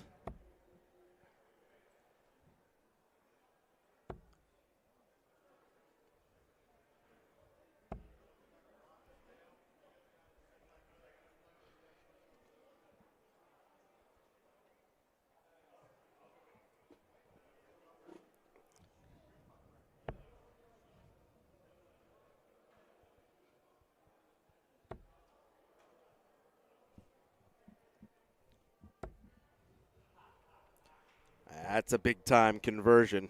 1-2-2 for Paula, who's been a wrecking ball so far today.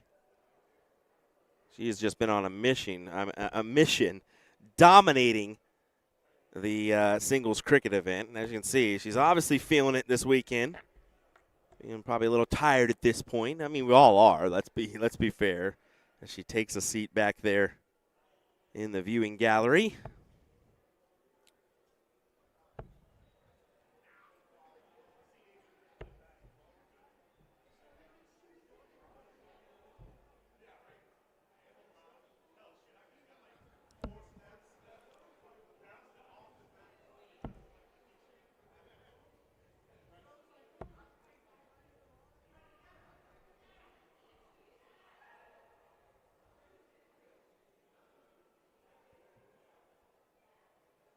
Double check with the tournament staff. See how we're going to go. I mean, both finals will be ready after these two matches. But like I said, I assume we're going to go with more of the same. I guess we did do women before the men in the last one, but that's just kind of how it worked out.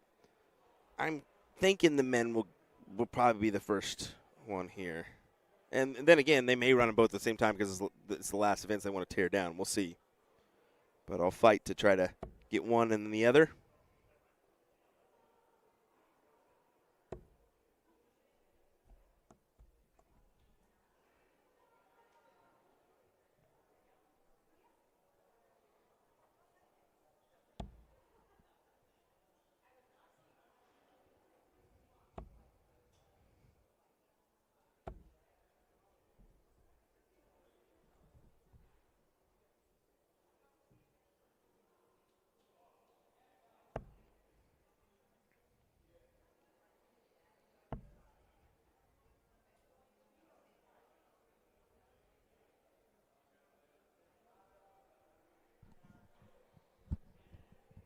Is 76.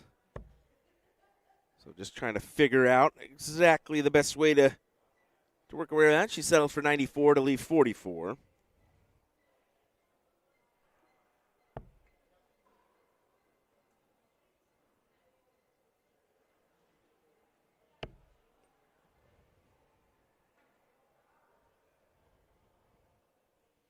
You know what? I'm going to do us both a favor.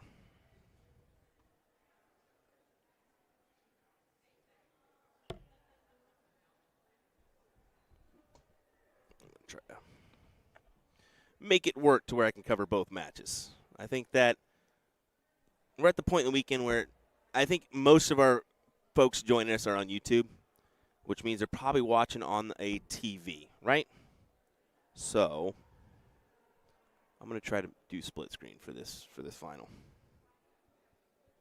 Normally that's something I don't do, but I think both matches are going to be entertaining here. So I'm going to try to make it happen. We'll see.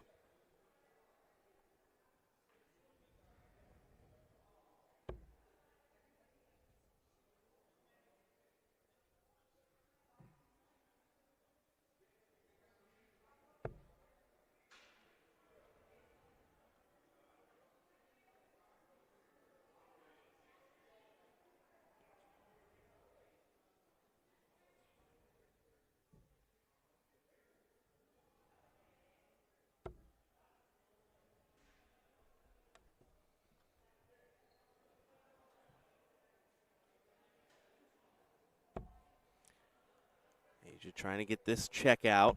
Needs double 10. And instead, it's a bust, an unfortunate bust.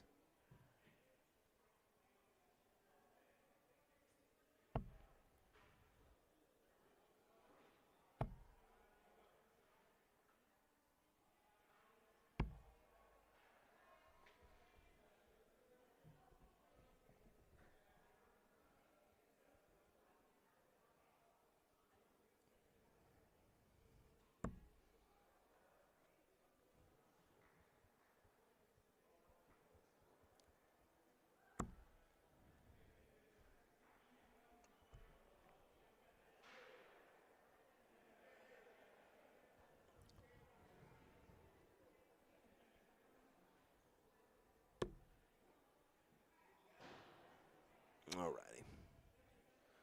Okay, I'm going to go ahead and transfer over. I've got.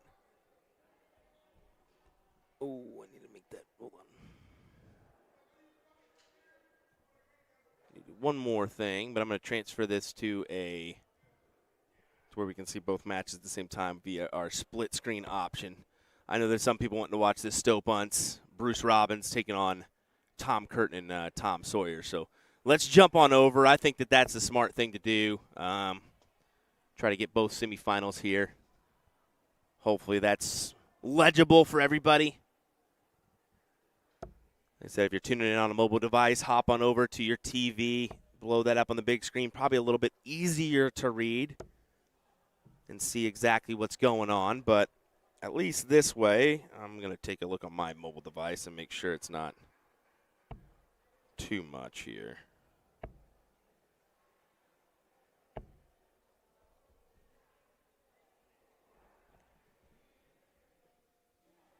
You know that, yeah, that's not too bad. So even if you're viewing on a mobile device, yeah, if you got the bad eyesight, you may need to kind of squint and view in a little bit. But it's not too bad, and I think that we're going to roll with this.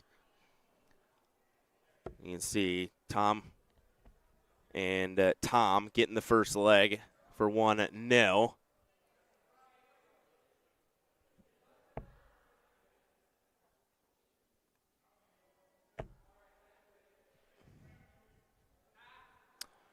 Yeah, DMC says it's not awful. Yeah, I think that it'll work. It'll work for us. I mean, it's one match, and hopefully we'll be both finals at different times. But this is not really a clippable, is what I'll say for that. Like, you can't really just clip this out and put it out for everybody to watch because they'll be so confused. Like, why am I watching two matches at the same time? But at least you can see what's going on. Somehow or another, Jalbert and Fire Tag snagged that first leg on the ladies' side as I was setting everything up. They were kind of in a tough position. But they do have the advantage here against throw on our first board. Or that top left board.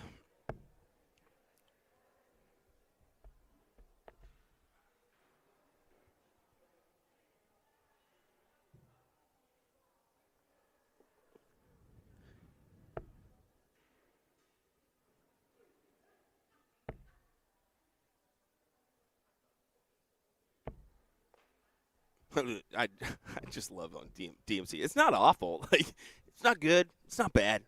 It's not awful.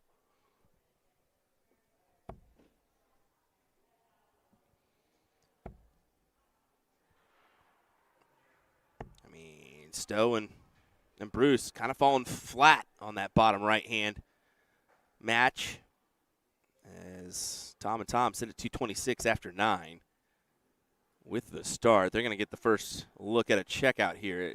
You see, you would assume, and yeah, they will. Just needed a single 19, bonus dart on a trip 19.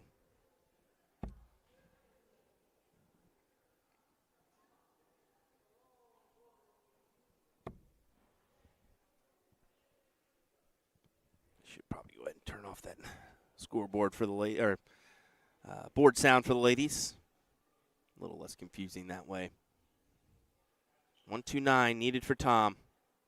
Doesn't have to go for the bull, so even if he would have hit that triple, I don't think he would have gone for it.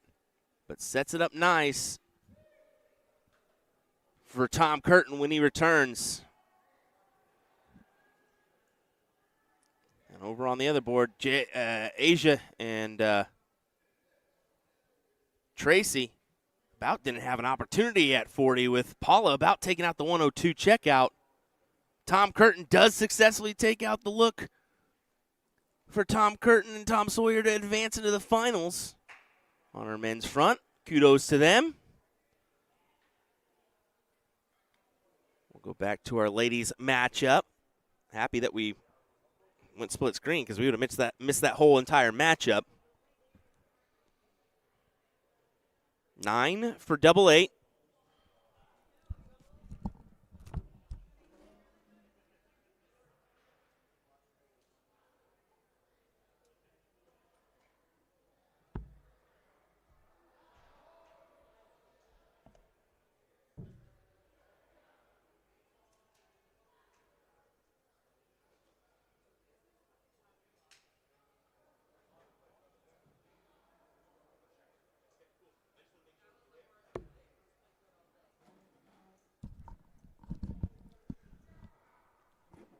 Well, we're going the distance. Looks like we will get our men's final up next.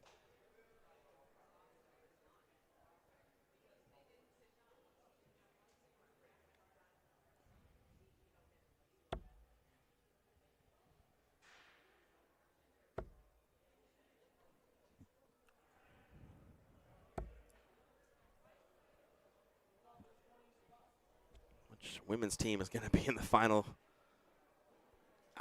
I'm going to be honest, either one of these teams will like their odds in the final. I mean, it wasn't the greatest display from our two teams in the other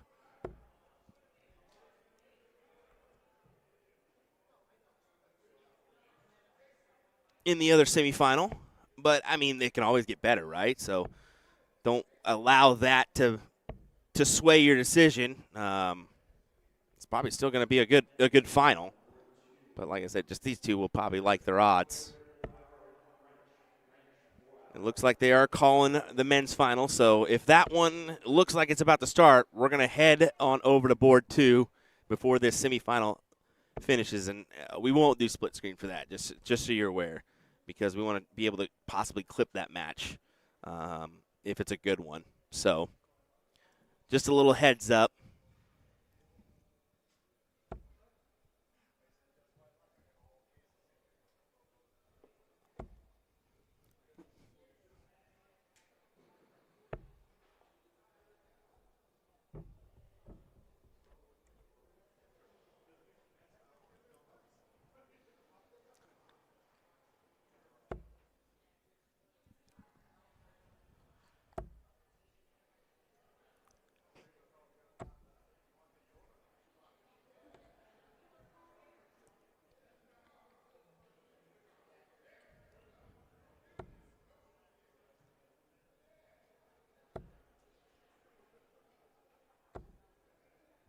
Great last dart from Kim. 95.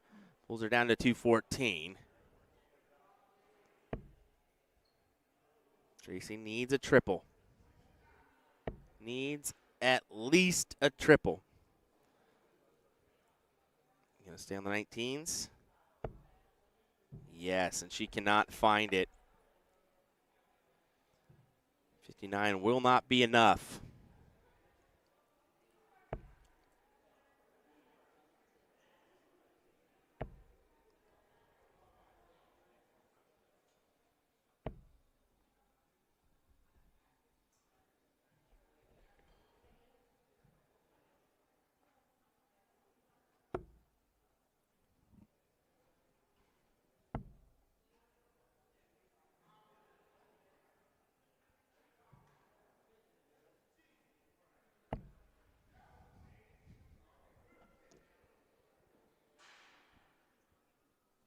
Still anyone's game here. 136, 131. So tight. 61.25 plays a 62.95.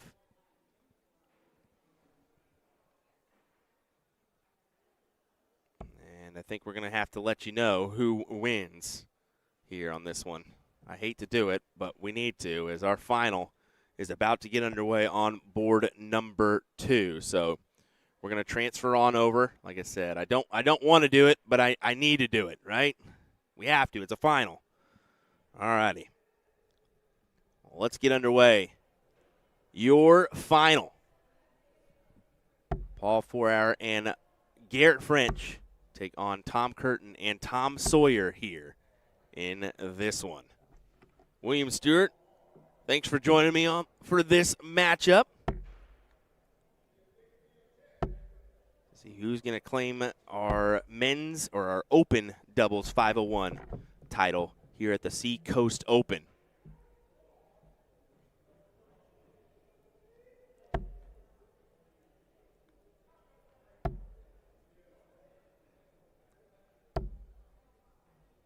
Both teams have played pretty well. You look at Garrett and Paul, I mentioned it earlier, they made that run in the mixed triples event.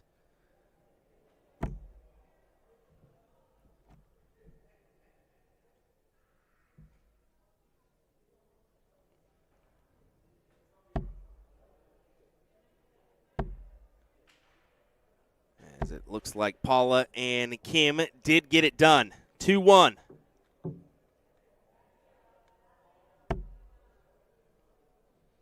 As they will advance into the finals. And that one will play out right after this matchup here. So we'll have 2 finals guaranteed.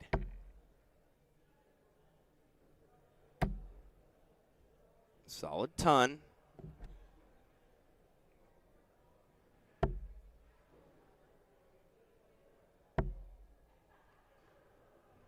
Looking to return the favor, and he does, and then some. Big 140 for Paul. Gets him to a checkout at 156. Kind of a little pressure thrown up against Tom Sawyer. Can he return the favor as well?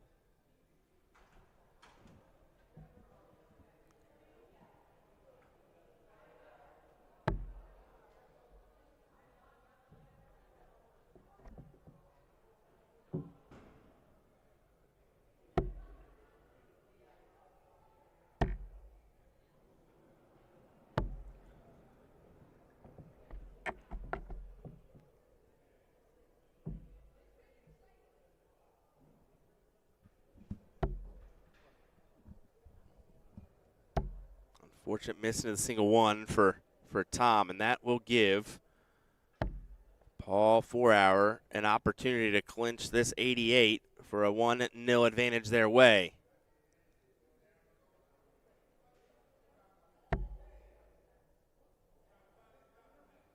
Excellent first over the double 14. Good dart to work it inside off of, and he can't find it. Over to you, Tom Sawyer. 18 for tops.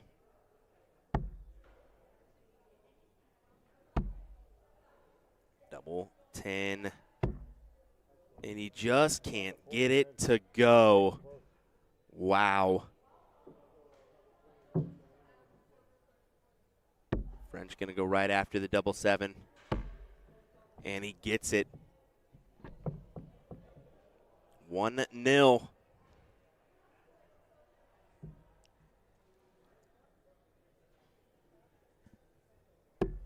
To the cork we go.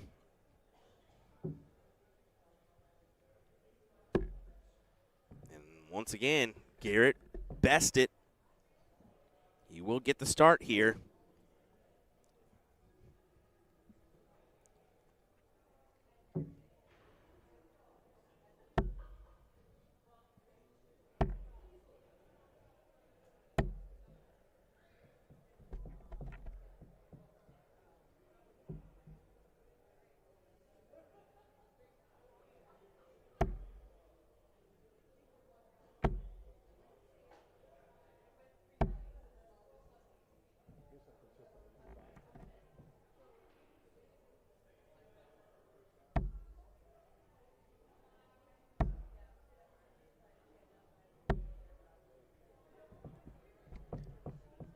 That was a good start for French and 4-Hour. I mean, you start out with a 140, and your opponent only grabs 40. I mean, you like your chances here of locking it in on this leg.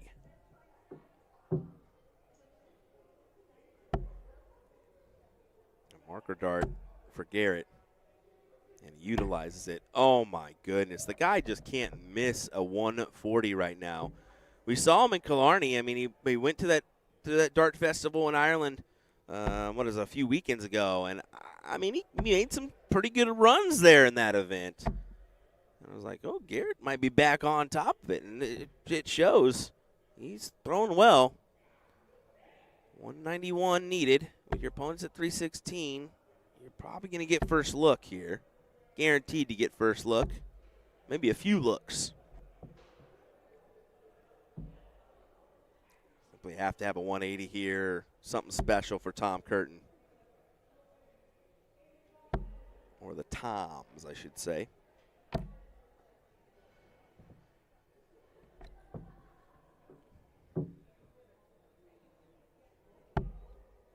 Goes 18 first dart. 20 for 32 for the title. Ooh, into the single 7, an unfortunate last, but you've got time. Time is on your side.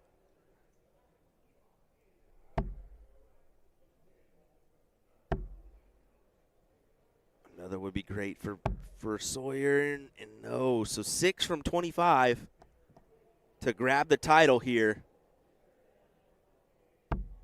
5 for double 8.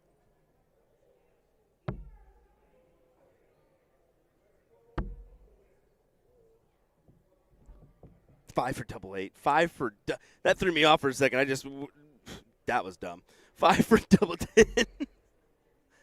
You can see it's Sunday for me, right?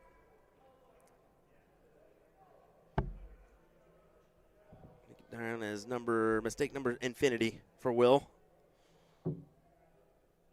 Back to double 5, and yeah, Garrett French, everybody. I mean, he played really well in these doubles, and I mean the triples event as well, getting the starts and really just making it tough on his opponents, right?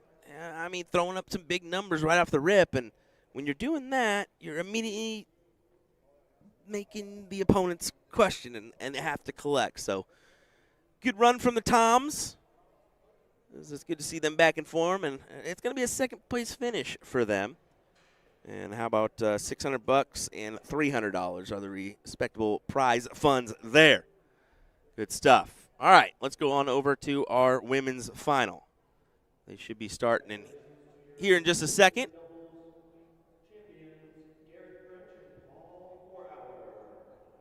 We'll let them take their last few, and then we'll get underway. What do you say?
our last final of the 2025 at Seacoast Open. Ladies and gentlemen, let's get underway. What do you say? We got 4 fantastic ladies that are about to do battle here. And then this one is going to be Kim Pantai and Paula Murphy taking on Kelly DeBoll and Kristen Dahl. How about that? Immediately got to give the subtle edge to Kim and Paula. They usually make deep runs as a duo. They're frequent flyers. They got many miles on the frequent flyers to finals. Looking to mark down another one here if they possibly can. They've come through a few tough teams. I mean, the last one that they came through, Asia Jalbert and Tracy Firetag, admittedly a tough one. Both will play at Lakeside this year, so yeah, that's a difficult one. But we'll see. I mean, Kelly and Chris admittedly did not have the best semifinal, but if they can potentially find a groove here, they can definitely put up the game to win.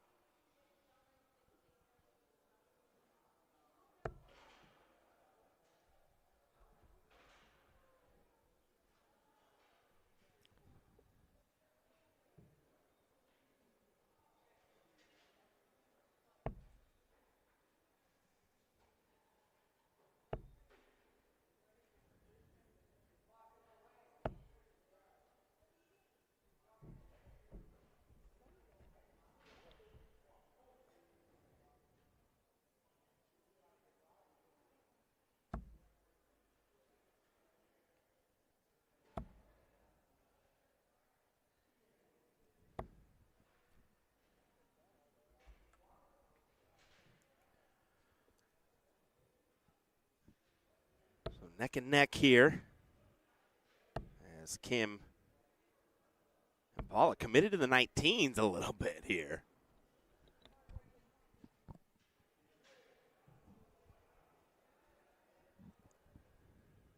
I think we're all committed to the 19s a little bit here.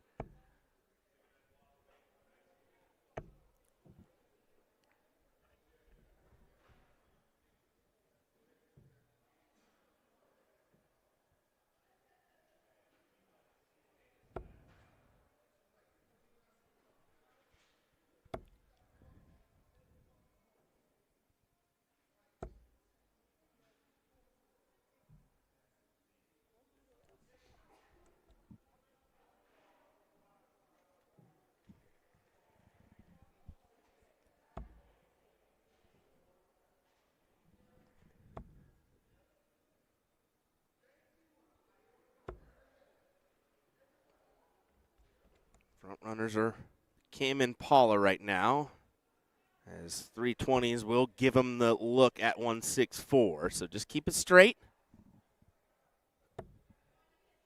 Can't quite do that one as she falls into the trip 5 at the last.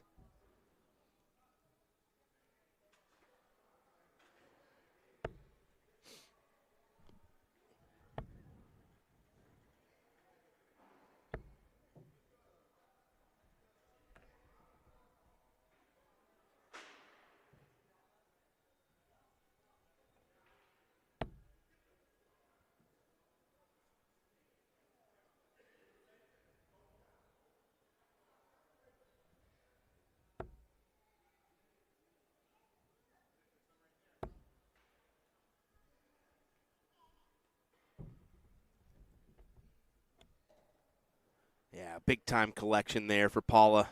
Brings that 169 down to 72, and they're definitely going to get the first opportunity and then some at a checkout here.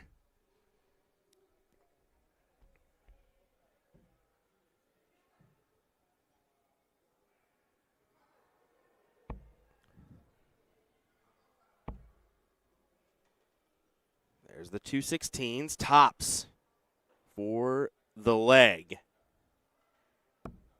Oh, about grabs it. Instead, it's a double 5.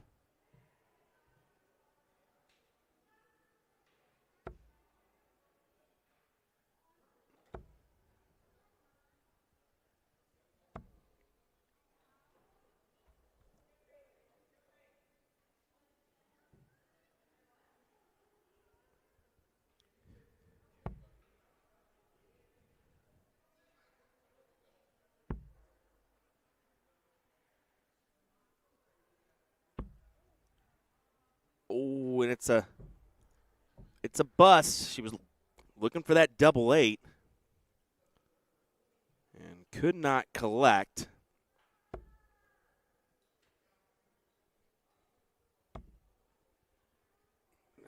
May not matter anyway. I mean, Kirsten well off the mark there with the second dart. I'll go back to Kim at double 15, and we'll see how she elects to take this. You just saw Paula kind of change it. You saw Paula chuckle, too, because she was like, she's going to go at this. I know she is. Well, she gets lucky. I mean, that'll maybe you consider it lucky because it's a double 13. It's not the ideal shot.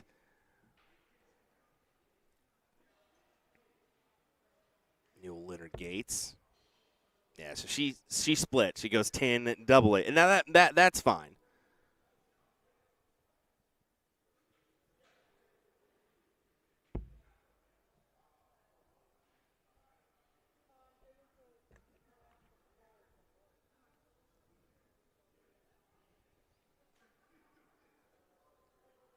Kelly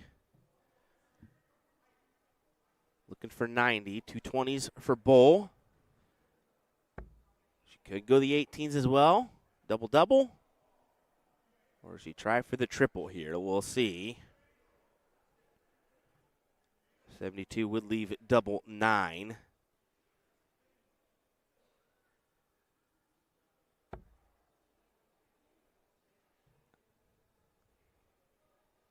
She did transfer. She had 72 remaining. Keep that in mind, too. So 70.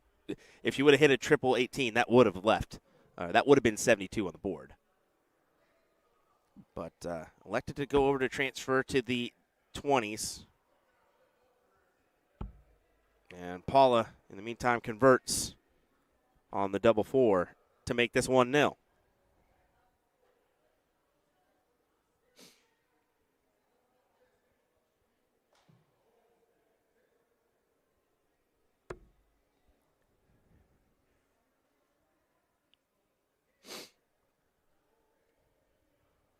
Paula should grab that. Yep. Does so.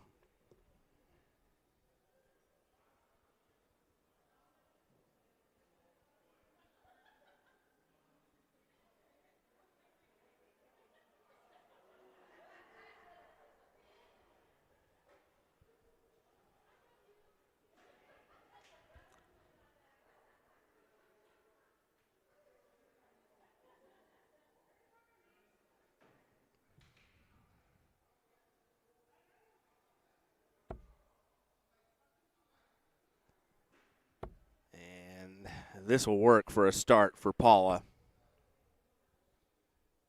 These grabs a ton. 81 for her.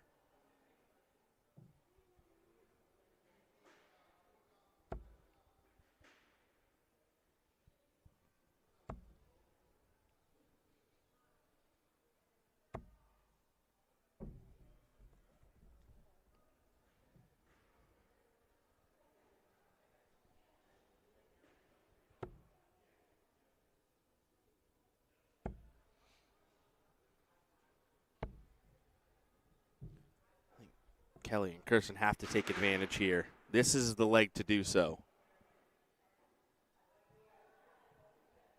Everybody turned around. We had a subtle slam of some equipment in the background.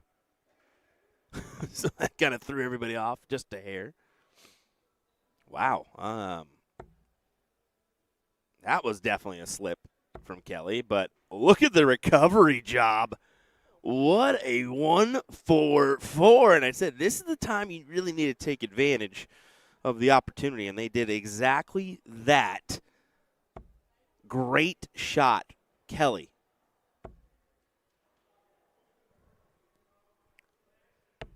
That was excellent to be. I mean, yes, throw away the first one, but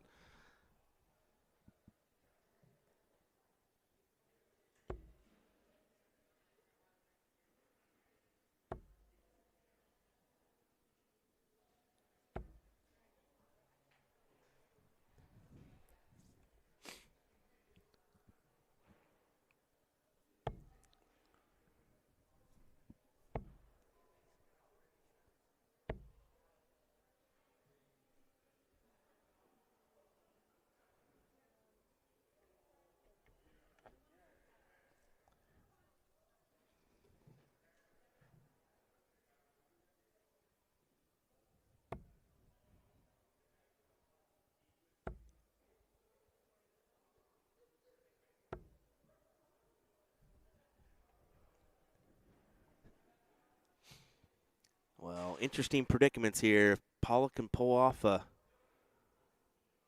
ton or even a 97, would have got her to a look, and it's just 40.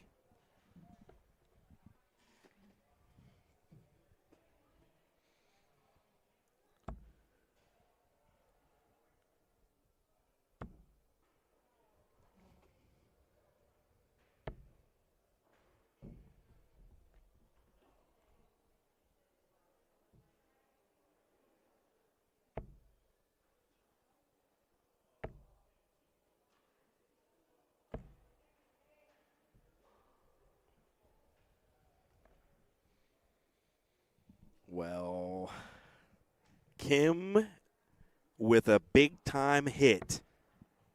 133 to set up 88. What a time. What a time to convert on that one.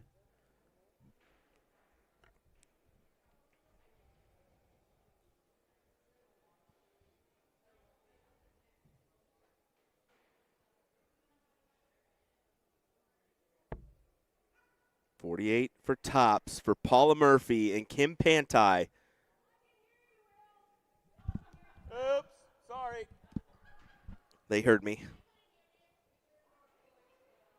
I'll shut up.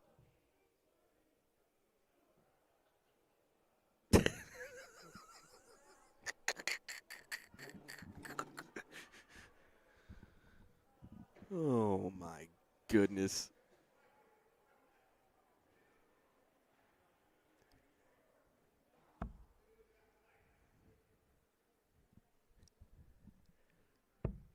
What a huge miss!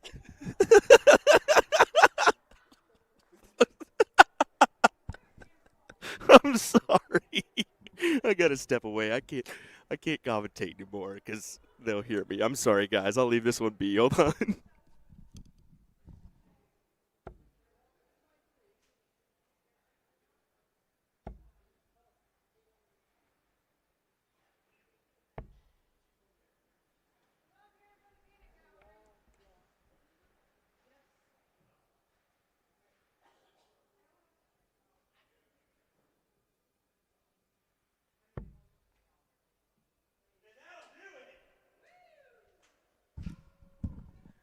All righty, that'll do it. She's waving at me.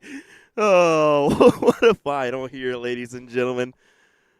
Kim Pantai and Paula Murphy get it done with little side escapades from me, I guess. Apologies, ladies. And you can see we're not too far off. There's the curtained area where we're at, and when unfortunately all the music's gone, yeah, they may hear me. So apologies, guys, but at least they got it done in the long run. And that's going to do it for us. I got to tell you, it's been an exciting weekend. It's been a fun weekend. Seacoast Open is always a treat. So if you have an opportunity to come up here, definitely do so next year. I believe they are moving back a week. So it'll be like the 20s, November 22nd, I think is what it is. So,